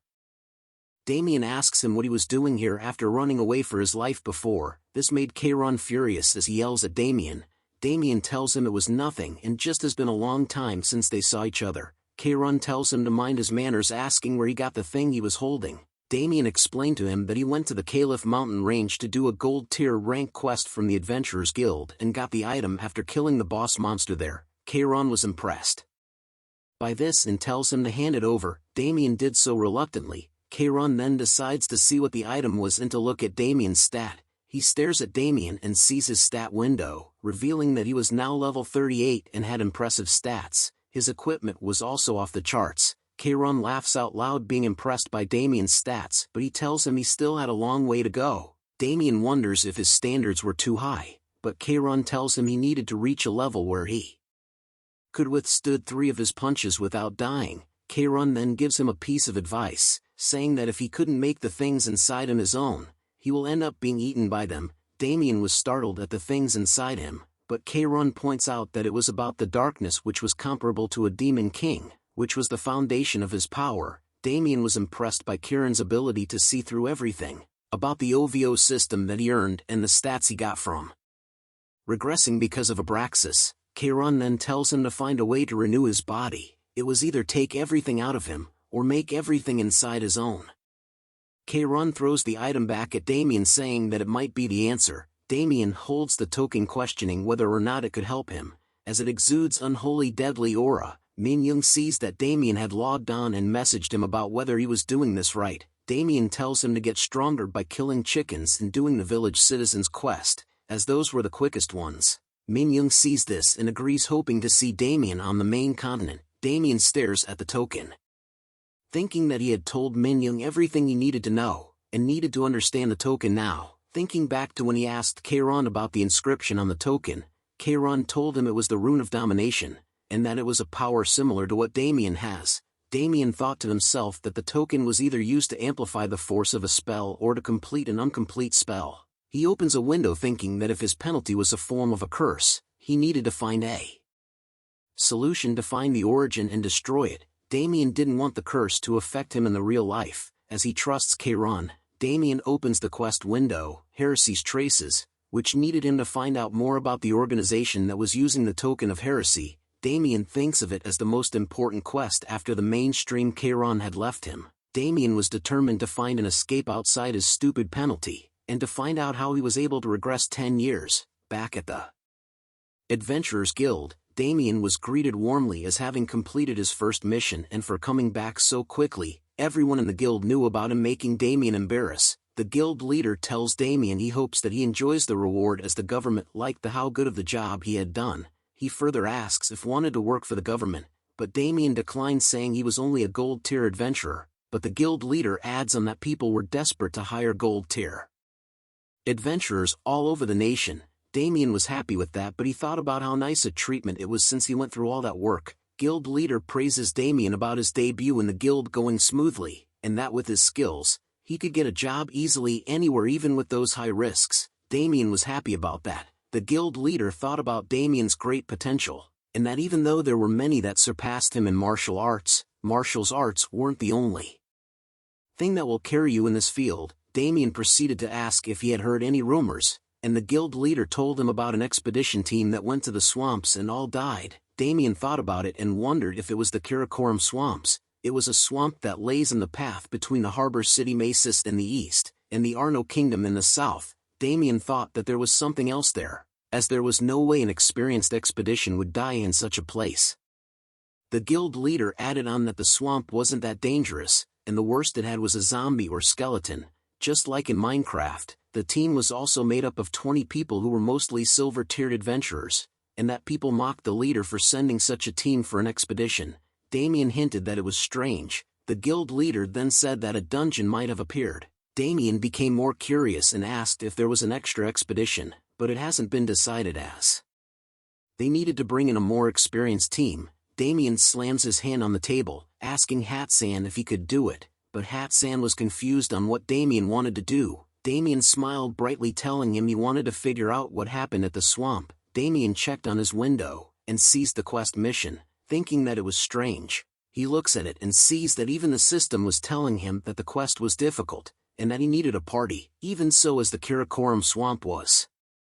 A place where hidden streets and dungeons popped up often even before his regression. Damien thinks that he needs to do what he needed to do. As Bundles lets out a peep upon seeing the window, Damien looks at the recording wondering if it was working. Deep in a dungeon covered with blood, an announcement states that a lycanthrope has been defeated and that the test level 10 has been completed. A player says how lame in Chinese, where a group of men bow their head towards him, congratulating their older brother, who was Chang Wei, the first dragon of the Eastern 5 dragons. An employee tries to tell him that the test has ended and what the results were, but a man interrupts him. It was Lu Lei, the second in command, who tells the employee that he can speak to him instead. The employee felt scared as he believed that this person was a higher up. He tells him that Chang Wei had passed the test faster than anyone has, and that if he takes into account as doing it with a team, the score might change. He asks if they wanted to register right away. Lu Lei tells him that they will send someone right away. The eye patch man tells the employee that they should go, and the employee agrees, saying that certification won't take long. He wanted to know if this group would be willing to join their guild, as they were newbies. The employee noticed that the group run under a strict system, which was most noticeable in their battle style. Their leader did not cooperate with others, as if his purpose was just to gain as much experience fighting as possible, while the other members hunted monsters that weren't boss level. But Lu Lei's method was strange, as he hunted monsters with just a gloved hand. The employee turns to leave, knowing that this group wasn't your normal adventurers. Just as Lu Lei asked how Chang Wei was feeling, he grasped his bloodied hands, saying it was not as bad as what that guy had said. Chang Wei had previously received a capsule from a friend and tried the game for fun, but the feeling of killing the monsters felt too real, as if he couldn't differentiate between this and reality. Though all games were child's play, Lu Lei informs him that he had received some news upon opening his window. He tells Chang Wei that everyone in the Rising Dragon Assembly group had died. This made Chang Wei angry. Chang Wei asked if it was the Black Tortoise Society who went after the Azure Dragon Society, as the 5th dragon was not strong enough to win against the 4th, but Lu Lei apologizes as he meant that the members died in the game. Chang Wei smokes a cigar, asking if he was kidding and if he had forgotten the meaning behind all dead or something. Lu Lei recites a poem that a dragon has reached the end of the sky, meaning that it could only fall from here onwards, which describes the situation between the 4th dragon and the Azure Dragon Society at the moment. Recently, the Azure Dragon Society has been active in the virtual reality realm, having created their own force here, and after ceasing all their external activity, they had Wang Yue take over the Rising Dragon Assembly, and poured 70% of their money into their virtual reality force. But not long after they expanded their force, the entire Rising Dragon Assembly died. But it wasn't a group that killed them, it was just one person. Chang Wei snaps his cigar in half upon hearing this. He couldn't believe that the Azure Dragon Society all died against one person. Chang Wei was pleased to hear about how the 4th dragon went down based on Lu Lei's report. He smiles while holding his cigar, knowing the fact that the 4th dragon's reputation was at rock bottom. Decades ago, blood was spilled on all sides because of a fight within the factions of the Triad. The groups began quickly rallying into 5 forces, including the Business Kirin Society. That is how the Eastern 5 dragons were formed. They quickly recovered the losses from the era of the Triad, and became a much larger and more powerful organization than the previous one. Chang Wei thinks about how the Eastern Five Dragons had fallen to some unknown bastard, which ruins the reputation of the entire Eastern Five Dragons. He thinks about the fourth dragon Chung Bing of the Azure Dragon Society, who must be enraged since he was always putting his focus on gambling and entertainment. He must have taken a big loss from the investment. Chang Wei wishes that he could have seen his face when he heard about the news. Chang Wei then snaps his cigar, informing Lu Lei about how interesting it was for two of the five Eastern Dragons to have met the same fate. Chang Wei was beginning to get curious about the person who was challenging the Eastern Five Dragons and asks Lu Lei if he agrees. Lu Lei gave a weird expression but ultimately says yes to Chang Wei's question. Chang Wei grips his hand hard while thinking that the deaths of the Jingsan startup and the Rising Dragon Assembly could not have been done by the same person. He did not have a good feeling about this but knew that he could not let it go. He releases the crumps the cigar left and looks at Lu Lei, asking him to reveal who the person responsible was. At the Shinsadong Gil Road, a person is seen snapping a clapperboard close as a voice yells out, "Cut." Okay. The direction tells the actors standing together that they had worked hard and had done a good job as the people around cheered them on. This was the last scene filming of the Friday and Saturday K-drama called Why Am I the Only One Not in Love? The drama became a big hit and the actors gained popularity. Arthur was the man who had benefited the most from the drama. He smiles at the crowd, causing them to go crazy and wild while telling him that they love him. The film director Kong Mansik, who envious of Arthur, asking whose son that is, but he sure is popular, while assistant director Kong Jae-ha commented on how he was incredibly good looking too. They then commented on the guy wearing the brown coat as he takes a photo with the actors and crew. They talked about how the director has a big smile on his face but was usually extremely strict, plus the fact that he couldn't even yell at Arthur because he was the only chance for the director to have a connection to the Yushin group. They then talked about how Arthur was so bright even after 15 hours of filming a day. They had heard rumors that he used to be a pro gamer, plus he was a great actor belonging to a rich family while being multi-talented and kind too. They remarked that Arthur had everything and how life was so unfair. The crew decides to get drinks later on in the day, while the cameraman was done taking photos and told everyone that it was good work. The actors bow and the crowd cheered. The female actress asks Arthur if he was going to go to the after-film party. Hearing this made Arthur ask what time the after-party was. She blushes while telling him that she would like him to, as she was probably going to go as well. Her thoughts were filled about why she was feeling this way towards him, as she had never felt this way with a fellow actor before. Arthur was happy to hear her reply and told her that he will go if his schedule permits it. He then leans close to her face, asking her if she wanted him to come, as he would love to see her. The female actress blushes hard and was flustered. She tells Arthur not to joke with her, but Arthur tells her that she wasn't. He then hands over a piece of paper to the female actress, telling her to contact him anytime even if it is not about the after-film party. The paper had his personal number on it. The female actress was surprised to see that Arthur was handing over his personal number to her. She holds the paper carefully as Arthur tells her that if it feels too overwhelming she could reject him, but the female actress told him that she really likes it. He smiles and winks at her while informing her that his personal number was only meant for her and that he would be waiting to see her. Seeing this sight caused the female actress to exude a mean face aura which startles everyone around her.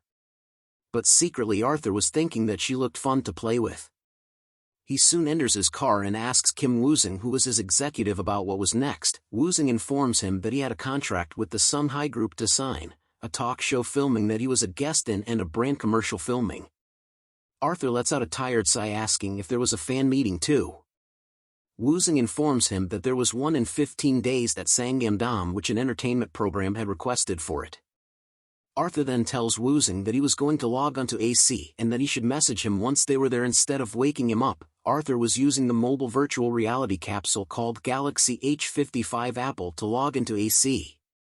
But before he entered into AC, Arthur asks if Woozing had found the group he wanted him to find. Woozing turns around to inform Arthur that the group of guys belonged to a hefty organization and that they were called the Rising Dragon Assembly, which was connected to the Triad, but he didn't think that they were directly connected, only that part of their group was funded by them. Woozing further explained that the group had been doing anything to expand their forces in the game, but it seems like the reason why they ambushed Arthur was to get some valuables. Arthur questions if it was because he was equipped with expensive items. Woozin agrees and tells him that the group probably wanted it to reinforce their strength. Arthur smirks and commented how the group was a bunch of funny guys who came at him like dogs without even knowing who he was. Arthur taps on the chair repeatedly, as Woozin warns him that the group was pretty annoying and based on their past behavior, they might come for Arthur once again. Arthur takes note of it. He then thinks about a gang that was related to the Triad, and that it was likely that the Yushin group's influence won't work on them, since they were an overseas organization and he had no clue what kind of people were in it. But Arthur was happy to know about those facts as he finds it interesting and was the reason why he couldn't quit the game. He places the equipment on his head and tells Woozin to make it the Force. Back into the world of AC. Damien was waving towards a stream saying, "Hi guys, it's Damien, this is my first time streaming." He tells his audience that today they were going to go to the Karakoram Swamps, a place which was a great hunting spot for those who weren't at level 50 yet, and that they should go together. Bundle then asks Damien about what the hell he was doing. Damien then explains to Bundle that the purple screen in front of them was filled with people who were watching them from all over the world. Bundle was surprised to hear that it was from Damien's world that he lived in. Damien started to move towards the swamps while thinking about the contract condition on the way. He recalls his meeting with the agent back in the car, who explained to him that since Damien had signed an exclusive contract, it was recommended that he streams 40 hours a week while uploading 3 videos a week. Damien was worried that it sounded like he had to work really hard, but the agent assures him that they will provide the best treatment and support as his value was definitely very high. As Damien was heading towards the swamps, he tells the audience that it was easy to find the swamps if they had a map from the Academy or the Adventurer Guild, but decides to explain the directions anyways while thinking of the contract with Wiz Entertainment as a great boon, making him unable to sit around and do nothing. Damien then explains in detail about how they could go around the Great Guys Mountain Range and to go down the opposite side, that they can find a very creepy swamp area in the northwest region. He then remembers that going into the Great Guys Mountain Range was an act akin to suicide. The Great Guys Mountain Range, it's called the continent's roof because it's in the middle of the Arcia continent. It was hard to traverse because of the terrain and weather. The deeper you go in, the worse the terrain and the monsters become. Even before Damien's regression, the Great Guys Mountain Range was one of the most dangerous places in the Arcia continent. Even an ancient dragon's nest was found there. Bundle was becoming scared and asked Damien where they were going. Damien comforts him and tells him not to worry as they won't be going anywhere scary. Damien lands on a tree branch. Notifications pop up informing Damien that a piece of new location information has been created, that his current location was the Karakoram Swamp and that his world map information has been updated. Damien was glad to have finally arrived at the swamps quickly as he had taken a shortcut. He informs the audience watching his stream that most people here would get confused about how they should walk around, but once that problem was solved, this place would be the perfect hunting spot. Bundle yells at Damien wondering if he was going to drown as the water he was stepping on looks super deep. But Damien tells everyone that it was okay as it was just an illusion. The lake they were on has a different index of refraction than other lakes. If they had the route down, then going around this swamp was a piece of cake. As Damien and Bundle ventured deeper into the swamp, Damien couldn't help but think that there were still very few people who came here, as it was hard to get to the swamps even if they knew about the shortcut. Add on to the fact that there weren't any popular farming items, and most of the monsters were pretty difficult. Just as he was thinking of the monsters in the swamp, a fierce growl catches their attention.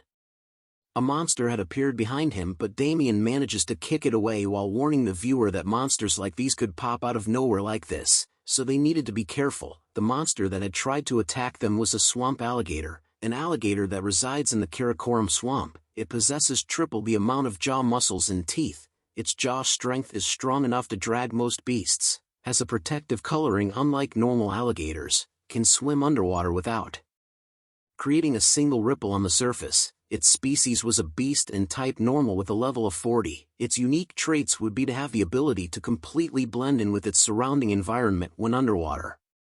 The swamp alligator continues to attack Damien and leaps toward him. Damien then summons an item in his hand. He rushes towards it with a smile on his face, calling the alligator a primitive bastard. Damien was able to pierce the skull of the alligator, causing blood to spill out. He then grabs a toxic potion, aiming it directly at the alligator's eye. A green explosion is set off, causing the alligator to be sent flying into the air. Damien chases after the alligator with his skills, which Doctor and Bloody Impulse activated. The alligator is seen flailing its arms around in a panic. Damien swung his knife towards it, telling the alligator that it was going to die since it couldn't adapt and get better. Bundle was holding onto his dear life as Damien went in for the kill. Notifications appear informing Damien that he had defeated the swamp alligator and gained EXP, as seen from the decapitated head of the alligator and X marks on its eyes. Damien then lifts his head up and turns to point at the disappearing corpse of the swamp alligator, informing his audience that was how they hunt them and that it was easy. But Bundle thought otherwise, as he thought of Damien as a liar, because killing a swamp alligator was not easy at all. Damien then smiles and adjusts his helmet, telling them that the time for warm-ups was over. He rushes forward with a mad look in his eyes, telling his audience that they were gonna do this for real now. A man is seen typing on a keyboard with cigarettes all over his desk, complaining that it was so damn tiring. It was Jamie, the programmer, who continued to complain about the fact that he did not even have a single day of vacation and that he was going to rot to death at this rate. He has various monitors open in front of him, but curses at the fact that there was nothing to watch and that even if he wanted to take a break, there was nothing fun for him to do. An online chat group pops up informing Jamie about some bad news, that a client wants the logic changed a bit, and there was an online meeting at 11 a.m., plus a briefing that he needed to do based on the pilot project he was doing. Jamie grew more frustrated upon seeing these messages, thinking that he was going to lose his mind while wondering how long he has to live like this. A stream notification appears stating that Jinsung123 Nim has started streaming. Jamie stares at the notification, thinking that he didn't subscribe to such a user, but notices he was streaming on the platform's main banner. He thinks about if it was a new streamer. He clicks on his mouse, thinking about why the streaming company would recommend someone he didn't know and that he had to turn off these alarms. But a scary zombie figure pops up and screams in his face. Jamie's was pushed off his chair at the surprise of the zombie. His soul was seen leaving his body afterward. After collecting himself, Jamie returned back to the screen to see what it was. He thinks about whether there was a stream with that kind of stuff and saw that he had 23,435 viewers. Jamie knew that he couldn't have known about a streamer who had that many viewers. He soon wondered who the streamer was. A hand appears from behind the zombie, telling the viewers that this was all they needed to do and that it was not difficult at all. Damien had appeared after slaying the zombie and asking the audience if they got it with a smile on his smile, but all Jamie could think of was a bore. His stream chat started to pop up, telling Damien that it was impossible for them and that what he did was crazy. Others wondered what the hell this is, while another complimented that his physicals were great even though they had never seen him before. Damien was surprised to see the chat's reactions, wondering why he had so many viewers and if someone had doxed him or something. He continues to stream and welcomes everyone. He informs them that he was a bit taken aback to have so many viewers on his first stream ever and that he was currently in the Karakoram swamp, and that there are small islands here. But before he could finish his sentence, Bundle warns him about the zombies coming to them from the back. The zombies reached out to Damien to attack while he thanks the viewers for their 6-month subscription.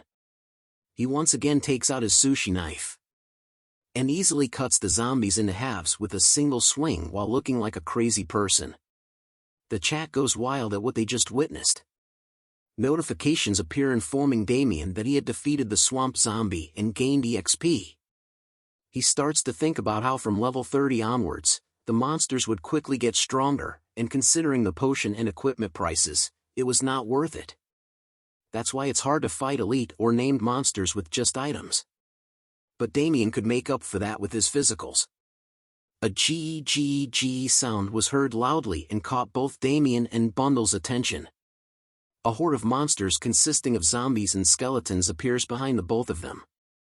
The swamp skeleton was an undead residing in the Karakoram swamp, who was cursed with this fate hundreds of years ago with dark magic and has since been attacking invaders that come into the swamp. They are resummoned after a specific time because of the mana and old magic summoning seal that is still in the swamp. Its species is undead while its type was normal and its level was 38. Its unique traits was that players may be inflicted with weakness or darkness status effect if attacked.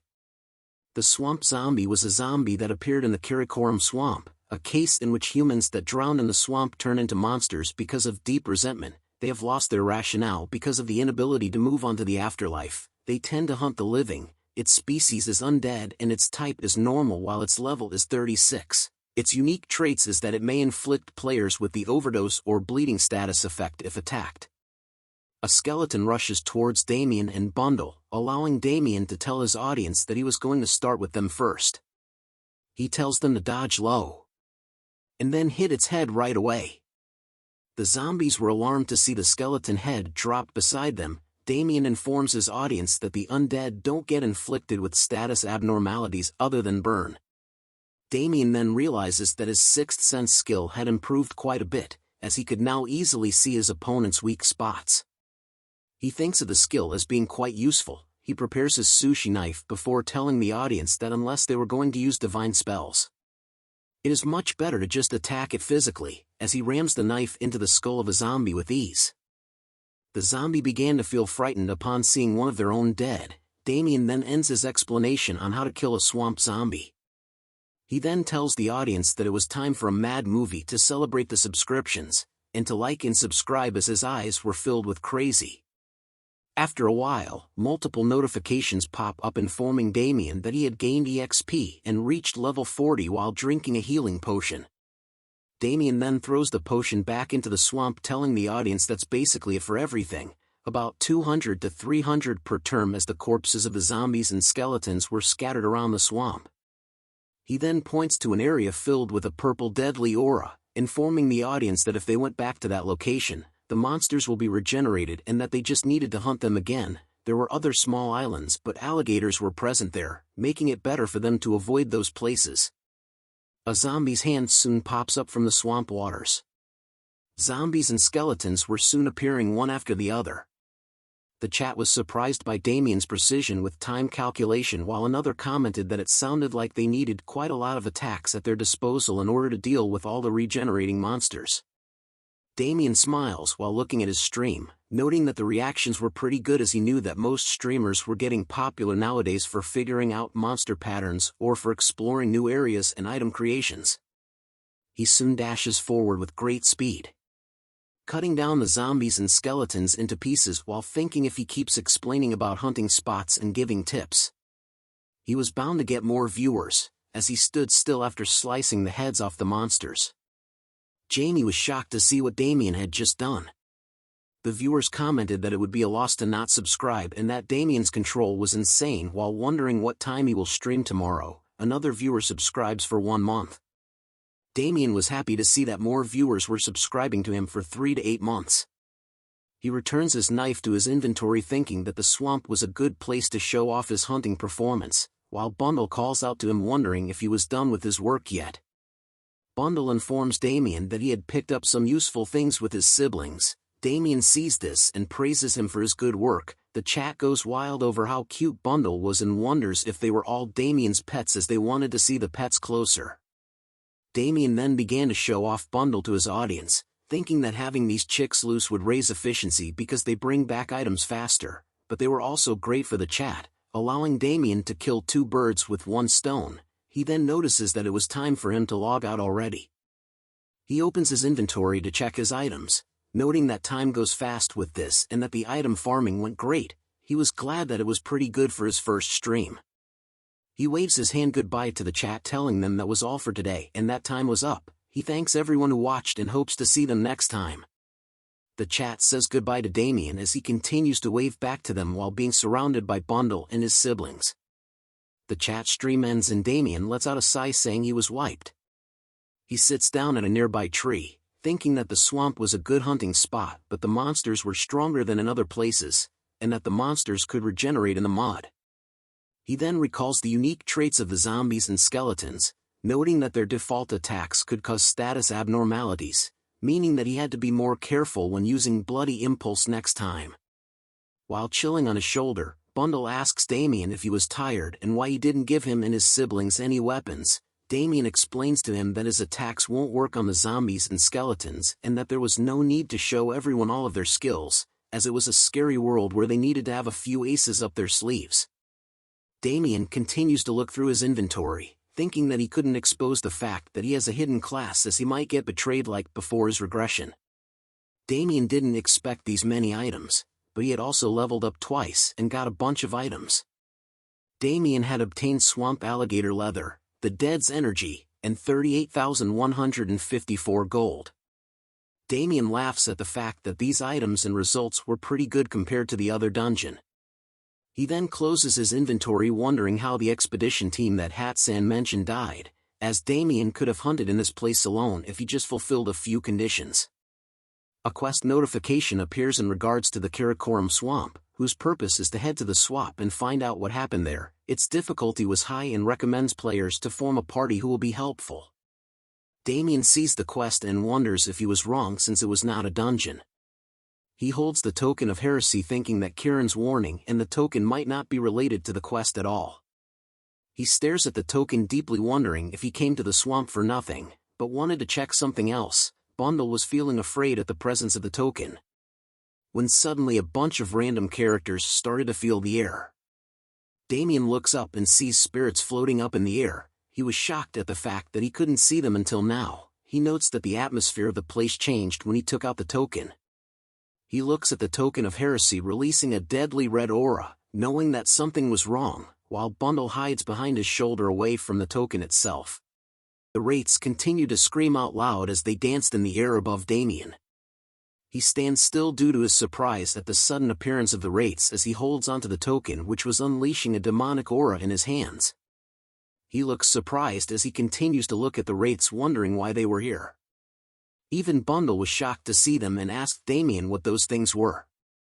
Damien takes another look at the token of heresy wondering what it does as it had caused a phenomenon that even Bundle could see. Bundle exclaimed that as soon as Damien took out the token of heresy, the mood around them changed to the point that even Bundle could see it. Just as Damien was thinking to get ready for the next attack from the wraiths, something scares him as he looks forward.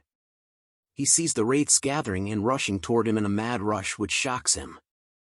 He wonders what the hell was happening as things had gotten weird with the wraiths. He knew that the wraiths would usually immediately attack anything alive, but it felt as if someone was pulling them deep into the swamp. Damien continues to look at the wraith's odd behavior. He felt that something was weird as just before he had reincarnated, he had spent quite some time in the swamp and had never seen anything like this before. In fact, there were no ghost-type monsters in the swamp at all. He found this wraith activity suspicious and knew he had to track them to the source. He summons his trusty sushi knife while telling Bundle to get ready for combat just in case. Bundle agrees and gets hyped up. With a heavy step forward, Damien began his pursuit of the wraith's odd behavior. He then recalls that Hatsan had mentioned something like this before. Damien recounts what Hatsan had told him, that adventurers who went on the expedition at that time said that they didn't die to monsters or traps. It was as if they were possessed by a ghost, and 1 or 2 people would disappear at a time, and the people who were left said they lost consciousness as if they had been drugged. With the knowledge from Hatsan, Damien figured out that that was why the Adventurers Guild did not know why the expedition had failed. Upon seeing the wraiths, Damien started to remember something that Kairon had said to him before. A memory of Kairon is brought up when he tells Damien that for this task, he needed to be extremely careful, warning him that evilness is like an anglerfish. If he couldn't swallow it, he will be swallowed by it. Kairon then tells Damien to keep what he said next in mind. He tells Damien with a serious look on his face that if he meets something he couldn't handle, run away as fast as he can. If he was even a little slow, the evil will open its jaws wide and consume him without a trace. The flashback ends as Damien continues to track the wraiths. He notes that what Kairon said seriously was no joke. He then decides to check on his items first. He sees that he has enough potions to last, but an item in his inventory started to glow. A notification appears telling him that the token of heresy was glowing. Another notification appears telling Damien that the dead's energy was reacting to the token of heresy. Damien was shocked to see that the dead's energy item went up in smoke right in front of him. He then comes to a stop wondering where the dead's energy was going. He soon sees that the dead energy was going deeper into the swamps. After chasing after it, Damien soon reaches the Lake of Oblivion. An endless number of dead zombies were seen floating in the waters of the swamp. A female player soon appears and says found it. The player was a kunoichi called Gumwa. She scans the ground and notes that something was definitely here. She thought that it was good of her to come here as soon as she saw the broadcast, as she could still feel the bastard's energy with her hand on the ground. She sees traces of Damien's energy and notices that it hasn't even been 30 minutes since he left, and that she was sure of it.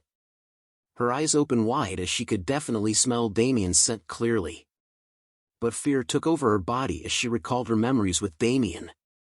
A flashback is shown where Damien was threatening her to shut up or it won't end nicely. He then tells her to give up everything she owns, and then he would send her off painlessly.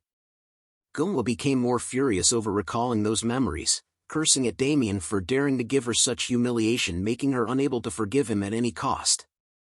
She then shouts out human to cast a kunoichi skill. A notification window appears with the word insect just as footprints start to glow, forming a path in front of Gumwa. She sees that the footprints Damien left behind showed that he was heading northwest, which led to the deepest part of the swamp. Her hand trembles in anger as she curses Damien in her mind. Just wait, you son of a bitch. Her eyes were filled with hatred as she screams out that she will definitely kill him this time. Damien scratches his eyes, wondering if somebody was cursing him as he felt his ears were being itchy. As he wandered deeper into the lake of oblivion, Damien wondered how much longer he had to walk as he noticed that he had been walking for more than 30 minutes already. A song could be heard being played in the lake. Damien wondered what this song was as the more he listened to it, the more sleepier he was getting. Both Bundle and Damien had sleepy expressions on their faces as Bundle tells Damien that he was getting tired and wondered how long more they had to walk. Damien tells him to wait a second as he needed to check the mini-map. But a red notification window appears telling Damien that he couldn't see his location and to try again after exiting the current area. Damien was surprised to learn that he couldn't open his mini-map. His face was filled with a dreaded look as he knew that something was wrong. He looks around his surroundings, wondering where he was right now. Damien knew that if he had walked this much, he would have been able to see the island and the lake, but it was getting darker like a forest at night. With a nervous look on his face, Damien knew that he needed to check his surroundings to get a clue on his location. Bundle then taps onto his face and pointed down. Damien then notices the flow of the water. He could see that the water was flowing in the opposite direction.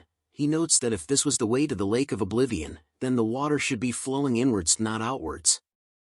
A horrible shrieking sound catches the attention of both Bundle and Damien as they turn to see what it was. The wraiths had returned and were now floating right above Bundle and Damien. Bundle cowers in fear as he calls out to Damien. Damien tells him that he heard it too and tells Bundle to be quiet for now while opening his inventory. He then decides on using 2 items first. Damien then holds the 2 items in his hand like before. 2 notifications appear telling him that the token of heresy was glowing and that the dead's energy was reacting to the token of heresy. But all of a sudden the dead's energy started to shoot out from Damien's hand, which shocks Bundle. Damien had a happy expression on his face as he turns to see where the dead's energy was going. He grips his hand in joy as he sees that the dead's energy was going backward as compared to the flow of the water, which made his prediction correct. Damien had finally realized that he wasn't going to the Lake of Oblivion but was instead heading toward the Forest of Death. He grins widely with joy over the fact that it had been a while since he had seen this kind of skill. Damien noted that they were using some fun methods. He then tells Bundle to close his ears. Just as Bundle was asking Damien why he should be closing his ears, Damien plucks a few bits of his feathers while telling him that if he doesn't block his ears, he would soon fall asleep and fall off his shoulder. As Damien blocks his ears with the feathers of Bundle's, he realizes that based on the song earlier, he notes that there wasn't enough mana for it to be barrier or hallucination magic, which meant that it must have been mental magic. Damien immediately turns around while preparing to run. He knew that mental magic was the only way to bypass his 6th sense and afflict confusion on him, which meant that the longer he hesitates here, the more dangerous it will be, so he needed to turn back immediately. As he tries to run back, the wraiths shriek and rush toward him. Damien was pissed off and told them to F off while using 2 skills at once called Flame Banquet and Decay Elixir. He manages to light the wraiths up like it was the 4th of July. The sound of the explosions sounded great to Damien as notifications pop up informing him that he had learned information about a new location and that his current location was the Lake of Oblivion. Another notification appears telling him that the world map information has been updated just as Damien manages to see something in the distance. He begins to walk slowly towards the object and removes the plugs he had placed in his ears. Damien thought about how the sounds and rates were slowly disappearing but wondered who the bastards were that played these tricks. A voice calls out to Damien telling him it was you. Hearing the voice shocks Damien and Bundle. Voldemort from Harry Potter appeared in the air in front of Damien, telling him about a disgusting energy that made sense once he saw Damien. The low version of Voldemort tells Damien that the body of a heretic was filled with the energy of the false god. Everything inside his body is an affront to the living gods, which was disgusting. Heretic black beast one who should not exist. Damien was too stunned to speak as he looks up at Voldemort, wondering about the meaning behind those words and what in the hell was that thing. Damien could only stare at the Voldemort wannabe as it T-poses in the middle of the lake. Damien then gets into an attack stance, wondering what the Voldemort-looking Dementor was. Voldemort tells Damien that there was nothing left to say anymore, and that since Damien knew too much of what doesn't exist in this world. It raises the side of its body in the air, telling Damien that it was going to give him a punishment that befitted his crime. A dark shadow soon exits from Voldemort's cloak. "Regret coming here, you heretic," it says as it raises its arm in the air. The water between Damien and Voldemort started to swirl at an immense speed. Notifications soon pop up one after the other warning Damien and informing him that there was a strong mama reaction from the Lake of Oblivion. The last notification tells him that a strong monster had appeared and warns him to be careful not to die in battle, just as something started to emerge from deep within in the waters of the lake. Damien stares at the large tower of water, wondering what was coming out of it as it had even caused the ground to shake. The water began to form a body like a snake and had a mask on its face. A notification pops up stating that it was a modified siren. Players can see sirens in the rocky areas of deep bodies of water or lakes. They call human men to the water with the sorrowful voice of a woman. Due to an unknowable power, it has changed and completely lost its original form. Its species was fairy and its type was named. Its unique trait was that it has vastly higher abilities and skills than normal sirens, so players needed to be careful while facing it. Damien was alarmed to know that what he was facing was a modified siren and wondered how such an ugly monster was a siren. Warning notification pops up while another tells Damien that the modified siren was preparing a strong attack just as a large pillar of water was seen forming up into the sky. A notification tells Damien to be careful not to die just as the modified siren unleashes four torrents of water toward Damien at fast speeds. The modified siren had used a skill called Hydro Pump. Damien sees the attack coming and quickly dodges it while cursing at the modified siren in his head. As he continued to dodge the modified siren's attacks one by one, he wonders why a powerful named monster was attacking him with such a dirty pattern. Voldemort wiggles its finger as it watches Damien dodge the modified siren's attack, telling him that although it was incomplete, this was evidence of its faith and the fruit of its research. It soon reveals its other arm, telling Damien that getting rid of someone like him was nothing. Damien turns to see that Voldemort had revealed his other arm, causing him to wonder what it was going to do next. He recalls briefly that Voldemort had not attacked him since earlier, and had instead stayed in the same place and just moved his body in two arms. Not to mention when it moves its finger bones, the color of the mana in the air slightly changes. Every time the modified siren's movements also change. Based on what he saw, Damien concluded that the modified siren was not an independent entity but was instead being manipulated by using a type of spell or sorcery.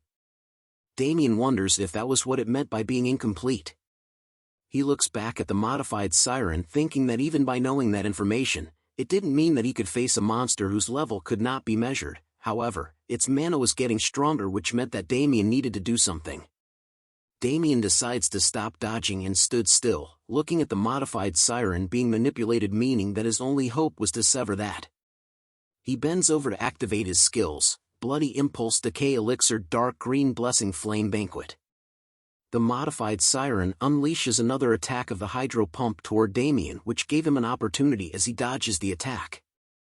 35 degrees. 22 degrees, 47 degrees, 81 degrees. As Damien continued to dodge its attacks, he could finally see the angle of the unsophisticated water cannon now.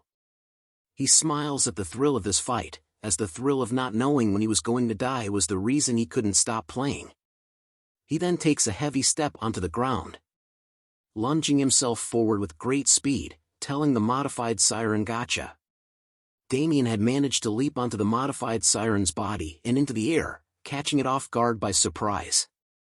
He then uses his skill Flame Banquet while combining it with 22 decay elixirs in his hand.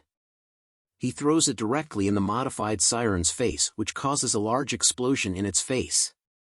The modified siren's mask broke into multiple pieces due to Damien's attack. Notifications pop up informing Damien that the modified siren's defenses have been corroded and have a status effect due to it being in a state of burning. Damien bounces on the pieces of the broken mask with ease while being glad that his attack had worked on it. Another notification window informs him that the modified siren's stamina had been falling drastically. Damien now knew that he has to attack the main body, but something catches him off guard as well as Bundle. He sees that the modified siren's face was recovering almost immediately, meaning that Damien had to use another method. He instantly shouts out Bundle's name, which he immediately understood, causing him to jump off Damien's shoulder. While Bundle was in the air, he grabbed the attention of the modified siren and Voldemort. Damien thought that it was nice that the aggro was working now. Voldemort attempted to tell Damien that it was useless, but Bundle's chirping noise grabs its attention. As Bundle was still high up in the air, he points down to a massive number of his siblings that were near the lake. Damien could be seen on the shore of the lake surrounded by Bundle's siblings. He tells Voldemort to see if it was really useless once he had gotten hit, as he assures it that this attack was going to hurt a lot. He raises both of his arms in the air and started to cast Flame Banquet 125 times. A bunch of Bundle's siblings could be seen holding onto a blow dart while their bodies were covered in flames. They all chirped together at once and unleashed a wave of blow darts toward the modified siren. Their attacks land onto the modified siren with ease as pieces of its body and mask started to disappear. Bundle dodges their attacks while shouting at them to keep shooting. Voldemort began to wonder what was that just as Damien is seen rushing towards it with his trusty sushi knife in hand. "Where are you looking?" said Damien, which grabs the attention of Voldemort as it turns to see. Damien had appeared right in front of it with his arm raised high in the air with his sushi knife. The sushi knife soon lands right on top of Voldemort's mask, causing it to form a crack. But there was a problem, as Damien's face was filled with disbelief. He wonders what was beneath the mask, because no matter how hard he tried to push the knife in, it wasn't going in at all. "Leave," said Voldemort as his cloak began to form weird shapes. Damien immediately jumps away from it just as black shadowy tentacles came out of Voldemort's cloak. He slices at the tentacles that were trying to attack him, as he didn't expect to see those things here. Damien retreats back to the shore, surprised by the fact that Voldemort had protective measures on his actual body as well, but he soon spots something else that was happening. A warning notification pops up while another informs him that the modified siren was recovering its body. Pieces of its mask and body soon recovered, as another notification appears telling Damien to get rid of the modified siren before it completely recovers its body. Damien could only stare at it while it recovers and thought that it was way stronger than he had expected.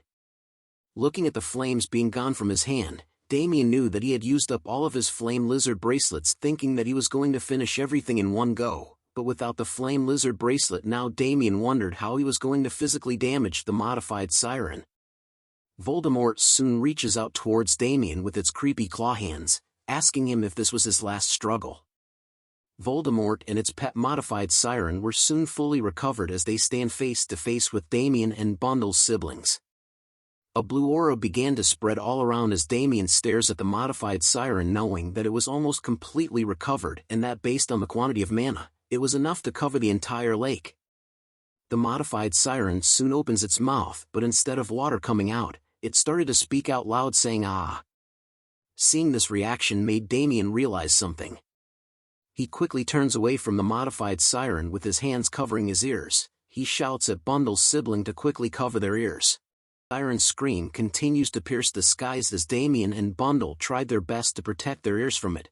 Notification alerts appears saying the modified siren is performing the song of the deceased, while another states that Damien movement and attack speed are slowed due to the effects of the song of the deceased. Damien continues to tremble due to the song as he covers his ears. He could feel that this was a similar debuff like the one he had felt in the Forest of Death. Another notification appears telling him that his mana was decreasing rapidly due to the song of the deceased. Bundle was looking drunk. He tells Damien that he was getting sleepy, but Damien could do nothing to help as he had realized it too late. The number of Bundle and his siblings fainting was more than he thought. Damien soon felt that he was becoming sleepy as well, causing him to think that he was too slow in covering his ears. He summons his trusty sushi knife, pointing it at his own leg. He knew that if he fell asleep here, he would die in reality too. He thrusts the sushi knife deep into his own life, knowing that no matter what he could not collapse here. The masked figure saw what Damien did to himself and said it was foolish of him, thinking that doing something like that will help you escape it.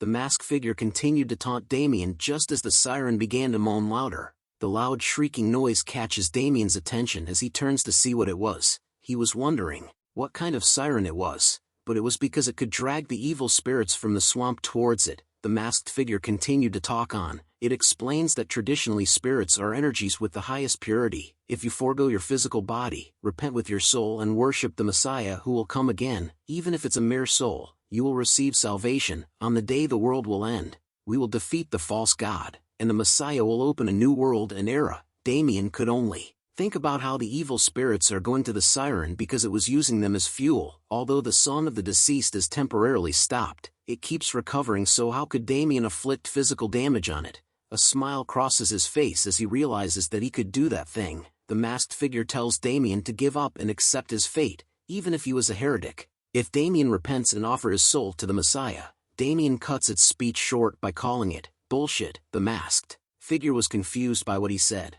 so Damien repeated his words with a smile. Cut the bullshit, you bastard, he tells the masked figure as he holds onto a piece of cape it was wearing. Do you think I'll just lose obediently? Damien asked. The masked figure assumed that Damien had gone crazy from fear since his fate was already decided from the very beginning, but a sharp pain causes it to stop talking. The masked figure was confused and alarmed by the sudden sharp pain that was traveling through its body. Damien was excited to see that the function of using the witch doctor's skill called voodoo doll actually works here as he holds onto a voodoo doll with a needle pointed at it. The masked figure was confused about what was going on. He questions Damien about how he did it. How else you effer, said Damien as he continues to point the needle at the voodoo doll. Damien punctures the voodoo doll once again, causing the masked figure to scream in pain. He then explains to it that he had taken a piece of a torn clothing that was floating around and placed it in the voodoo doll. Because of you, I suffered so damn much, Damien shouted as he continuously pokes the voodoo doll with the needle, just like how I poke your mothers. Blood began to flow from underneath the masked figure's mask. Damien was surprised to see it bleeding now. Damien grew cocky as he walked towards the masked figure, telling it that he didn't know what it was made of, but he was sure that this wasn't such simple sorcery. And then he tells it to not die so easily. The masked figure calls Damien a bastard as it tries to reach out to him, but Damien immediately twists the arm of the voodoo doll. How dare you, he tells the masked figure. The masked figure's arm was then twisted, causing it to yell out in pain. Damien laughs at it, asking it if it was deaf, as he had told it that this wasn't simple sorcery. Knowing that the masked figure wouldn't be able to manipulate the siren for a bit, Damien calls out to Bundle and his siblings to wake them up. He informs them to take out their blowpipes as the flame banquet skill was still in effect. He points a finger forward with his eyes glowing like a maniac. He orders Bundle and his siblings to shoot so as to show them how strong he is. Bundle and his siblings agreed to the command and repeatedly fired blow darts to the masked figure and the siren together.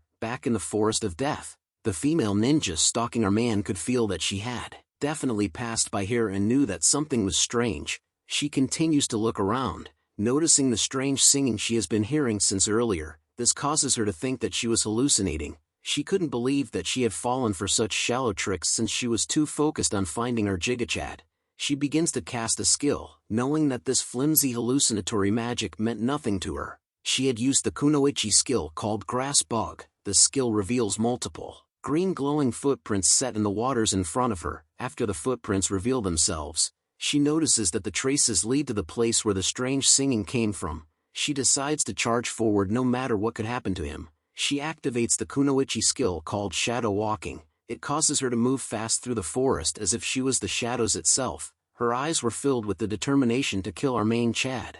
She soon arrives to the scene where Bundle and his siblings were spending in endless waves of blow darts towards the siren. She immediately leaps into the air as she had found her target. Damien felt something and turned around to see what it was. He sees her marvelous figure reflected in his eyes, but his brain tells him that it was danger. Damien leaps out of the way from her attack as it startles Bundle and his siblings, causing them to run everywhere. He then prepares his trusty sushi knife, wondering who this was and where she came from. But upon seeing her up close, he realized that he had seen her from somewhere else. A question soon arose in his mind: why was she here? But the female ninja doesn't stop her attacks as she continues to rush towards our man. Damien could only feel frustrated as he needed to finish things now, but she just had to interfere at such an important moment. She attacks with a mad flurry of strikes, but Damien manages to block and deflect each one with ease. He soon pushes her away from himself. "Are you crazy?" he shouts as he tried to kick her hard. The female ninja flew back a few inches and was surprised that Damien had blocked her attacks. He then questions the female ninja about the reason why she was appearing suddenly at this important moment,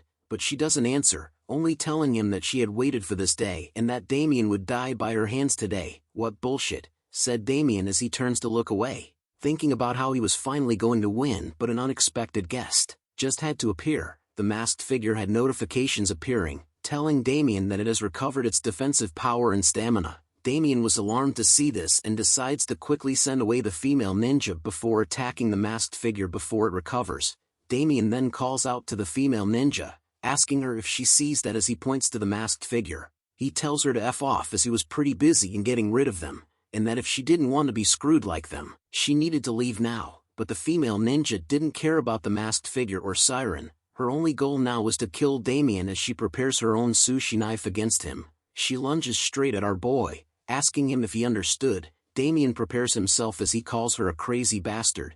She then activates a skill called the Tiger's Molar, which turns her into a human Beyblade. Damien's anger rose as he prepares a punch. "The nerve of an insignificant person to go here," he says. "How annoying," he yells out as he punches the bitch away from him. As she flew back again, Damien turned around, pissed that he had already wasted his equipment. Seeing the siren moving again, he saw that the masked figure had escaped from the influence of the voodoo doll and had recovered the modified siren based on the notifications that appeared. How laughable. Is this the level of the heretics? The pain inflicted by a mortal man cannot bend my faith in the Messiah. The masked figure spoke. "I, Alistair, convict you heretic in the name of the Messiah. With your death I will let all the corrupt and false people in this land know the judgment and punishment of the Messiah. So be happy, heretic, your body and soul too, as they will be used without waste as evidence of faith in the Messiah." Damien could only wonder if it was insane, as he had never heard of the name Alistair in his past life. So it meant that he didn't have any information on him.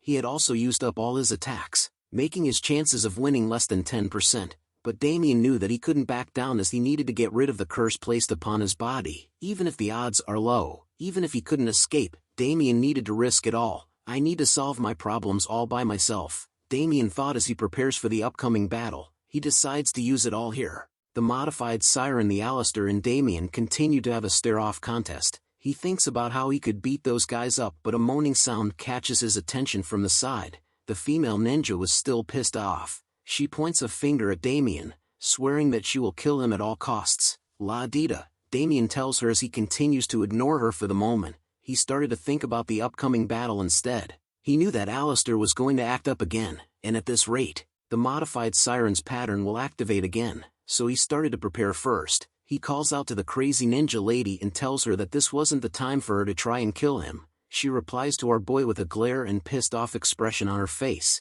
He points to the modified siren and Alistair while scratching his ear. He tells her that he was not joking and that it would be best for her to run away quickly. But she reminds him that she didn't care about what was going on. She asks Damien to stop stalling for time by acting pretentious and bullshitting. But a sudden notification disrupts their talk, telling them that the modified siren is performing the song of the deceased. A huge pillar of water started to rise into the sky as Alistair points his hands up. Red notifications appear stating that movement and attack speed are slowed due to the effects of the song of the deceased. The female ninja suddenly broke down and felt dizzy all around. She held a confused look on her face. She then stumbles backwards, wondering what this was. Damien appeared to be fine from the effects of the song. He taunts the female ninja that he had told her to run. Damien thought about how he covered his ears well so that the song wouldn't affect him.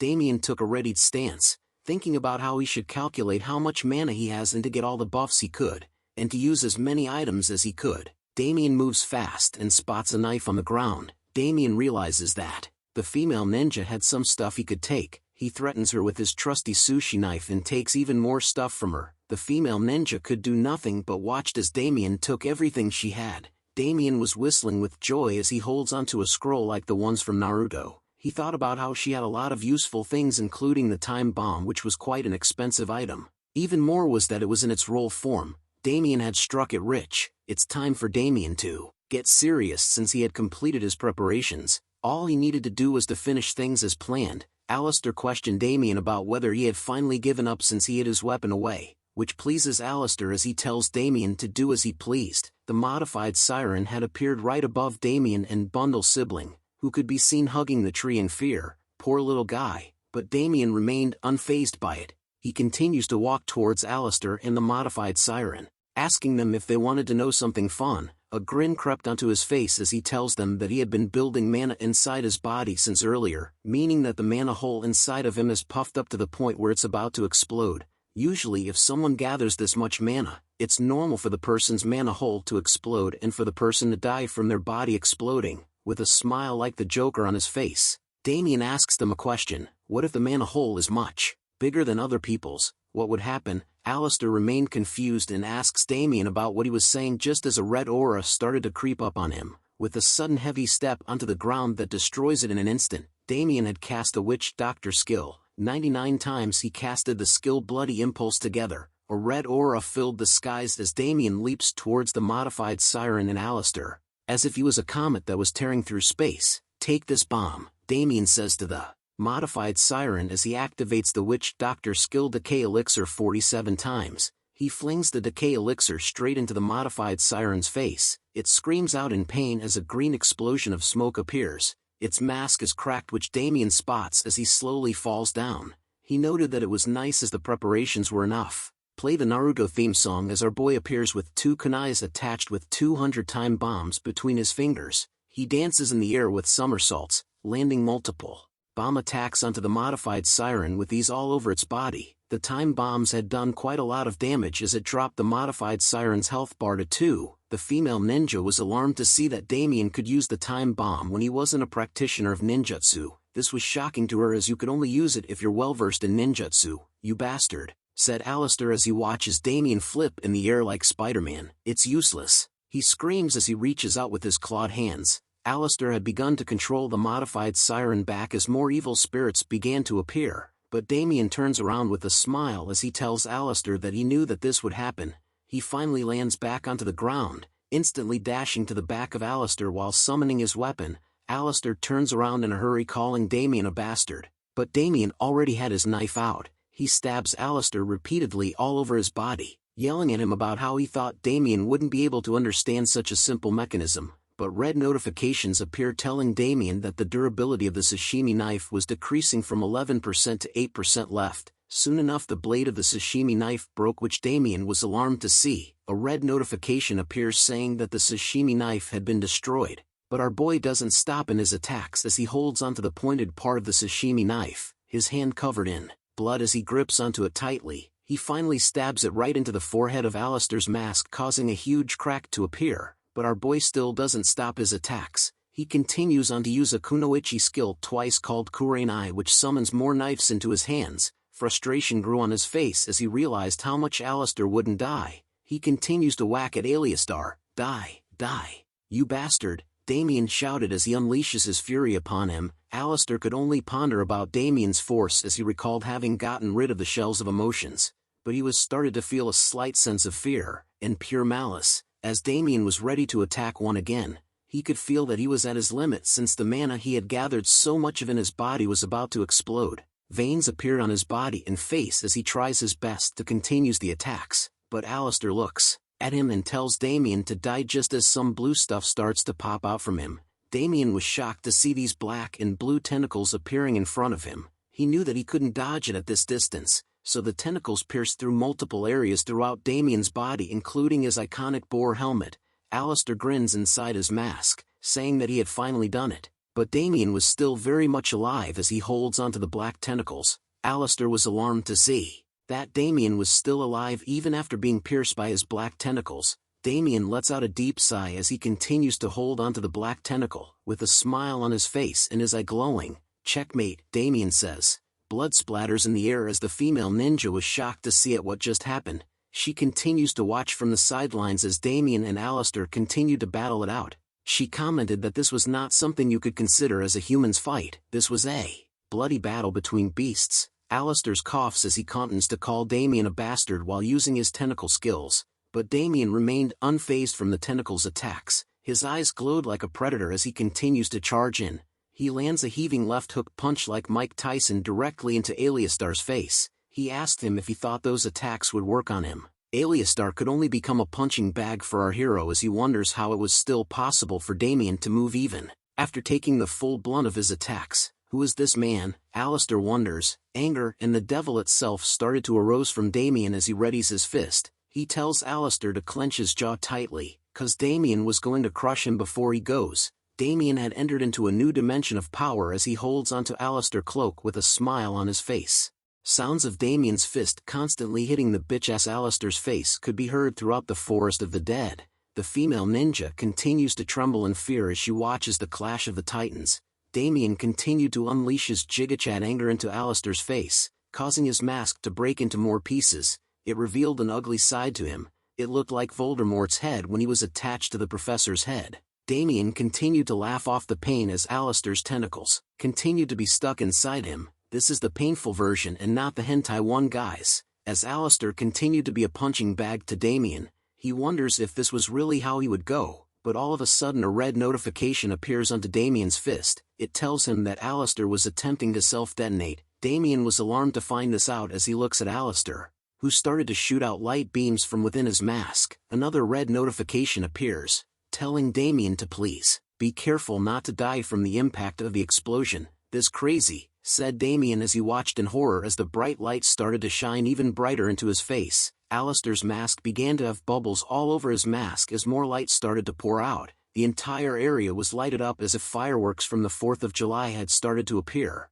A massive explosion was seen afterwards that caused the waters to run rapid everywhere. Once the explosion was cleared, a lone figure stood in the middle of the lake by itself as debris continued to fall everywhere around it. The figure was revealed to be Damien, who had casted his zombification skill in order to endure and block the explosion from Alistair. "I think I thought of you too lightly," said a voice. This catches Damien's immediate attention as he looks to where it came from. He spots a figure in the skies moving around disgustingly. The black slime ball had revealed bright red glowing eyes and a creepy smile. "You bastard, come down right now, before I rip you to shreds," shouted Damien as he thought about how Alistair was still alive even after self-detonating and whether that was not his main body. Alistair took a moment before telling Damien that he would acknowledge this as his loss. Alistair continues to look down upon Damien, telling him that even though he didn't find out the identity of that inside of him, it was because he rushed too much. But regardless, even with Damien's strength, he couldn't avoid the coming dawn. The day the Messiah comes, Damien's fate, just like a shroud of dust, will go flying. Hearing those words coming from Alistair continued to anger Damien as veins continued to pop on his face. Alistair gave off a creepy smile and continued to talk. "On the coming day, I will sit on the Messiah's right side and watch your destruction, and I will become the spearhead that tells the gospel of this land's salvation." He then explodes again into a bunch of black goo that drops all around Damien and into the lake. Notifications appear telling Damien that he had defeated Alistair's other self, and that he had defeated the modified siren as well. He had finally gained experience and has reached level 44. Damien was annoyed as he kneels on the ground as his zombification has been deactivated. He couldn't believe that Alistair had disappeared after spouting such good-for-nothing nonsense. A red notification appears warning him that his body signals is more unstable than the threshold. It urges Damien to log out. "Are you okay, stupid master?" said Bundle as he rushes over to Damien's side. "Chirp chirp chirp," his siblings shouted with concern on their faces. More notifications appear, telling Damien that he had cleared the Karakoram Swamp quest. He has received the rewards from the Adventurer Guild's branch manager Hatsan. Another tells him that he has found a hint for Heresy's traces, while the last notification informs him to find his teacher Kairon to find out more. Damien shrugs his body due to the pain. He knows that now wasn't the time to be happy for completing a quest, as he had almost died, both in-game and in real life. He recalled the battle from before, stating that Alistair was the strongest opponent he had ever faced since regressing, and the one he fought wasn't even Alistair's main body. Damien continues to wonder about the identity of that bastard, but a sudden scream interrupts his thoughts as both Damien and Bundle turned around to see what it was. The female ninja was still sitting on the ground. She moved back slightly with her eyes closed as she trembles. "Don't come closer," she yelled out. Damien couldn't believe what was going on. He wonders what was wrong with her now. Bundle replies that he didn't know. The female ninja had finally stood up. She quickly ran away from Damien and Bundle, shouting out, go away, you monster," but her clumsiness catches up to her as she trips and falls flat onto the ground. This brings a smile to Damien's face as he grins widely. He reaches out to her saying, "Good timing." The female ninja screams like a chick from a horror movie as Damien's hand reaches towards her, but all Damien did was simply flick her on the head. This catches her off guard as her face turned into a meme. Damien lectures her, telling the female ninja that he would really kill her if she chases after him again like she did just now. Bundle shouts at her as well, asking her if she got it. Damien turns to leave but tells her to go back obediently and to get some rest. The female ninja became even more confused as she wonders if that was all Damien had to say or do to her. A bright ring of light appears above Damien as he tells Bundle that they should get going. He had summoned the invocation of the Book of the Black Covenant. Damien had summoned the Bifrost like the one in Marvel to return him back to the village. The female ninja watches as Damien left her alone, but soon realizes something.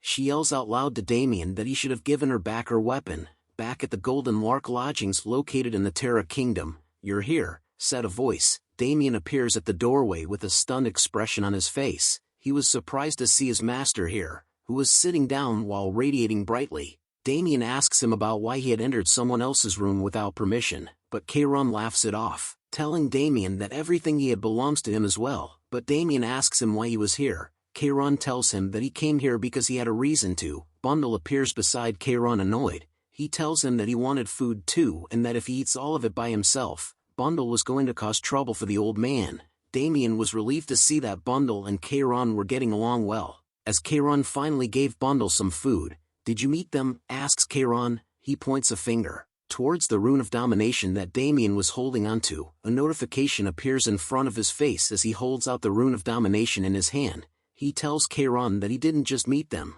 but that he had a close fight with them to the point that he almost died. Just what is Alistair's identity? Damien wondered. Kayron took a moment before telling the Damien about them. He explains to Damien that Alistair was part of a group that calls themselves the Crucifix's Dawn. Their goal is to descend the existence that they worship as the Messiah to this land. Messiah? Damien questioned before asking Kayron if they were some kind of cult. Kayron gave off a serious look on his face. He tells Damien that they were a very dangerous cult. They were religious fanatics who believe that this world, which is ruled by the 6 gods, including the goddess of light, Arya, is a fake world, and that the world of the Messiah they follow is this world's real state. AI has come alive, guys. Damien thought about how he sees Kayron as a religious fanatic too. He then questions Kayron about who is the Messiah that they believe in. Kayron replies with a question.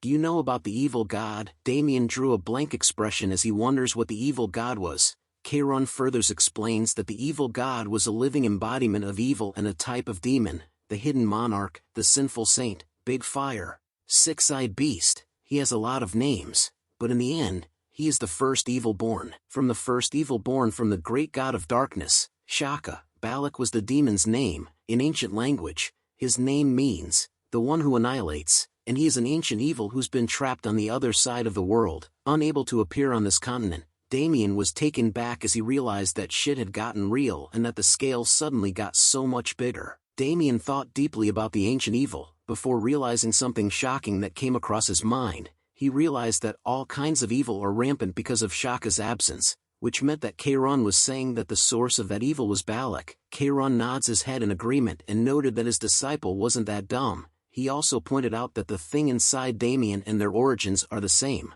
This was alarming to Damien, as he recalled the demon king Abraxas, but Kayron tells him not to be mistaken. He tells Damien that they simply worship the beginning evil that became rampant in Shaka's absence, and are mere robbers who only know a part of the truth of the end. They are Shaka's enemies. In other words, They are our enemies as well as our worst enemies' enemies. Damien was shocked to see that Shaka had so many enemies, as Kairon had only mentioned the goddess of light to be his enemy. "Are you complaining that we have more enemies?" asked Kairon. Damien immediately turns into an angel and tells him no, thinking that he was a crazy old man who was quick-witted. Kairon smiles and tells Damien not to worry. In the end, they rose using the twisted power of darkness, and are vermin who deny the gods and kill their creation. Their deterioration will become your bravery, and their subservience will one day become your strength, as long as Shaka's grace is with you. Kairon yelled out as he grabbed onto Damien's hand, causing dark purple aura to spread all around. Damien became mad and annoyed, wondering what was going on as the rune of domination started to change. Lightning started to spark everywhere as he yells at Kairon about what he was doing. Bundle immediately flies away from Damien.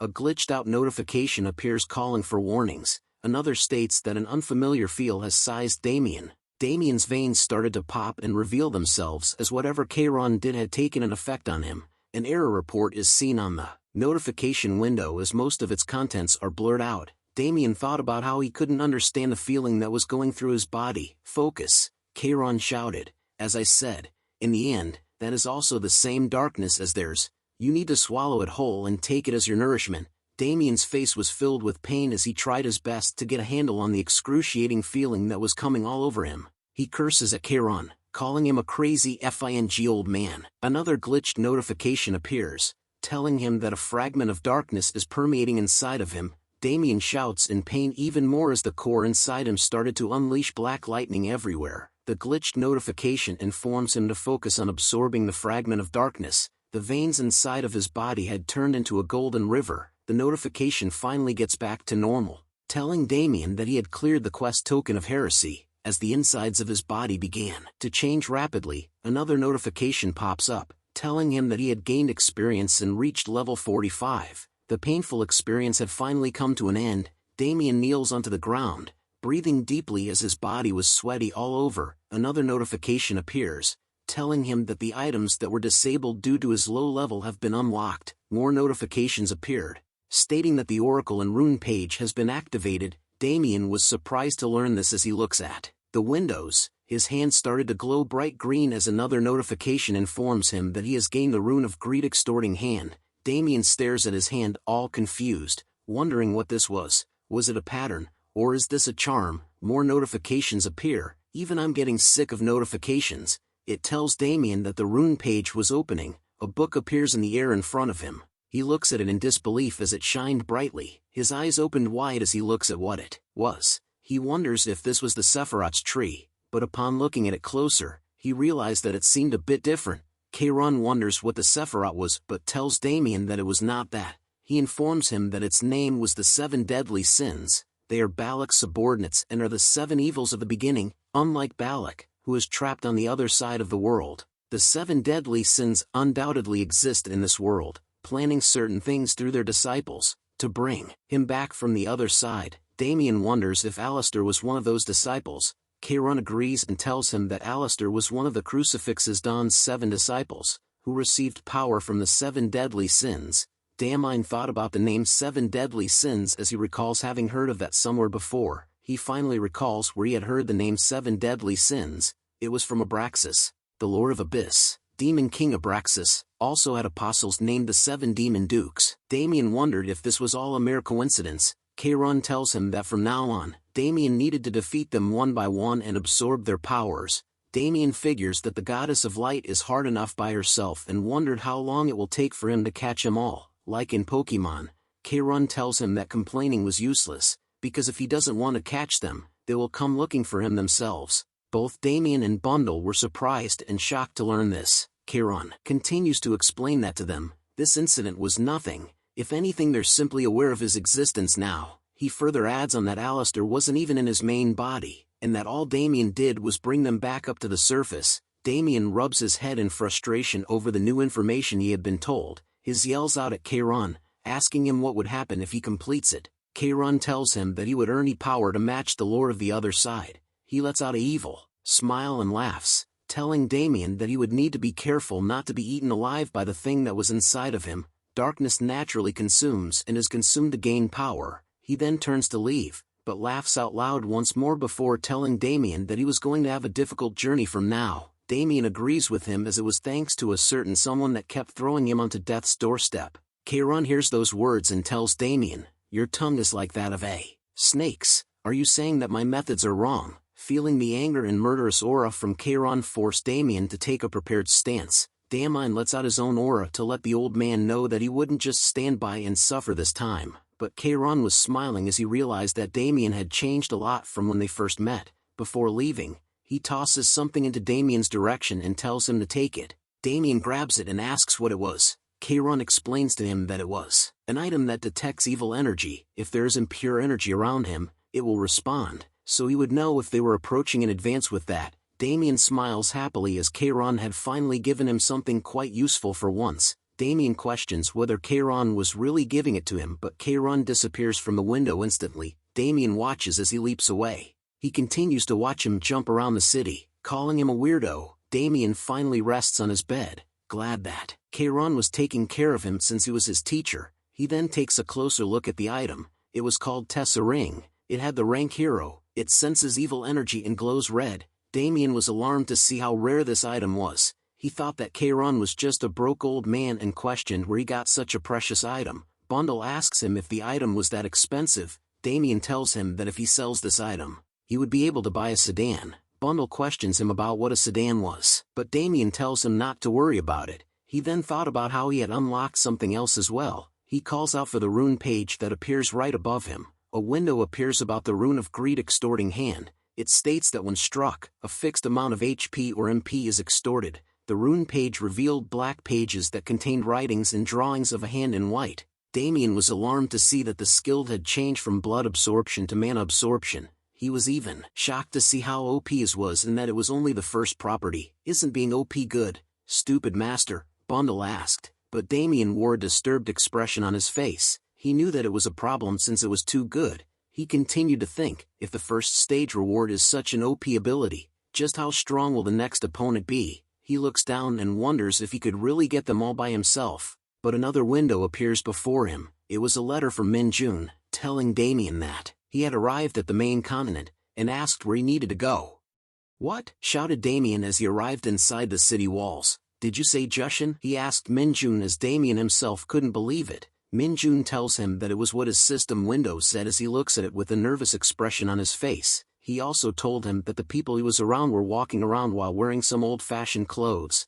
Minjun could also see Chinese characters and old-school tiled roof houses. He continues to compare his current location to what was almost like its half-historical and half-martial arts novel. Hearing Minjun describe his location brings a shock to Damien's face as he finally realizes where he was. He tells Minjun that he had hit the jackpot. Minjun continues to wander around his new area thinking about what Damien meant by that. Damien soon tells him that he was in the Eastern Continent and that Minjun was one of the first AC users to get there. Minjun was startled to hear that from Damien, as even his expression shocked the people near him. He finally realized for himself that he wasn't in the main continent but was instead at the Eastern Continent. Damien soon asked him about how he could have gotten there by himself. Minjun then tells him the story as he recalls the past. He tells Damien that he had met an old man who was picking clams at the dock and that he decided to help him. In return, the old man gave him a ride, and that was the end of the story. After hearing the story, Damien immediately tells Minjun to start streaming, as this was basically a sign from the gods telling him to be a streamer. Minjun was hesitant but soon agrees with Damien's idea.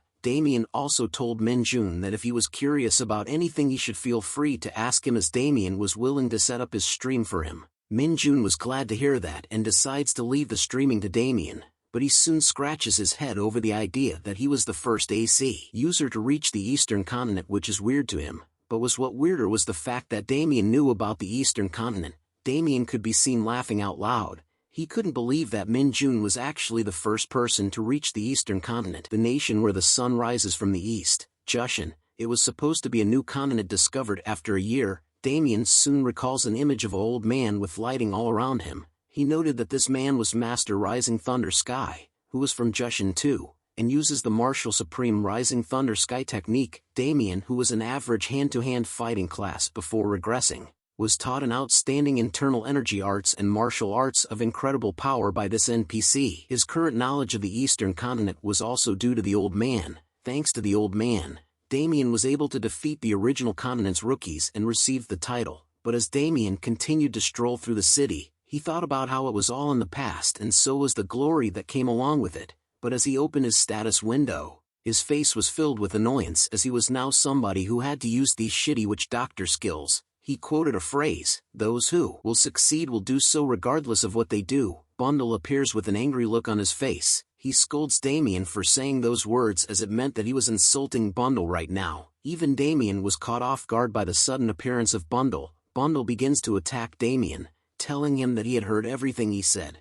The two continued to mess around with each other, catching the attention of anyone who was near them. The scene changes to the Terra Kingdom Branch Adventurers Guild. I forgot this lady's name, so we will call him Mommy Maid. Mommy Maid looks up with a smile, saying that the pride of the Terra branch is here. She had heard that Damien was injured but looked fine now. Damien was confused by her presence and questioned her about where Hatsan was. She tells him that Hatsan had went on a work trip and that she was acting as his proxy while he was gone. Damien couldn't believe it but still asked for work as he needed to make money. Mommy Maid was surprised to learn that Damien had already used all his money as his recent pay should have been pretty good. Damien knew that, but upon seeing his inventory his face showed a defeated look. A status window appears showing the current state of his equipment. His trusty sashimi knife had been destroyed alongside his flame lizard bracelet. The Ninjawala's leather pants only had 11% durability left and his golden rabbit sandals only had 5% durability left. Damien actually wanted to rest, but he didn't have a choice since all of his gear got wrecked during his previous fight. He soon thinks about Kieran's words about how even he couldn't know when the 7 deadly sins bastards will attack again,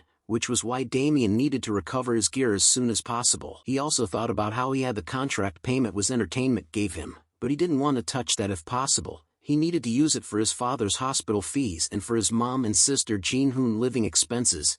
Damien was feeling more tired as he knew that he couldn't make the same mistakes as before. Mommy Maid continues to stare at Damien with curious eyes. She soon tells him that since it was a request from none other than their ace, she has to do what she says, while giving a seductive bombastic side-eye. Seeing that side-eye sent shivers down Damien's spine as he thought about how this person was really a bit scary. She soon hands him a piece of paper and tells him to read it. After reading the paper, Damien was shocked to see what it was. Mommy Maid licks her lips, telling him that it wasn't an easy job, but if it's her darling Damien, she was sure it would be possible. The scene changes to the Veritas Highlands where snow and ice covered the land. A portal is seen with various users surrounding it. Damien was busy dealing with the freezing cold weather. His body shivers intensely as he couldn't believe that Mommy Maid gave him a place like this one, which reminded him of the past. Bundle was curious and asked if he had been here before. Damien tells him no, but that there was a similar place in the world he lived in. It was during his National Army service. Back in Korea, an announcement is made, calling out for those who have volunteered for the defense of Aldean Fortress to please gather at the central square. A knight clad in heavy armor announces again, stating that in 30 minutes, Commander Michael will instruct them. The knight continues to repeat the same announcements as more and more users started to move towards the portal. Damien watches the crowd from the back and wonders if it was starting. He soon recalls the Aldean Fortress. It was a place where monsters appear almost every day, not to mention that geographically speaking, it was not a nice place. The rate at which people run away and die is high, so most ranked mercenaries are opposed to going. Mommy Maid informs Damien that from the kingdom's perspective, it's also a place that must be defended to prevent monsters from crossing over the border. Damien replied that it sounds difficult just from hearing about and wonders whether the pay is good. Cha-ching. She reveals to him that the basic pay is 200,000 gold, and depending on his achievements he could get a bonus. Among the currently registered quests, this has the highest pay but warns him that the quest won't be easy. Damien himself heads over to the central square, talking about how there was nothing easy in this world, but regardless, he just needs to face whatever comes his way. "Ah, you!" shouted a voice as a gloved finger is seen pointing towards Damien. The sudden shout causes Damien and Bundle to turn around and see who it was. It was the female party leader who Damien had stripped her clothes off. She calls him out to him and calls him a pervert from back then. Damien soon remembers her as the person he met at the Great Wolf King raid from before. She was annoyed but his presence and questioned how scum like him was here. Damien tells her that her words were too harsh since they met after so long. He soon realizes that she had gotten new equipment, which meant she had spent some money. Hyun immediately covers her body in fear after hearing those words from Damien. She tells herself to not be scared as she couldn't be afraid of a pervert like him. She recalls her past experience where an instructor told her that she didn't have enough training, and that a blacksmith said it was difficult to repair her equipment, and finally if she wanted to recover her gear, she needed to have money. Hyun started to shake with anger as she recalled the shame she experienced because of the bastard Damien. She finally takes out her sword, telling him to prepare as today was the day he was going to die. "You'll regret it," said Damien with a mean face. Bundle too had a mean face going on, but Hyun couldn't believe what he said. Damien started to get serious as the look in his eyes changed. He repeats to her that if she doesn't put her sword down, she'll regret it. But his words had no impact on her as she rushes forward to attack. She unleashes her skill called Chevalier Attack Composite, which pierces Damien's head, but she could sense that he had dodged it with ease. She quickly turns around and tells him that she wouldn't let him go, but a voice tells her that she had lost her mind. With a swift motion, a leg is seen letting out a kick that sends her flying back hard. Her face was filled with pain as she holds onto her stomach, but she soon coughs out a green liquid, EW, and collapses onto the ground. Damien stood over her with a smile on his face, telling her that he was right about her regretting it. He then looked straight ahead and noted that it was him, the people at the front who protect the border and Aldean fortress with absolute defense. It was the Night Crow Knights. A man wearing a cape and armor is seen in a kicking stance. He tells the crowd that those who fight within Aldean fortress will be immediately executed. "Do you want to die?" he asked with a serious look on his face. This was Jorno D. Jekachev, the 6th platoon commander of the Night Crow Knights. Cloak with feathers like those of a crow's and dark-colored armor, the leading role in protecting the border in Aldean's fortress with absolute defense, where each individual is known to exceed the skills of the knight commanders of the royal guards of most kingdoms. This was the Night Crow Knights. Jorno looks down at Hyun in silence, before wondering if she was a member of the Ursulija family. A red jewel with a marking is seen which symbolizes the sign of the Ursulija family. He tells her that it seems like the level of manpower of the Ursulija family has fallen significantly. "How dare you," responded Hyun after hearing that from him,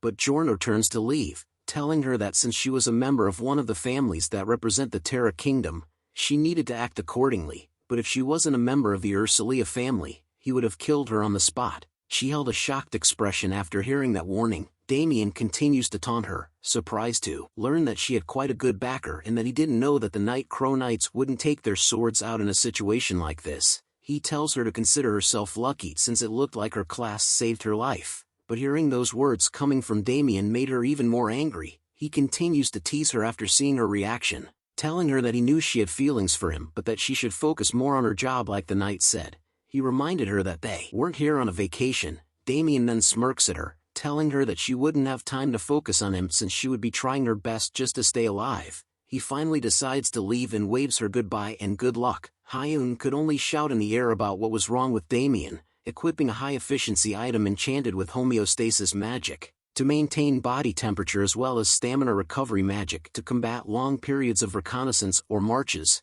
The highest level of defense Damien can use at his current level. Our boy has now joined the Night Watch. Damien had equipped the full set of the Chaser of the Night armor. He was excited as he noted that the quality was quite amazing for a Baron Border Corps supplies. No matter how cold it was going to get, Damien believed that he would be fine with this set of armor. Bundle was happy as well as he himself had equipped the same set of armor. He tells Damien that he was warm too now. Damien looks at Bundle and was impressed by his latest fit, but Bundle teases Damien that he looked like a chick too now. Damien plays along and tells Bundle that he was actually a crow right now. "It seems you've taken quite a liking to the supplies," said a voice. It was from the Knight Jorno. He reminds Damien that if he dies and all the equipment would be worthless. Damien laughs at that remark but agrees with Jorno that everything is useless once you die. He recognizes Jorno as the Night Crow he saw outside earlier. A status window appears and reveals some information about Jorno. It states that he is the eldest son of the Jekachev family who avoided and survived the purging of political opponents.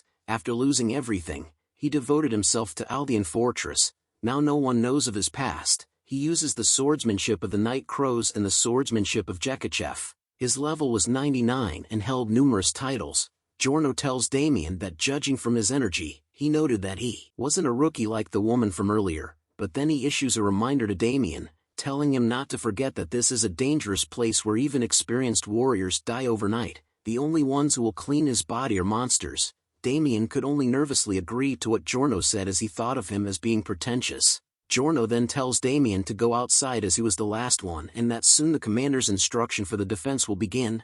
Damien salutes Giorno as he left, telling him that he understood his instructions. A massive crowd is seen gathering in front of the portal. All of them were wearing the same set of night watch armor. A foot appears on the steps leading to the portal. A man is seen hunch over and walks up the steps. He turns around and shouted at the top of his lungs, welcoming the soldiers and introducing himself as Michael Sinister, the commanding officer. He greatly praises the crowd's courage for coming to this cursed place on their own 2 feet. He talks about how some may be here for their own advancements while others are here because of unexplainable circumstances. There are also those that may be here due to a sense of duty to protect humanity from the monsters outside of the borders.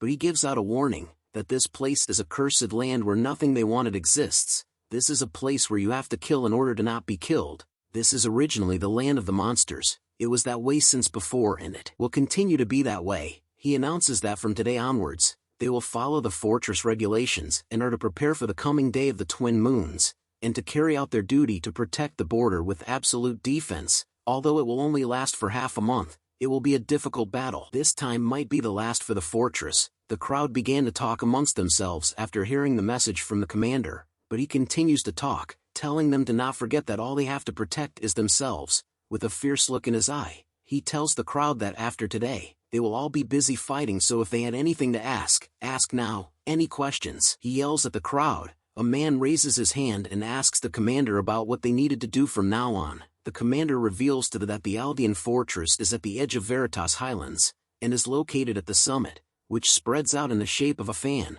Thanks to their geographical advantage, they've been able to block the monsters on the borders until now. But on the other hand, that's the main reason Aldean Fortress is being invaded periodically. That's why they needed to prepare for the invasion of the enemies before the day of the twin moons and get classified into the Annihilation Team, the Reconnaissance Team, and the Pioneer Team. And on the day of the twin moons, they will need to put all of their power into stopping the coming monsters. The crowd grew nervous, wondering what kind of monsters they will be facing. The commander tells them that although they had fought the monsters for a long time, they were unsure of their exact identities. The monsters were irregular and different in kind with no particular abilities or shapes, but he tells them that the monsters all have one thing in common, and that it was they were all specialized in killing. Hearing that dampened the atmosphere amongst the crowd as fear began to take over them. With a snap of his fingers, the commander announces that he will organize them into their teams. He tells them to move according to Peterson's regulations. The crowd grew wild over the new instructions and regulations.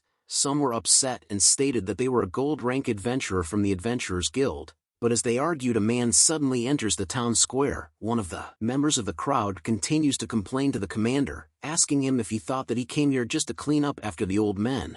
But the other members soon grew silent as the large shadow appeared behind them. The man who was complaining scolded the commander, telling him that he was just tools for users to level up and that without the users, they wouldn't have anyone else that needed them. The huge shadow soon casts over him, causing him to turn around nervously to see what it was. The large figure tells the man to keep talking. With his fist raised into the air, he slams it into the user, turning him into nothing but blood. A window appears stating that the user called on the West had died and logged out. Due to the use of inappropriate language, his account has been suspended.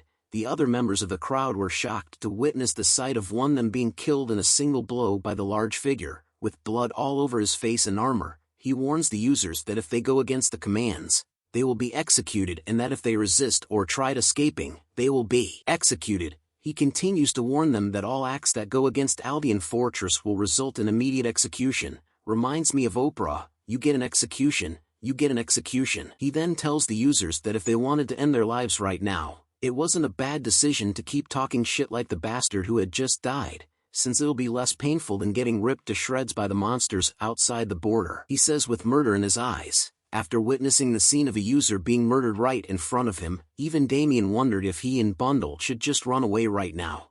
Aldean Fortress assignments are divided into 3 teams. The Pioneer Team is in charge of supplying goods and repairing buildings. The Annihilation Team protects from the invasion of monsters on top of the fortress walls. And the Reconnaissance Team analyzes the trends of the monsters from outside the fortress. Because the Reconnaissance Team has to search outside the fortress, they are the ones most exposed to danger. That was where Damien had been assigned. We returned to our boy and big boy Bundle, who were in a tent. Damien felt annoyed over the fact that he had been assigned to the Reconnaissance Team, Another member appears and tells him that he was the last member of Group 6. He welcomes Damien and introduces himself as Amoeba King. He introduces the other members as No One Dandy Man, Lucky Day, I Love Choco and Seo Hyun. Damien was surprised to hear that she was here too. Even Hyun was shocked to see him, but Damien just simply introduces himself to the group. Is everyone here? Said a man as he entered the tent. The man introduces himself as the leader of Group 6 of the reconnaissance teams and the Night Crow Knights, Jorno Djekachev. He explains to them that their tasks are simple, so he was going to explain immediately. He tells them that they first needed to analyze the trends, scales, fighting powers, and habits of the monsters outside the border. Second was that they will move while following the search path to check whether the place's equipment got damaged. And if the camp's conditions are favorable, soon enough a notification appears with the quest night at Veritas Highlands. Its detail was to follow the reconnaissance tam and search outside Aldean Fortress. It gave out a warning that if you fall out of line or cause discord, you may die at the hands of the Night Crow Knights. Damien looks at the quest window and thought about how it was simpler than he thought. He noted that there were a lot of modified monsters here, but if he just carefully hunt and wait until the day of the twin moons, he could level up a lot and earn lots of money. Jorno announces to them that they will carry out their tasks as of this moment at the 3 bunkers that are built in the search paths area in groups of 2. He shouts at them that they would be leaving in 5 minutes and to get their gear. The scene changes to a small wooden hideout in the snowy mountain. This was the second western bunker, which was where Damien's team is located. Damien lets out a deep sigh, complaining that he was so tired, and not only were they in the same group, they were even in the same team. Hyun hears him and shouts at Damien, saying that it was her line and questioned him about whether he knew what she had to go through because of him. Damien gave her a clueless, idiotic face and wonders like what. Hearing that reply made her even more annoyed, but he soon asks her about whether he should be the one complaining about what he had gone through. It seems to Damien that she wanted to talk about when they were catching the Great Wolf King, but it was actually her who started blackmailing and ganging up on him. Hyun tried to explain that it was misleading from their point of view, but Damien didn't care about that. He explains to her that if she came at him first then she would have won, but he continues to tease her by saying that she was the one who almost died but lived thanks to her family name. And after taking out her weapon out in Aldean Fortress Square, Hyun had enough and yells at Damien if he was done with the insults, but his focus was drawn to something that was flying towards them. Damien recognizes it was a ghoul, a flying-type monster, but he noted that it shouldn't be here in this area. Seeing the monster made Damien excited as he pulls out his dagger while telling Hyun not to move a bit. As the ghoul came closer, Damien got himself into a readied stance. But before he could do something, someone else slams a purple lightning attack onto the ghoul before it reached Damien and Hyun. The powerful attack sends the ghoul flying far away. Oops, not that far, as the ghoul simply laid beside from where Damien and Hyun stood. Amoeba King enters their hideout and asks Hyun if she was okay, but Hyun was confused about why Amoeba King was here with them. Damien wondered as well as to why someone who was supposed to be at a different bunker appeared as if he knew when exactly the ghoul was coming. Amoeba King continued to ask if Hyun wasn't hurt anywhere while ignoring Damien and Bundle, but her attention was drawn to the monster as she asks him if he knew what it was. She looks at the defeated ghoul and noted that it kinda looks like a vampire. Damien informs her that it was a Veritas ghoul, one of the most annoying monsters that appear in this place, but he tells them that it was not yet dead. Hearing those words causes Amoeba King and Hyun to immediately prepare their weapons. A notification appears stating that the Veritas ghoul was about to transform. The Veritas ghoul's body started to have red lights appearing all over it. It lets out a ferocious scream as it recovered its health. A window appears with information about it. It states that its species was a demon and that it was level 65. Its unique trait was that the moment this monster tries to transform, its level rapidly increases. So be wary. Hyun couldn't believe that Damien was right as she pulled out her rapier, but Damien tells her to move aside as there was no point in pissing it off by attacking it with a half-baked attack again. Just as the ghouls lets out another fierce scream, Damien tells them to watch carefully as he was going to teach them how to properly kill a ghoul. He leaps into the air, telling them that first was its head, then its shoulder, then its Achilles heel, then slice up its remaining joints. The ghoul lets out a painful scream over the damages that our boy has done to it. In that short time, as it falls to its knees, 2 notifications appear stating that the Veritas ghoul has received serious damages, while the other states that the Veritas ghoul's defensive power has decreased and its defense reduced. But something started to happen to the ghoul as its neck started to move around. Damien sees this and knows that it was a ghoul's move when it's about to shoot bone splinters from its mouth. He quickly begins to move while thinking if it was trying to struggle until the end. Just like how Damien predicted, the ghoul spits out the splinters from its mouth. Knowing that it was going to attack made it easier for Damien to escape from it as he casually dodges its attack with ease. He soon casts his own witch doctor skill, which lights his hand. He looks at it and shouts out checkmate with an insane speed that was caused with 99 times of bloody impulse. Damien landed a blow onto its head with so much power that it causes the head to explode into a bloody mess. One Punch Man style. The ghoul laid on the ground with its headless body. Two notifications appear telling Damien that he had killed the Veritas ghoul and had gained experience. Once the battle had ended, Damien lets out a deep sigh. As he stood over the ghoul's body, he asks them if they had just saw what he did. He reminds them that if they were trying to kill a ghoul, then they should go for its head first. Amoeba King couldn't believe what he was seeing. He questions Damien on how he did it, but Damien simply placed a dagger against his throat, telling Amoeba King that he wanted to keep things short. Damien then questions him about how he knew when the ghoul would appear. Hyun couldn't stand this sudden action from Damien and scolded him for treating someone like this when they fought alongside with him. Amoeba King tells Damien to calm down as he just saw a herd of ghouls coming from afar, and that he saw one of them turning this way. Damien pulls his dagger away from his throat and questions him about the herd of ghouls. He then poses with both daggers this time, telling Amoeba King that the Veritas ghouls didn't understand the concept of same race, so unless someone was up to something, they would never travel in a group. Damien then questions Amoeba King about who he was. Hearing that angers him as he couldn't reply back. Damien was ready to fight as he tells him if he wanted to get hit before explaining. "What's with the noise over there?" questioned a voice that drew everyone's attention. Giorno appears from above and questions Damien about why he was trying to fight his allies. Damien smiles as he looks up at Giorno for coming just in time. Giorno questions Amoeba King about why he was here since he was supposed to be at the third bunker. Damien knew that the NPCs became very firm when players interrupt the quest. Amoeba King tried to explain that he saw a monster approaching this way as Giorno leaps down to them. Amoeba King continues to explain his actions by stating that he thought it was a Veritas ghoul and that he came to help, but Damien cuts him off, telling Giorno that a certain person here left his bunker as he pleased and even knows a lot about ghouls. He informs Giorno that he thinks he came here for a different reason other than what he said. Damien even further implies that he thinks of him as a spy who will harm Aldean Fortress. Amoeba King continued to be annoyed and angered by Damien's sharp words. Amoeba King reveals an object that glowed red while calling Damien a bastard that was really annoying. Damien looked in horror over what was revealed. Amoeba King held a red orb in his hand and tells them that even though the rewards for the quest were good, he wanted to get rid of him and make it look like he got killed by the monsters. He finally decides to screw the quest and kill all of them. A red warning notification appears telling Damien that the Tessa ring sensed a strong feeling of darkness. He looks at the ring that glowed and wondered why it was doing that. He soon spots a bunch of the Veritas ghouls coming towards them in packs. Everyone were soon alarmed to see the group of ghouls approaching them. Amoeba King smiles as the darkness from the red orb started to enter his body. He questions Damien about the life he lived as someone had given him this to kill him. He continues to talk that even if he was lucky to kill one ghoul, there was no way he would ever be capable of killing all of them.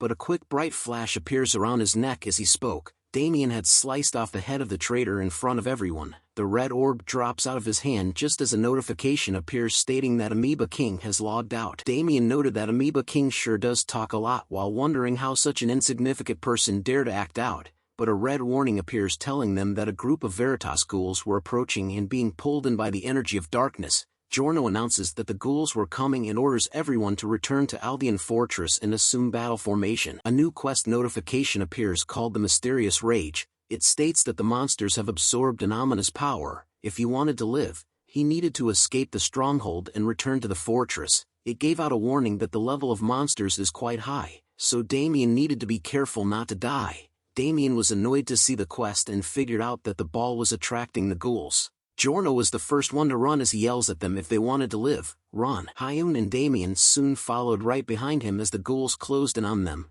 As they continued to run away, Hyun questioned Damien about things that he had done to the point that Amoeba King wanted to try and kill him. But Damien tells her that he didn't know as there were so many bastards that were trying to kill. Damien looks back at the pack of ghouls and realizes that they would catch up to them at this rate. He then decides that he needed to get rid of some of them. He calls out to Hyun about her wanted to show off her ability. He tells her that when he gives her the signal was when she needed to attack. Damien stopped running and turned around to face the ghouls as Hyun asked him about what the signal was. Damien instantly summons 2 potions using the Witch Doctor skill. He threw the 99 times of the decay elixir towards the incoming ghouls while shouting at Hyun that this was the signal. He tells her to explode all of the elixirs. Hyun grunted but decided to cooperate with him. She lunges forward while casting her own rapier skill. It was the Balestra Rose skill that lets out pink petals while she charges forward. The elixirs soon exploded the moment her skill came into contact with them. Multiple ghouls soon fell to the earth after being hit by the combined attack of Damien and Hyun,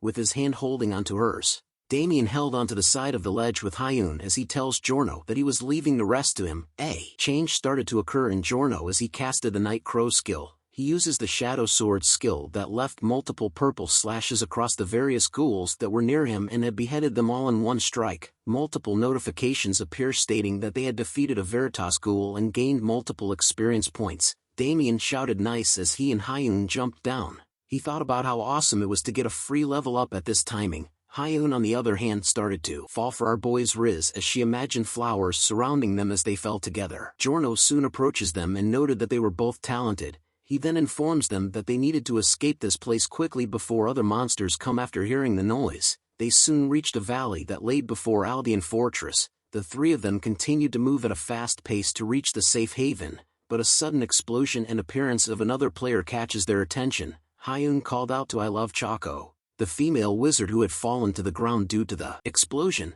Another player appears while telling them that they had taken their sweet time. He held onto another player's body while stating that he thought he was going to fall asleep from waiting so long. Damien drew his dagger and asked him if he was the one who was trying to kill him. The mysterious player threw the body to the side, telling Damien that because of him, they had lost favor with the higher-ups and that the Jingsan startup was in danger of disappearing altogether. So don't you think I should get my revenge? Said the player as he snaps his fingers together with a smile on his face. Multiple players started to appear above Damien's group while holding the same red orb. They gathered in huge numbers and laughed as they watched Damien. Hyun noticed and wondered if they were holding the same orb that Amoeba King was holding earlier. A red warning appears warning that the Tessa ring senses a strong feeling of darkness. Damien's ring had begun to glow once again. This made him question whether the mysterious player was trying to summon more monsters with those balls again. But a creepy sound resonated throughout the valley. A dreadful aura could be seen approaching them along with a huge shadow that was casted onto the ground. Damien looks at where it was coming from and wondered what it was. Oh dear lord, a monster with multiple heads had appeared. A window appears revealing its information. It was a stitched-up predator whose species was a demon and type was champion. Its unique trait was this monster's type level and abilities are decided depending on the beings that make up its body, so pay close attention. Another red warning appears as it states that a champion monster has appeared and to be careful not to die. Damien held a nervous smile on his face as he thought that all he needed to do was to just search around for this quest, but a champion-level monster has suddenly appeared.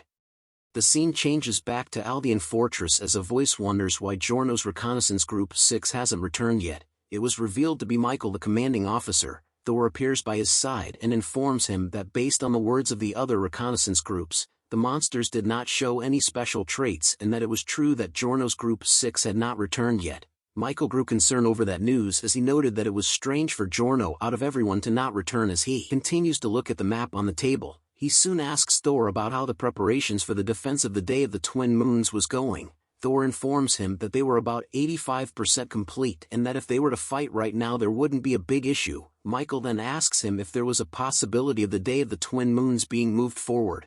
Thor reveals to him that he was bothered by the fact that Reconnaissance Group 6 not having returned right now as it was something that had never happened before. Michael thought about it and concluded that since Group 6 had not returned yet, it must mean that there was a different reason than what they've normally prepared for. Michael wore a grim expression on his face as he tells Thor that he had a bad feeling about this. We return to our boy who was about to face off against a stitched-up predator who was currently looking absolutely demonic right now. Even Damien was afraid by what he was seeing as he realized something. 2 players had been grabbed by the monster and one of them called out to the player called Lucky Day to save them, but it was no use as the monster pulled them closer to its mouth and began eating them in front of Damien and the others. The thought of a monster that swallows users whole was shocking Damien as he simply stood by and watched it happen, but Giorno places his hand in front of them, telling all the players that were behind him to leave this to him while they returned to the Aldean Fortress. He wanted them to let Vice Commander Peterson know to prepare to fight like the Day of the Twin Moons immediately,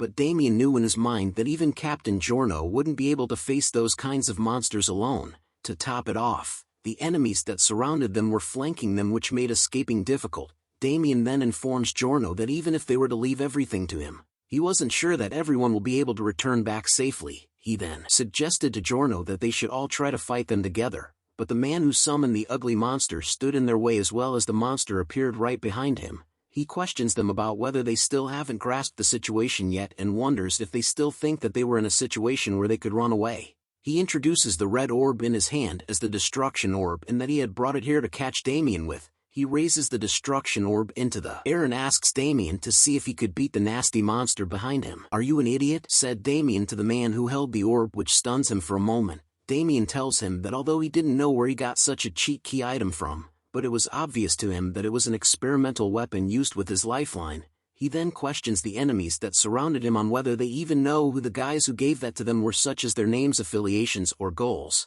Knowing this made Damien mock them, as they didn't even know why they gave them the item and yet they were running around all excited. He reminds them that the basis of magic is equivalent exchange and continues to question them if it makes sense for them to use such power with no risk. Hearing him repeatedly dissing them made the enemies that surrounded Damien pissed off. Seeing their reactions to his provocation made Damien smile, as it was all a part of his plan. He wanted them to lose their cool first so that way they would move more predictably. His plan worked, as even their leader started to get angry over Damien's insults as he spoke out that it doesn't matter. He tells Damien that no matter what kind of object the orb was or what risk there is to it, I-Ming-Chen can handle it. He warns Damien that he was going to take out his tongue first and cut it to pieces. Hearing that threat was nothing to Damien, as he showed no reaction to it, only thinking that the enemies were easy to mess with. The ugly monster soon started its attacks on Damien. It uses its unique stitched predator skill called Collapse to attack the players, but everyone manages to dodge away from its attack. The ugly monster then switches it up to use the skill called Thorn of Death. Damien was alarmed to see that there were tentacles coming up from the ground, but Giorno was prepared as he casted his own Night Crow skill that lighted up his sword, using the skill called the Sun, Moon, and Stars. He easily cuts the tentacles that appeared from the ground. Damien watches him and was impressed by Captain Giorno, as his nickname was the Monster Slaughterer. Seeing him able to handle the monster was perfect for Damien, as he decided to leave the monster to Giorno while he analyzes its attack pattern. But a sudden attack misses his head by a few inches. He turns to see where it came from and sees that the other guys that held the orbs were the ones that were responsible. He couldn't believe that these weak guys were sure excited because there were so many of time, but he knew in his head that being gathered together like that would just make them a target. As the other players tried their best to deflect the attacks, Bundles shouts out to Damien to look at a certain direction. The ugly monster had unleashed another stitched predator skill called Rotten Meat Shower that sent out numerous projectiles all around it, which shocks Giorno as well. Damien couldn't believe that it was capable of doing a wide-range attack too, so he knew that it was the end for him in analyzing of patterns. He rushes forward with his daggers while telling Hyun to watch his back while everyone needed to spread apart for now. The enemies above laughed at what was going on as Hyun was shocked to see that Damien was moving on his own. The two losers giggled among themselves and teased Hyun about how her pimp had left her and ran away. Hearing those words from the losers angered her as she called them damn bastards. The losers continued to laugh amongst themselves as Hyun wore a dark expression on her face.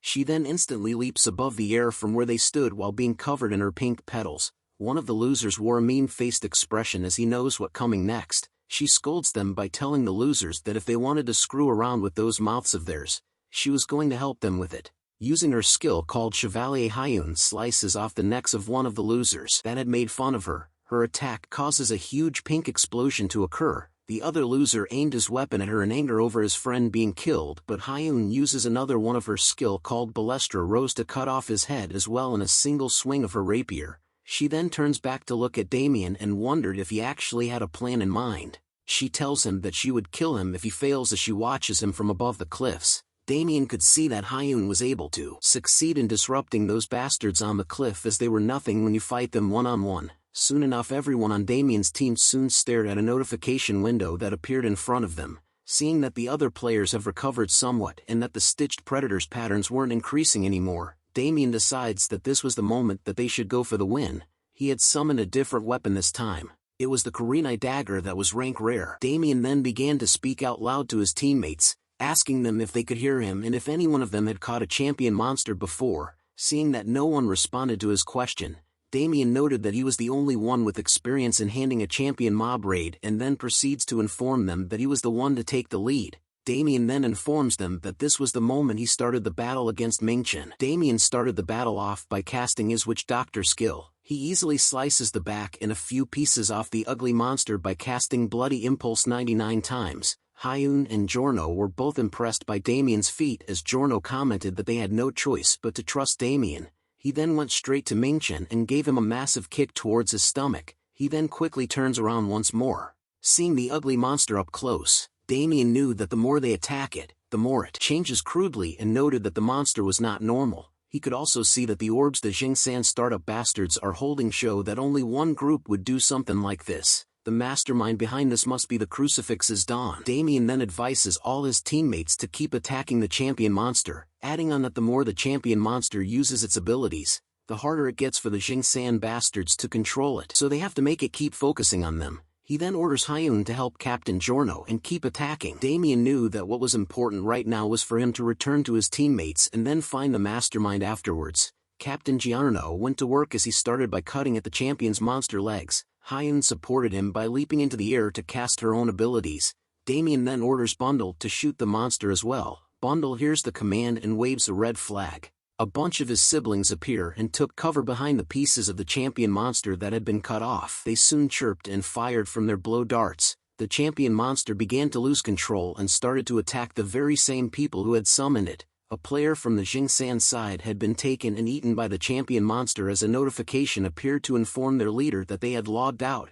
Mingchen slowly recovered from Damien's kick as the champion monster continued to eat his people. He looks in horror and anger as he tried to make sense of what was going on right now. He could see that Damien was attacking the champion monster. Damien wore a smile on his face as he continued his attacks. Knowing that the Jingsan people had finally lost control of the champion monster that they had summoned, he then decides to change his plan by ordering Hyun to lead the monster to the cliff since they couldn't control it anymore. The monster will only focus on them right now. He then questions Dandyman and I Love Choco on whether they had prepared the trap he wanted. They both nodded in agreement as Damien wanted them to finish this off in one go. Captain Giorno, Damien and Hyun run beside each other as the champion monster chased after them. Damien informs the two of them that he was going to be the one to lure it to the very end, so he needed both of them to go up the cliff and in front of the trap. Hyun and Captain Giorno understood his commands and started to part ways from Damien. Looking back at the champion monster chasing after him, Damien started to count down to when the trap would activate it, but something happens to him. An arrow had pierced through his body as he ran. Mingchen shouted in joy over having caught Damien as he was the one that shot the arrow. Continuing to aim his crossbow at Damien, Mingchen laughs and asks him if he thought he was going to escape. Damien had fallen to the ground due to the surprise attack which caused the champion monster to catch up to him. Both Captain Giorno and Hyun turned around and called out to Damien with concern over what had just happened. But it was too late as Damien had been caught by the champion monster. Damien could only think that at least he had lured it to the cliff where the trap was. Wasting no time anymore, Damien turns and orders his team to not worry about him and to execute the plan right now, seeing that they had no choice in the matter. I Love Choco and Dandyman started to cast their abilities to turn on the trap. Her magic started to move around the cliff that was above where the champion monster stood. The assassin member then casted his own skill called the Stalker, unleashes multiple waves of attacks onto the cliff that she had wrapped her magic around. The cliff then broke into multiple pieces that formed sharp rocks. The rocks soon fell over to where Damien and the champion monster stood. The group then went over to where Damien was to see if he had made it out. Captain Giorno was the first one to head back. He informs the group that they couldn't wait for Damien as more monsters will come soon, so they needed to return using another route. The group agrees with his decision and started to make their way back, but Hyun took a moment to look back once again, seeing the ruins of the cliff all around. She knew that Damien was definitely still alive. A shadow soon emerges from the debris of the trap that Damien had planned. Mingchen managed to survive, but was furious over why his teammates weren't responding to him. But another dark shadow soon stood in front of him. He recognizes who it was and wonders why he wouldn't die as he started to use the destruction orb once again. He started to go crazy while repeating the words "die" over and over again as the destruction orb started to summon even more monsters that appeared on the cliffs around him. Monkeys with the skull masks appeared called boomers. They were a monster that appears in the extreme lands of Veritas Highlands. They are quite vicious and will eat humans and monsters alike. A red notification window appears and informs the user that the Tessa ring sends strong evil energy. Mingchen soon stopped talking as something happened to him. Damien had appeared once again in his zombified mode. "Look at our boy." Damien had pierced through Mingchen's body with just the use of his hand. He tells him that the reason why he wouldn't die was an industry secret, but informs him that just because he couldn't die doesn't mean that it didn't hurt. Damien looks up to the various boomers that surrounded him. Knowing that the zombification was about to end, he needed a way to sweep up that many monsters. He then decides to show off his skills for the first time in a while, casting a bright blue spell onto the ground. Damien shouts out, "Come out." Multiple blue summoning circles appeared around him as Damien casted the witch doctor skill called Corpse Creed. Something started to come out from those very same summoning circles. Damien's eyes were lighted up as he questions whether Mingchen was the only one that could call monsters. It turns out that Damien manages. Damien's newly summoned creatures, which were the gargoyles he had killed before, started to descend upon the boomers like vultures hunting its prey from the sky. The gargoyles were the first to draw blood as they bit hard into the boomers, but they weren't going down without a fight as one of the boomers leaped up into the air to counterattack, with a massive landing and powerful blow into the ground. The boomer's attack was able to send shockwaves through the air to push the gargoyles away from its pack. The battle between the beast continued on and on. Damien, on the other hand, was simply standing on top of a dead boomer's corpse, thinking about how from the start he never once thought of losing, as he watched the beasts battle against one another fiercely, which he expected of the high-ranked predators of the highlands. One of the boomers appears in the air right above Damien, which he sees as he looks up at it, but the boomer was stopped in the air by two gargoyles who appeared at just the right time. Damien smiles as he sees this and noted that the boomer's attack motion was too wide, which gave them a lot of gaps. He then summons a ton of his decay elixirs and threw them towards the boomer who tried to attack him. "Wipe them all out," shouted Damien as he smiled. Green explosions started to appear all across the skies due to Damien's witch doctor skill called Decay Elixir, but a different fierce roaring sound catches his attention as Damien turns to what caused the noise. Damien sees it as the leader of the boomers, but he didn't expect that it would have already come down from the cliff.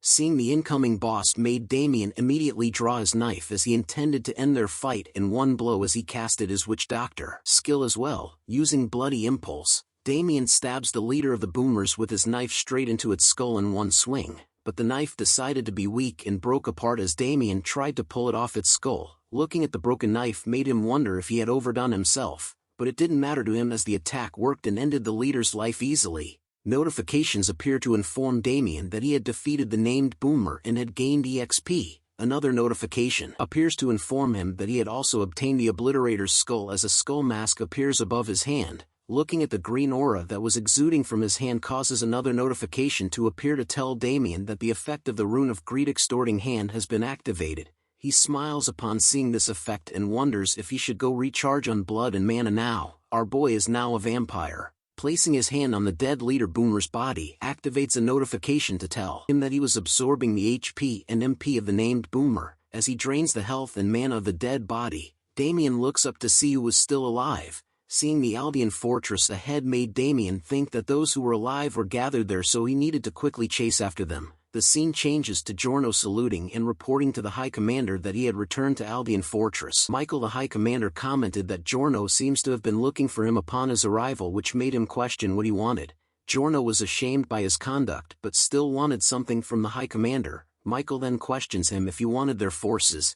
This was exactly what he wanted as he reveals to Michael that there was an emergency that is equivalent to the Day of the Twin Moons. Hearing this from him made Michael realize that they were right to be worried from before. He immediately sends out commands for the fortress to be on the highest level of alert effective immediately and for everyone to assume protective formation for a great monster. Thor along with his own team started to form up and walk together to their formation positions.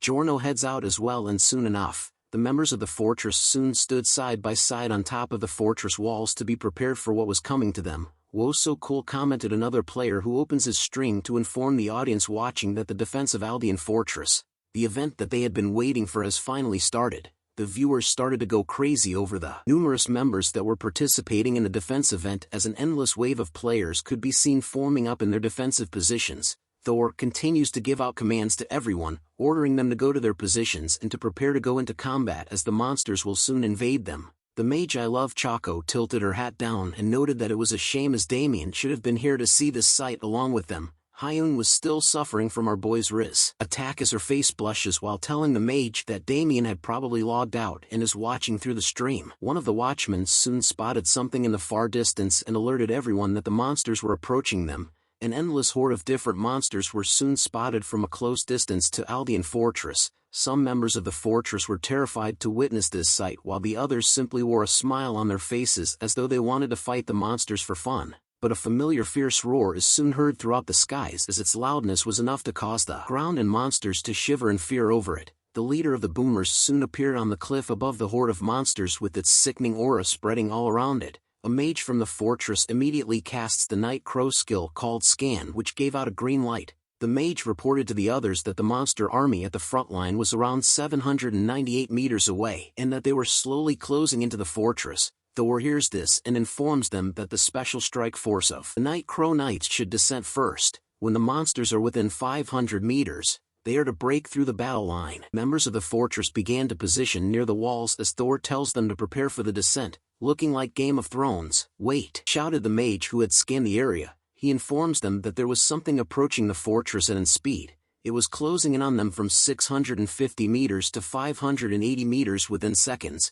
Giorno was surprised to hear this and wondered if the mage was sensing it wrongly, as he knew for a fact that there wasn't a monster in the highlands that could move that quick. But somebody disrupts him as he shouted, "Look over there!" Giorno turns to see what it was and spotted a monster leaping in the air. He recognizes the monster based on its jumping ability as the leader boomer. He then steps forward in front of the others and unsheathes his sword, which had a purple glow to it, telling them that he was going to take care of that bastard personally. But it turns out that our boy Damien was riding on the back of the leader boomer while being naked for some reason, but Giorno couldn't see him as he continued to cast his Night Crow skill while leaping off the fortress wall. His eyes were filled with murderous intent as he uses the skill called New Moon. With a single swing of his blade, Giorno manages to slice the leader boomer into half and landed right in front of the fortress. Damien was able to jump out of the attack's way as the leader boomer split in half. "How can you just attack without a care?" asked Damien towards Giorno, who was surprised to see what state Damien was in. Damien was now a naked boy. A sweat drips down his face as he apologizes to Damien for attacking him. The rest of the members in the fortress were alarmed to see Damien as well, while Hyun was smiling from ear to ear. Giorno then welcomes back Damien to the group as he stood there magnificently without any clothes on. Facing their backs together, Damien immediately drew his daggers out even though he was naked. "Should I go again?" asked Damien as the monster army slowly surrounded him and Giorno from all sides. Giorno held a smile on his face as he tells Damien that that was what he was hoping for, as he and Damien were getting ready for the battle of their lives. Just as Giorno and our naked boy continued to be surrounded by endless waves of monsters, Damien remembered that before he starts slaughtering he needed to stream it. He smiles over the fact that a lot of people will watch the stream because it was the fortress battle. Thor continues to shout out orders to the members in the fortress, telling them that when the monsters enter the range, the special strike force of the Night Crows will descend together. The Night Crows followed the command that Thor gave out and leaped from the fortress together. The audience that were watching through Damien's stream were happy to see this side of the defense event. The Night Crow Knights soon landed near Damien and Giorno as the audience continued to go wild over this. Damien was excited as he was able to stream something that the streamers in the fortress couldn't see up close. One of the monsters runs forward in front of the others, which Damien and Giorno both noticed as their backs were against one another. Damien was surprised to see the monster and noted that it wouldn't even give him the time to greet the viewers. He apologizes to the audience watching him and tells them that he would greet them later on. Giorno immediately calls out to Damien and Karen, the Night Crow Knight who was beside him. Both of them exchange glances at one another as they knew what they needed to do now. "I'm going," shouted Damien as he led the charge first against the monsters. Damien pulls out his blow dart to cast his Witch Doctor skill, which throws Bundle off his shoulder. Karen on the other hand casts his Night Crow skill, which appeared in the form of lightning that was unleashed in both his eyes and hands. Their combination attack of shooting of poison darts and Karen's Thunder Tempest causes a mixture of purple and yellow explosion to hit the monster. The monster that charged first towards them soon collapses onto the ground, but the monster attack doesn't end as even more monsters started to make their way towards the fortress. Giorno reminds Damien to do his best to hold out, as he reveals to them that there was going to be a bomb soon while he casts his Night Crow skill that gave him a purple aura. He then unleashes the powerful skill called the Full Moon, which absolutely destroys everything in its path. The attack was so powerful that it forced the drawer to change the looks of Damien, who was near it. As he slowly opens his eyes to see the aftermath, it shocked him to think that the new moon skill was nothing at all compared to the full moon skill. Just as a new victim appears to leap at Damien, he looks at it and knew that he couldn't lose to Giorno either. His first slice cuts off a leg, but the second strike ends the spider monster's life in an instant. But as soon as the monster died off, Damien looks around to see where the bomb was that Giorno had mentioned before, but all he could see was a bunch of Night Crow Knights easily slaying the monsters that appeared by them. Seeing all of them here made Damien realize something. As the Night Crows continued to battle it out against the monster army, Damien muttered the word wait, which Bundle hears and tells him that waiting is the greatest enemy. Bundle then warns him to look forward as even more of the monsters leap towards him. Damien was still easily able to cut down the monsters while thinking about how they were going to order a large-scale bomb. Specifically the commanding officer, at a place where 11 of the top-quality human resources known as the Night Crows were, which all didn't make sense to Damien as his audience couldn't believe his moves as he cut down the monsters. Damien then turns back to wonder if it was true that if the High Commander believes that the Night Crow Knights would be able to survive the bomb. He then shakes his head as he didn't need to know more details about the situation. Instead of trying to understand something annoying, Damien's eyes was more focused on the fight against the monsters. Soon enough, Giorno issues out a command to everyone for them to retreat to the trench in front of the fortress immediately. All the other Night Crow Knights heard his command and quickly went to follow it. Damien heard the command and stood still while thinking if the bombing was about to begin. A red barrier started to spread around the fortress as Damien knew that there was no point in escaping for him as he wasn't a Night Crow, which would make him die on the spot. He continues to wonder about what he could do as the barrier started to flash. A voice shouted out loud that the bomb was starting as numerous magic circles appear onto the red barrier at once. Damien decided then and there that he needed to raise his mana and endure it like a boss. A massive explosion occurs which sends tremors and shockwaves in all directions, destroying everything that stood in its way. As the fog cleared away, Damien is seen in a crater with notifications popping up to inform him that he had gained experience points and finally reached level 60. Damien continued to pant heavily even after surviving the explosion. His face was filled with pain as he knew that he had almost died to the explosion. He then continues to look around wondering if anyone else was still alive. The fog clears up even more to reveal that the Night Crows had hidden themselves in the trench that Giorno had mentioned. He looks around his troops and asks them if everyone was alive. His group replied back to him that there was no one missing among the 11 of them and that everything was okay. Seeing that his troops were okay, Giorno turns around to check on the status of the monsters. Much to his horror, it turns out that there were monsters that were able to survive the explosion like cockroaches. With his arm trembling as he grabbed onto his sword, Giorno curses out loud that it turns out that not all of the monsters had died, but a foot appears near the trench and tells him to rest some more. Giorno looks to the person and was surprised to see him here. The High Commander and Thor had finally arrived onto the battlefield. Michael questions Giorno on whether he had saved them for this moment. More Night Crow Knights and players had gathered and formed up onto the battlefield where Giorno was. He was no longer alone anymore as everyone rejoiced together. This was the moment that Michael calls out to the countless forces that will protect Aldean Fortress. He orders everyone to advance at the top of his lungs. "Advance!" shouted Michael as the players and Night Crows rushed forward to meet the monsters head-on. "I'll kill you all, you monster bastards!" shouted the leading man as he led the charge in front of everyone. Stream highlights from when Damien showcased the defense mission was sent on all screens, from the time that the explosions were about to be set off, to the moment that Damien had decided to take on the full blast of the explosion like a man, were all highlights of the Aldean Fortress siege. As the explosion took over and destroyed everything in its path, the stream was destroyed as well as numerous users started to complain about the livestream being cut off all of a sudden. The scene then changes to someone else who was viewing the livestream from his phone. He wonders how Damien would have survived in that moment. He talked about how if he was a viewer then he wouldn't have believed it, if this video didn't exist on his monitor. The man was further surprised that Damien was able to upload this kind of video. With that speed, gaining tens of millions of views is nothing. He chuckled to himself and thought about how he had never seen a streamer with this kind of influence before, making him wonder how far Damien can climb. The scene then changes back into the world of AC, where a player is seen kneeling before Arthur while shouting "damn it." He held a painful expression on his face as he asks Arthur about how it was possible for him to kill all of his guild members alone. But Arthur simply smiled and laughed as he held onto a spellbook that was flipping through its pages on his hand. The player couldn't believe that he had defeated everyone from the Rising Dragon Assembly to the Azure Dragons, which wouldn't be possible without hacks. He slowly stands up and tells Arthur that the Azure Dragons that he belonged to will never surrender to a hacker like him. The man beside Arthur couldn't believe what the player said about Arthur and wanted to kill him, but Arthur tells him no. He will be the one to finish this, as his staff started to glow a red light which alerts the player as he took a defensive stance. As he raised the staff into the air, red lightning started to appear all around Arthur. The red lightning soon shocks the player, who could do nothing against it at all. Arthur smiles and commented that it was nothing much. The man who stood beside him soon informs him that Secretary Kim Woo-sung was urgently contacting him.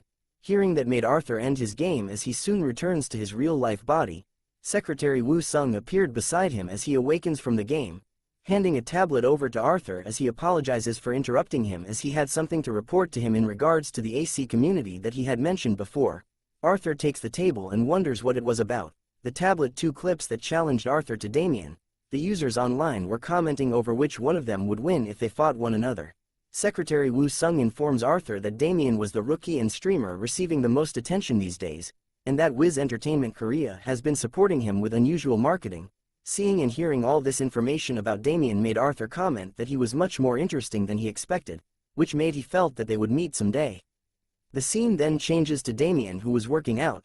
He stops his workout halfway through to scratch his ear as he felt that someone from somewhere was talking about him. He soon wipes his sweat and started to look at his handphone. He was receiving chat notifications from his teammates at Aldean Fortress who were praising him and thanking him for being in the same team as them. Seeing all the notifications on his phone made Damien think that there must be a lot of OTube revenue now. Min Jun then pops up behind him, wondering what he was looking at. Damien immediately hides his phone and tells him that it was just AC news, of course. As he continued to work out, Damien questions him on whether he had raised his level by a lot since he had just moved on to Jushin, but Min Jun wasn't sure as he had gotten himself trapped somewhere weird, and now he was just hearing about Tri-Flower Spirit Gathering or Quintic Anatomical Chi, but seeing Damien working out made him comment that he was a monster for lifting that much weight at once. Damien then thought deeply about what phrases he was talking about, as they didn't sound unfamiliar to him. He was certain that Min Jun was currently at least a hero rank, or even a legend rank. Min Jun continued to explain his situation about how he was currently being trained as if they wanted him to beat someone to death. But Damien tells him not to be sad, that he was slower than others, and that it will come back to him in a good direction, which made him question Min Jun on whether he was recording things as well. Min Jun tells him yes, but that he sucked at editing, which Damien answers with a calling card. He tells him to take the card and contact them by giving Damien's name so that they would edit the recordings for him. Min Jun then thanks him for the card, which Damien simply wanted food sometime in exchange for. Hearing that Damien simply wanted food annoyed Min Jun, as he knew that Damien ate like an elephant, but Damien reminded Min Jun that he ate the same as him. Just as the two bros were discussing, a wild booty appears. Damien immediately took notice of that booty as he turned to see it. He continued to stare at the female gym member with a dazed look on his face. The female member could sense our boy's Riz level stare as she started to sweat profusely, which Damien started to notice. The female gym member then turns her head to see who it was that was staring at her, but upon seeing her face, Damien pointed a finger at her as he recognizes who she was. The sudden reaction from Damien was strong enough to stun the girl, which made her fall onto the treadmill face first. As she held her head in pain, Damien commented that it was her, as his AC avatar was shown in the background. Her face was soon filled with a familiar look as she recognizes who Damien is. Damien had figured out that she was the female ninja that was harassing him inside AC, and the very same player whom he had stolen all his equipment from. She finally stood up to question Damien if he was the asshole that she saw in AC and wondered what he was doing here. She accuses Damien of finding out what gym she went to and following her all the way here, which she then labeled him as a stalker. Being labeled as a stalker irritated Damien. He then reminds her that he understood that she was a narcissist, but there was no way he was interested enough in her to actually chase her around in reality. He informs her that he had come here to exercise and that he was with someone he knew over here too. Min Jun laughs awkwardly and agrees with what Damien said. He then tells her that if she has an issue with something that happened in AC, then they should resolve it in AC so that they wouldn't waste time in reality. The female ninja agrees with what Damien said as she turns back to the treadmill to get her phone, telling him that what happens in the game stays in the game. But Damien still wondered if she had any other business with him. She then handed her phone over to Damien with the contact info page opened. Her face started to blush as she tells Damien to hand over his phone number so that they could meet in AC. But our boy was stunned by this sudden request as his face was filled with confusion.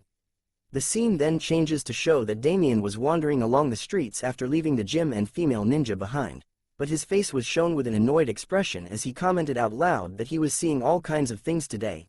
A flashback is seen from when the female ninja was shouting at Damien to stop and that she had followed him to the supermarket, chasing him all day long as he was purposely ignoring her. She even screamed out loud that he would pay for this as Damien thought about how she was threatening him to just give her his number. As he opened the door to his building, Damien couldn't help but wonder that the female ninja was weird. He walks inside the building and noted that he didn't want the people he fights with on AC to get involved with him in real life, but another lady appears in front of him as he reached his floor. Looking closely to the lady that came out made Damien realize something. It was Hyun, whom he had teamed up with at Aldean Fortress. She looks up and recognizes Damien as well. Seeing her made him question her about how she looked so much like her game character. Damien also wondered if this neighborhood was the hangout spot of AC users. Hyun was startled by the sudden interaction but wondered why Damien was here. Her mind immediately went to stalking, which shocks her enough that she drops the things that she was carrying. As the plastic bottle rolled out from her bag on the floor, Damien questions why everyone thinks that he had so much time to stalk someone. He helps her to pick up the plastic bottle, using it to point to a door, and informed her that this was his house. Hyun couldn't believe that he was right next door, which made her flustered as Damien helped pick her stuff up. He also couldn't have known that she was his neighbor as well, but as he packed her stuff, he tells her to not come up with some weird conclusions. Damien then went on to enter his house while noting that he couldn't believe that she would live in a place like this. He then tells her that even if they didn't greet each other when they see each other, they shouldn't dislike one another. As soon as he entered his house, Hyun looked at her bag and started to blush heavily once again, saying that Damien wasn't that bad of a guy. Damien finally lets down his stuff as he couldn't believe the day that he had. He went on to remove his shirt as he figures that he could finally rest, but a red notification window appears to tell him that he still had 11 hours 49 minutes and 57 seconds left. The notification then warns him that if he does not enter the game, he will die, so he needed to be careful. Seeing the red window annoys Damien as he couldn't get his rest at all. He storms into the room that held his gaming capsule while shouting that out loud if they wanted him to die while playing the game. He immediately sits inside the gaming capsule and activates it, telling the game that he was coming in. We return back to AC where Damien was lying on a huge bed. A notification window appears to welcome him to Arcia. More windows appear to inform him that he had cleared the defense of Aldean Fortress and Mysterious Rage quest. He had also obtained the title of Survivor of the Battlefield and Narrow Escapee. Damien stretched his body and noted that it was a good idea to have gotten a room. He received another notification informing that there was a message for him. It turns out to be from Maria, who was threatening him if he doesn't come to her right now, then she was going to do something to him. Damien reads a paper and recalled that Maria had told him to come see her immediately, but he recalled that he was so tattered after the defense of the Aldean Fortress, and that this was much better than just crawling to her. Damien then figured that since he had refilled his health at the lodgings, then he should check his system window now. Seeing his current stats and abilities made Damien glad that he had worked hard to complete these quests, but comparing his stats and abilities to his equipment, he noted that it was extremely bad. But aside from his equipment being bad, he noted that his level was a bigger problem. He recalled that normally at this point, users would change jobs or get promoted, but a notification informs Damien that due to an unforeseeable wall blocking him, he cannot develop any further, so he needed to find the related quest and complete it to reach higher stages. Seeing this particular window made Damien pissed off due to the vague and stupid phrasing that kept happening. He shuddered to think that the system would only allow him to change jobs once he completes the 7 Deadly Sins tree, but figured that it wasn't like that. Another window soon appears to inform Damien that he had an unchecked item, so he needed to check his inventory and confirm the item. But a window suddenly opens up by itself. Damien stares at it and wondered why it appeared when he did nothing. Just as a bright light started to appear, it was revealed to belong to the Destruction Orb fragment piece. This was a fragment of an item with the power of the original 7 evils, the 7 Deadly Sins. Created with quite tough materials, it comes with the feature of simulating the instincts of monsters due to its feature of endlessly absorbing mana. The item's durability is quite low compared to its toughness, and because an unknown energy has not settled properly, it could easily endanger the user. Damien held onto the broken fragment in his hand and recalled that he had gotten it from the shattered Destruction Orb back then, which made him wonder why it had popped out, but feeling the energy coming from it made him realize that he had felt it before. He figured out that the mastermind was the Crucifix Dawn as expected, since it has the same nature as that guy.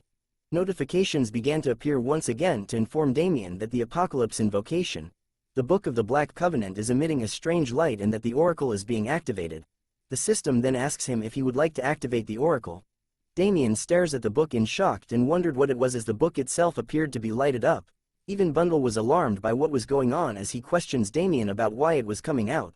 Damien remains stunned as he tells Bundle that he himself didn't know either. Damien thought about how seeing that they were both having the same reaction at the same time, it must be that there was a reason. He then decides to check what it was first as he stretched his hand towards the book. The book then began to emit a strong powerful light that causes Damien to flinch in pain for a bit as he held onto it. Damien soon vanished as the book closed itself and dropped onto his bed. Bundle was alarmed and wondered where Damien went. The scene then changes to show that Damien had been teleported to a different place as he fell from the light in the sky that was the same as the book. Damien kneeled onto the ground with a painful expression while exclaiming that he thought that he was going to die from motion sickness. He then looks around and wondered where he was, but something about this place was familiar to him at the same time. More notification appeared to inform Damien that the oracle had been activated and that he had been warped, but his current location remained hidden, while another notification tells him that he couldn't go back until he completes the oracle. Seeing the word oracle made Damien question what it was. He slowly began to stand up, but could only hear chirping noises that made him think of Bundle. But as he ventured deeper into the jungle, he realized that it was different from the sound Bundle makes. But just in case, Damien was going to be prepared to find it. He peeks out from the bushes to see that there was a campfire as he thought about how the sounds from earlier sounded like human voices. But Shaka appears right in front of Damien, shouting out "friend" at him. The sudden appearance of Shaka shocked Damien as he fell backwards. Shaka looks at Damien and questions him on why he haven't come all this time. But Damien was still alarmed to see Shaka in front of him, as Shaka was the god of the apocalypse. Shaka then grabs onto the back of Damien and tells him that he thought that he was going to die from boredom. Seeing Shaka here made Damien realize that this was probably Shaka's space too, which made him come to a sudden realization. He recalled the past memory of when Kiran had whacked him with the stick to send him to Shaka, which annoyed Damien as he questions why that old man had to knock him unconscious. Shaka continues to dance around Damien endlessly. Damien was focused on something as he sat near the fire. Notifications appear to inform him that the oracle has been activated, and to try again shortly. But seeing the multiple windows of the same notifications made him wonder why it kept popping up. He knew that traditionally, oracles are given to humans after they ask God a question, but aren't I closer to the opposite of that right now? Was the question he had in mind as he recalled being summoned to this place. Shaka appears and starts to complain to Damien about why he was just sitting there, which startles him. He apologizes to Shaka and got up, thinking that it was good that he was able to meet Shaka without getting beat up. Shaka then asks Damien to explain why he didn't visit them all this time. But seeing Shaka's annoyed face was unbelievable to Damien, as he couldn't believe that this kid, who acts so childish to him, is an equal of the Queen of Gods, Arya, in the mainstream, the unprecedented god of darkness who stands over all darkness. So, Damien just tells him that he was busy. Shaka wasn't impressed by his answer and called him a liar. He complained that he was so bored and that his friends had even waited for him too. Damien kneels to apologize once again and tells him that he would come more often. He thought about how no matter how strong of a god Shaka is, no man is an island. Shaka hears this from Damien and warns him to not do that again from now on. Damien stood up and replied that he understood, but was also relieved to see that he had these chicks with him. Shaka then wonders if Damien had brought presents with him with a smile on his face. Damien thought about the present just as a quest notification appeared called the condition of reconciliation. The quest explains that reconciliation means that he must resolve any negative emotions towards each other. There is nothing better than a genuine present when reconciling with an old acquaintance. Let us try to ease the anger of someone with all our hearts and feelings who we want to reconcile with. The quest type was epic and tells Damien to give an item that the target might like. Damien couldn't believe that the game was trying to rip him off so blatantly as he continued to stare at the window. With his inventory now opened, Damien was confused to see it suddenly open, while Shaka on the other hand was happy to see it. He wonders why Damien had brought so much with him as he stares at his inventory with stars in his eyes. Seeing the greed in his eyes, prompted Damien to tell him to wait a second to calm down, but Shaka simply grabs Damien's inventory off him. This action shocks Damien as he couldn't believe that you could just take someone else's inventory like that. Shaka went on to remove everything from Damien's inventory as he pulled out each item one by one. Damien could only scream in horror over this sight. Multiple windows appear to inform Damien that he had been robbed of numerous items. But all he could do was scream and wail as he thought about how the game knew he was being robbed, then they should stop it. Damien decides to chase after Shaka, who continues to hold onto his inventory. Damien chases him around the fire till a notification appears to inform him that the seventh god Shaka likes his present, and questions him if he wanted to give Shaka a present. Knowing that the quest was mandatory, Damien knew that he had to press yes. Shaka's eyes begin to glow once again as he finally spots an item that he found cool. Damien looks at him with displeasure as he asks what he was taking out now. Shaka shows the destruction orb fragment piece in his hand with a smile on his face, asking Damien if he was going to give him this. But our boy couldn't believe that Shaka wanted that thing amongst everything else. But he decides to think about it as Shaka waves it in front of him. He thought about how maybe this robbery in the pretext of an oracle is because of that. There must be a reason why this situation came to be, so he decides to press yes while cursing over the fact that he had been robbed just like that. Notifications appear to tell him that he had cleared the quest and that his favorability of the seventh god Shaka has risen to 100%. After receiving the gift, Shaka continued to speed around in circles like a speedster non-stop. Seeing his reaction made Damien wonder if he was a track and field athlete. But Shaka soon comes to a stop, telling Damien that since he had given him a present, then he should give him one too. Damien was alarmed by the sudden kindness as Shaka placed his finger onto his body and told Damien to take his present. A purple light started to appear as Damien wondered what Shaka was doing to him, but he soon recognized the feeling that was inside his body in the form of a purple orb. Shaka's eyes held a certain madness as he continued to give his gift to Damien. The purple light had now engulfed Damien's entire body. He then reappears back onto the bed that he had left before. He started to breathe heavily and questioned if he was back. Bundle appears by his side and questions where he went, but all Damien wanted to know was how much time had passed. Bundle wondered what the hell he was talking about as he tells Damien that only 10 seconds had passed since he vanished into the book. Damien couldn't believe what Bundle said, which caused him to attack Damien. As Bundle continues to attack Damien, he wonders if it was all just a dream. But he was certain that what he felt was too distinct to have been a dream as the purple orb of light remained inside his body. A notification appears to inform him that a strong surge of darkness has filled his body, and that the seventh god Shaka's power was reconfiguring his monohull. Damien started to feel pain in his body as the purple orb within it started to react even more heavily. Another notification tells him that his incomplete monohull is now forming its complete shape. His face was filled with pain as he struggled to breathe as the notification window showcased the percentage slowly increasing. Damien lets out one final scream of pain as the percentage reaches 100%. A notification informs him that it was a success. His monohull is now complete and has formed a new ring. His body has knocked down an unknowable wall and developed into a higher stage. But he curses out loud over the fact that the purple orb wasn't stopping. Bundle was worried and asked what was wrong, but Damien could feel the change in his body now. He felt that the wall that was stopping him on level 60 was now gone as his stats showed that he was now level 70. His skill window now contained over 7 new skills. He finally understood the meaning of the oracle upon seeing it. This is a new beginning. The witch doctor class was now changing. Seeing that his witch doctor class was changing, Damien felt that he should test it out now. And so, he did. Damien leapt and ran around the room with a mad fury look in his eyes. He smiled as he could definitely feel that the flow of mana in his body had increased. He even practiced the 1-inch punch, which unleashed a purple aura around his body as he tested it out. He felt that his body and class were definitely up, which was absurd to him. He noted that it must be S rank or might even be SSS rank.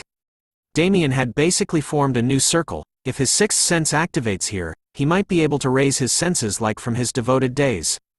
Bundle was enraged by Damien's actions as he tells him that even though he was basically naked, he was super fast.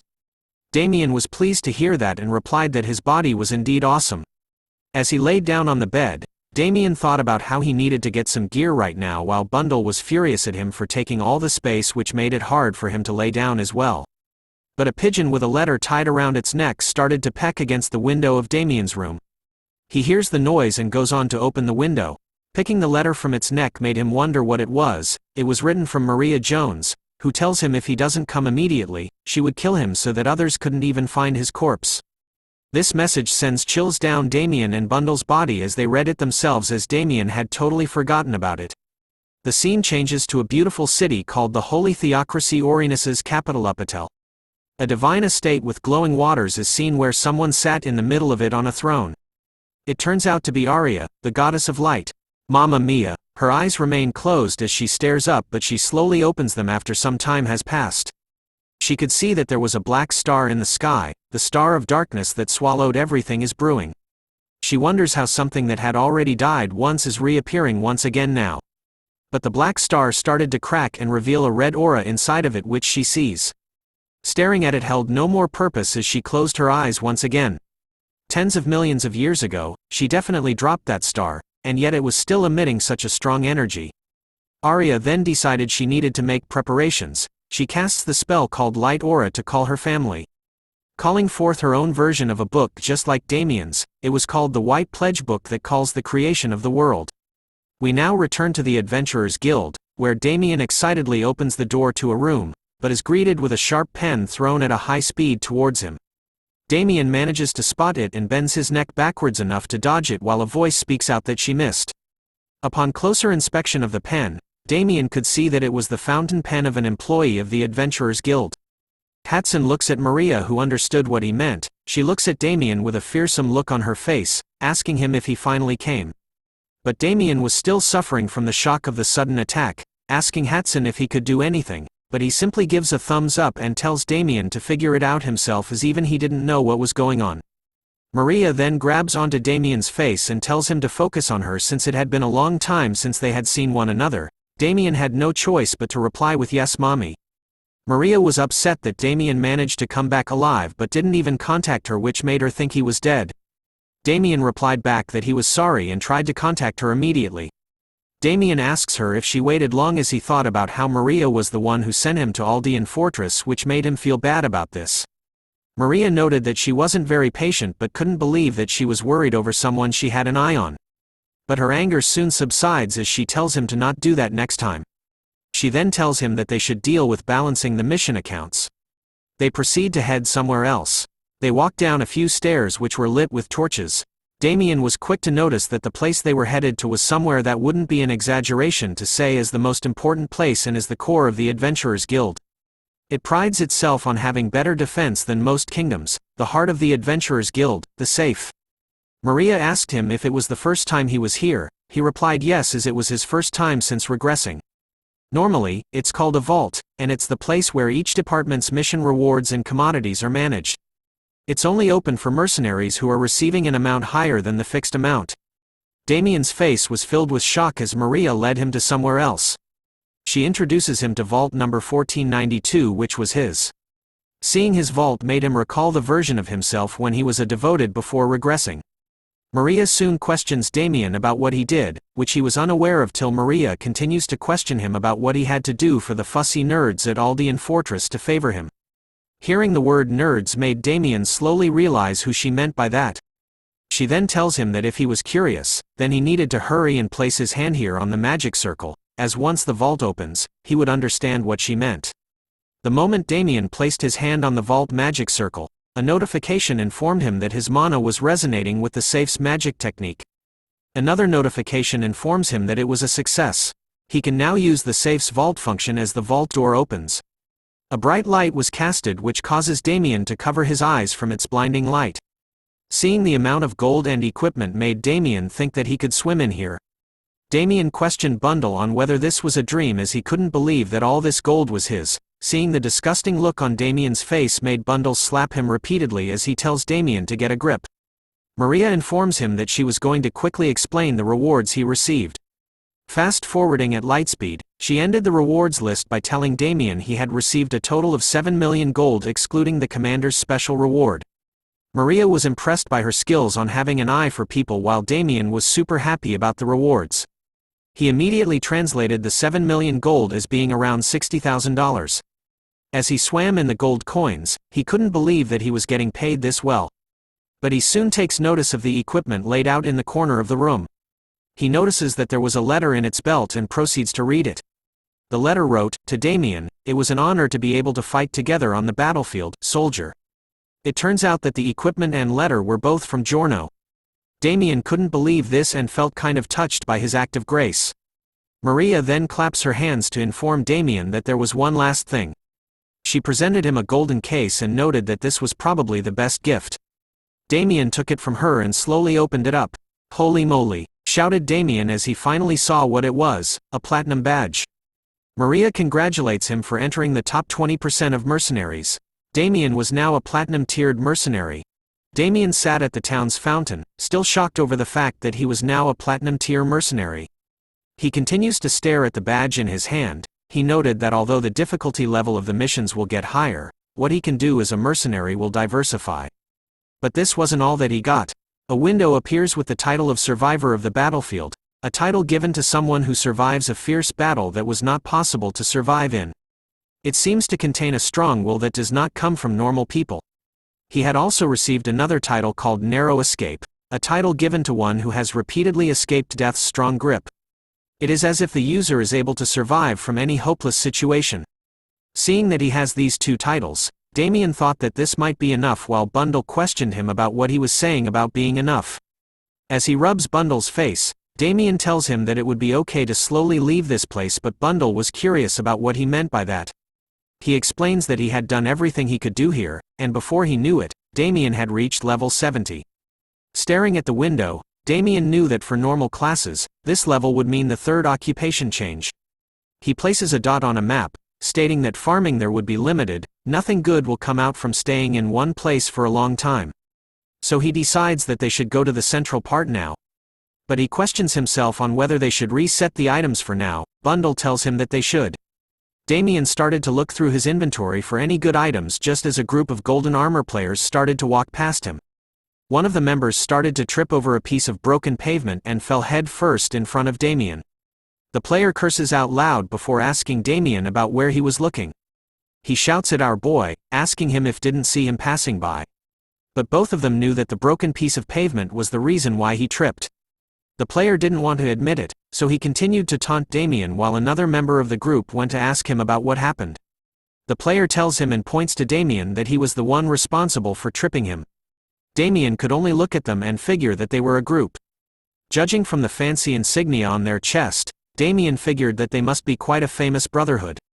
But his eyes soon widened as he figured out their insignia. It was the Emperor's Blood Alliance. This was the crest for the Emperor Blood Alliance, the place that Jung Yuman, the a-hole, is the leader of. The group then started to taunt and mock Damien, calling him a newbie who was scared of them. Their taunts and insults started to really anger our boy as he tried his best to contain his anger.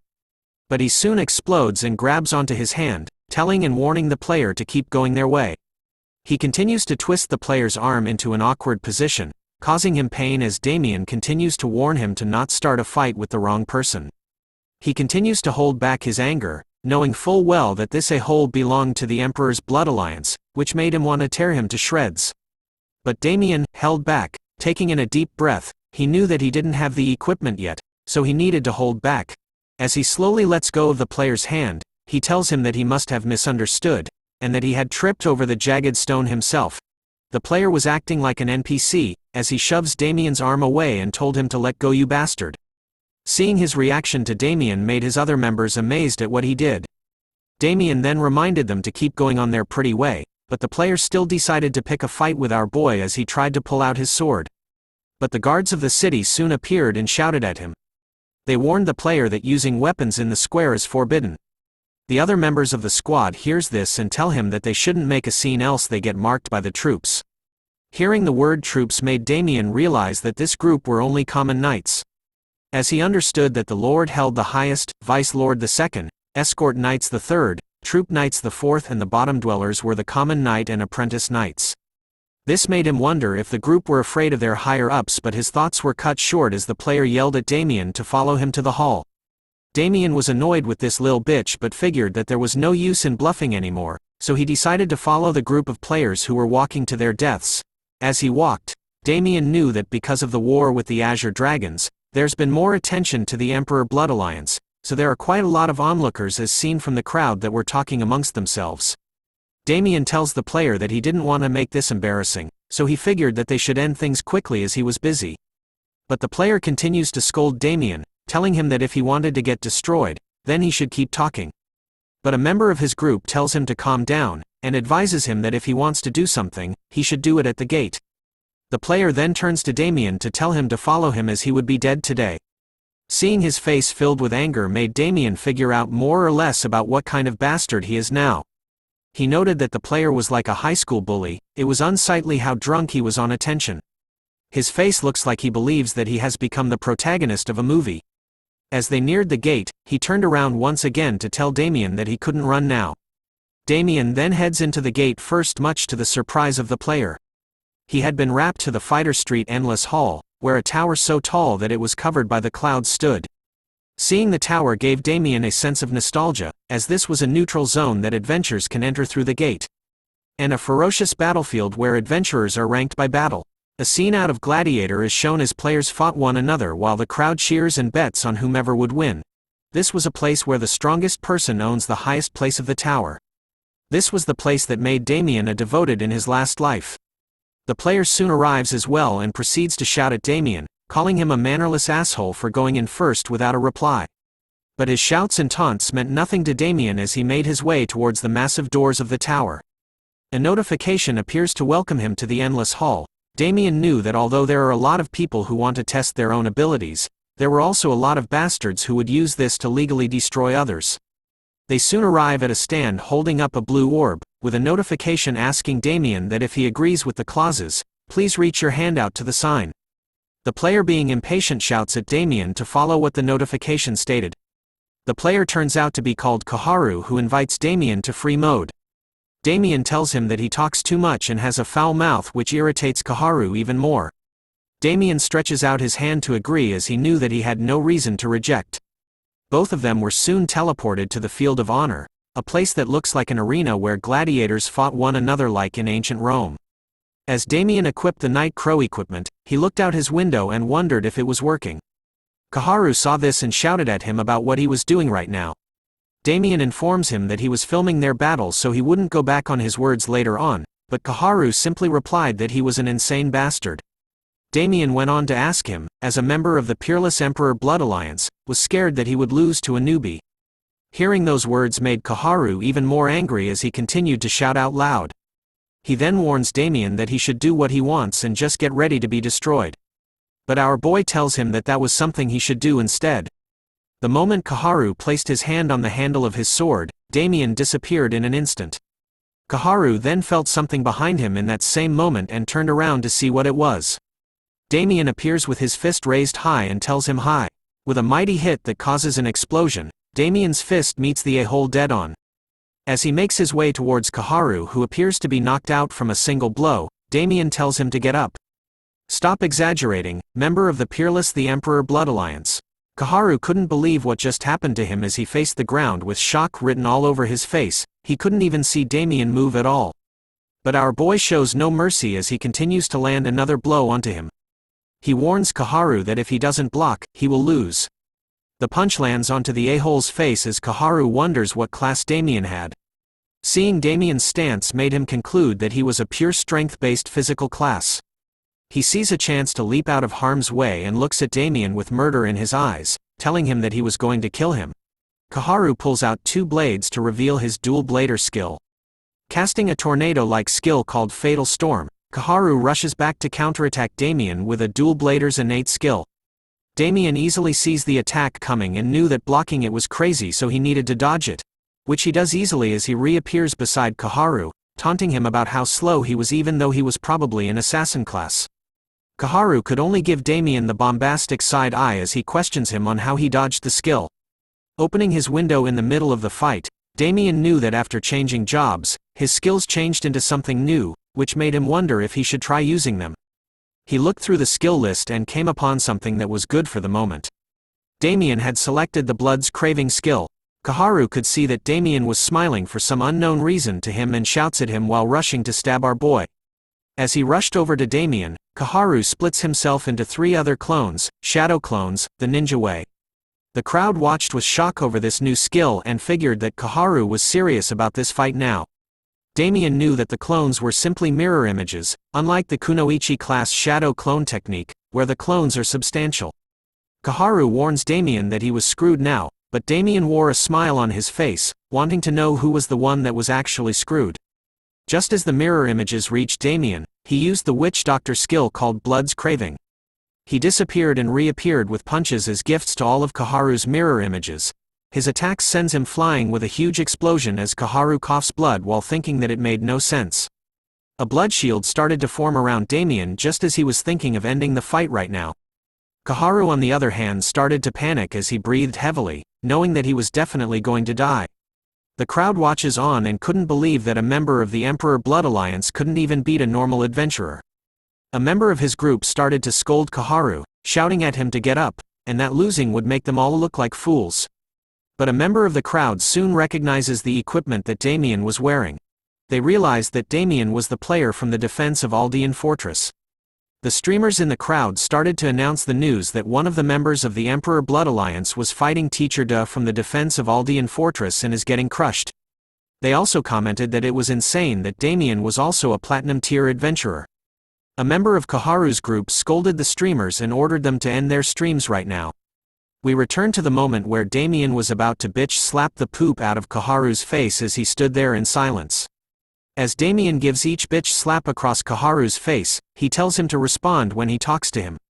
But Koharu still held onto his blade, thinking that to wait just a bit more. Damien continues to taunt the poor little boy, asking him if he was crying right now. But Koharu's face was filled with an intense hatred which was alarming to Damien. Koharu then shouts out a dual blader skill as he raises both of his blades into the air. He summoned a bunch of chains that appeared from underneath the ground using the skill called Chain Ascension. The chains immediately went towards Damien, who instantly leapt back the moment the skill was casted. Seeing that the chains were about to hit him, Damien thought that Koharu was pretty good since he was trying to buy time until he could get up. As Koharu continued to cast the skill, Damien was still able to dodge it, knowing that it would be 30 seconds at most, and by his calculations, the fight was going to end soon. As Damien finally landed back on his feet, the chains stopped just inches away from his face. It appears that the chains had started to disappear, which was according to what Damien had predicted. He noted that this was quite fun as the chains started to disappear. But realized that his back was against the wall, which was what Koharu wanted in the first place. And that this was the moment that Koharu had planned as he shouted that it was all done. A red symbol started to appear on his forehead as he casted another skill. Using the dual blader skill, Koharu had summoned the Asura. A mythical figure appeared and stood alongside him.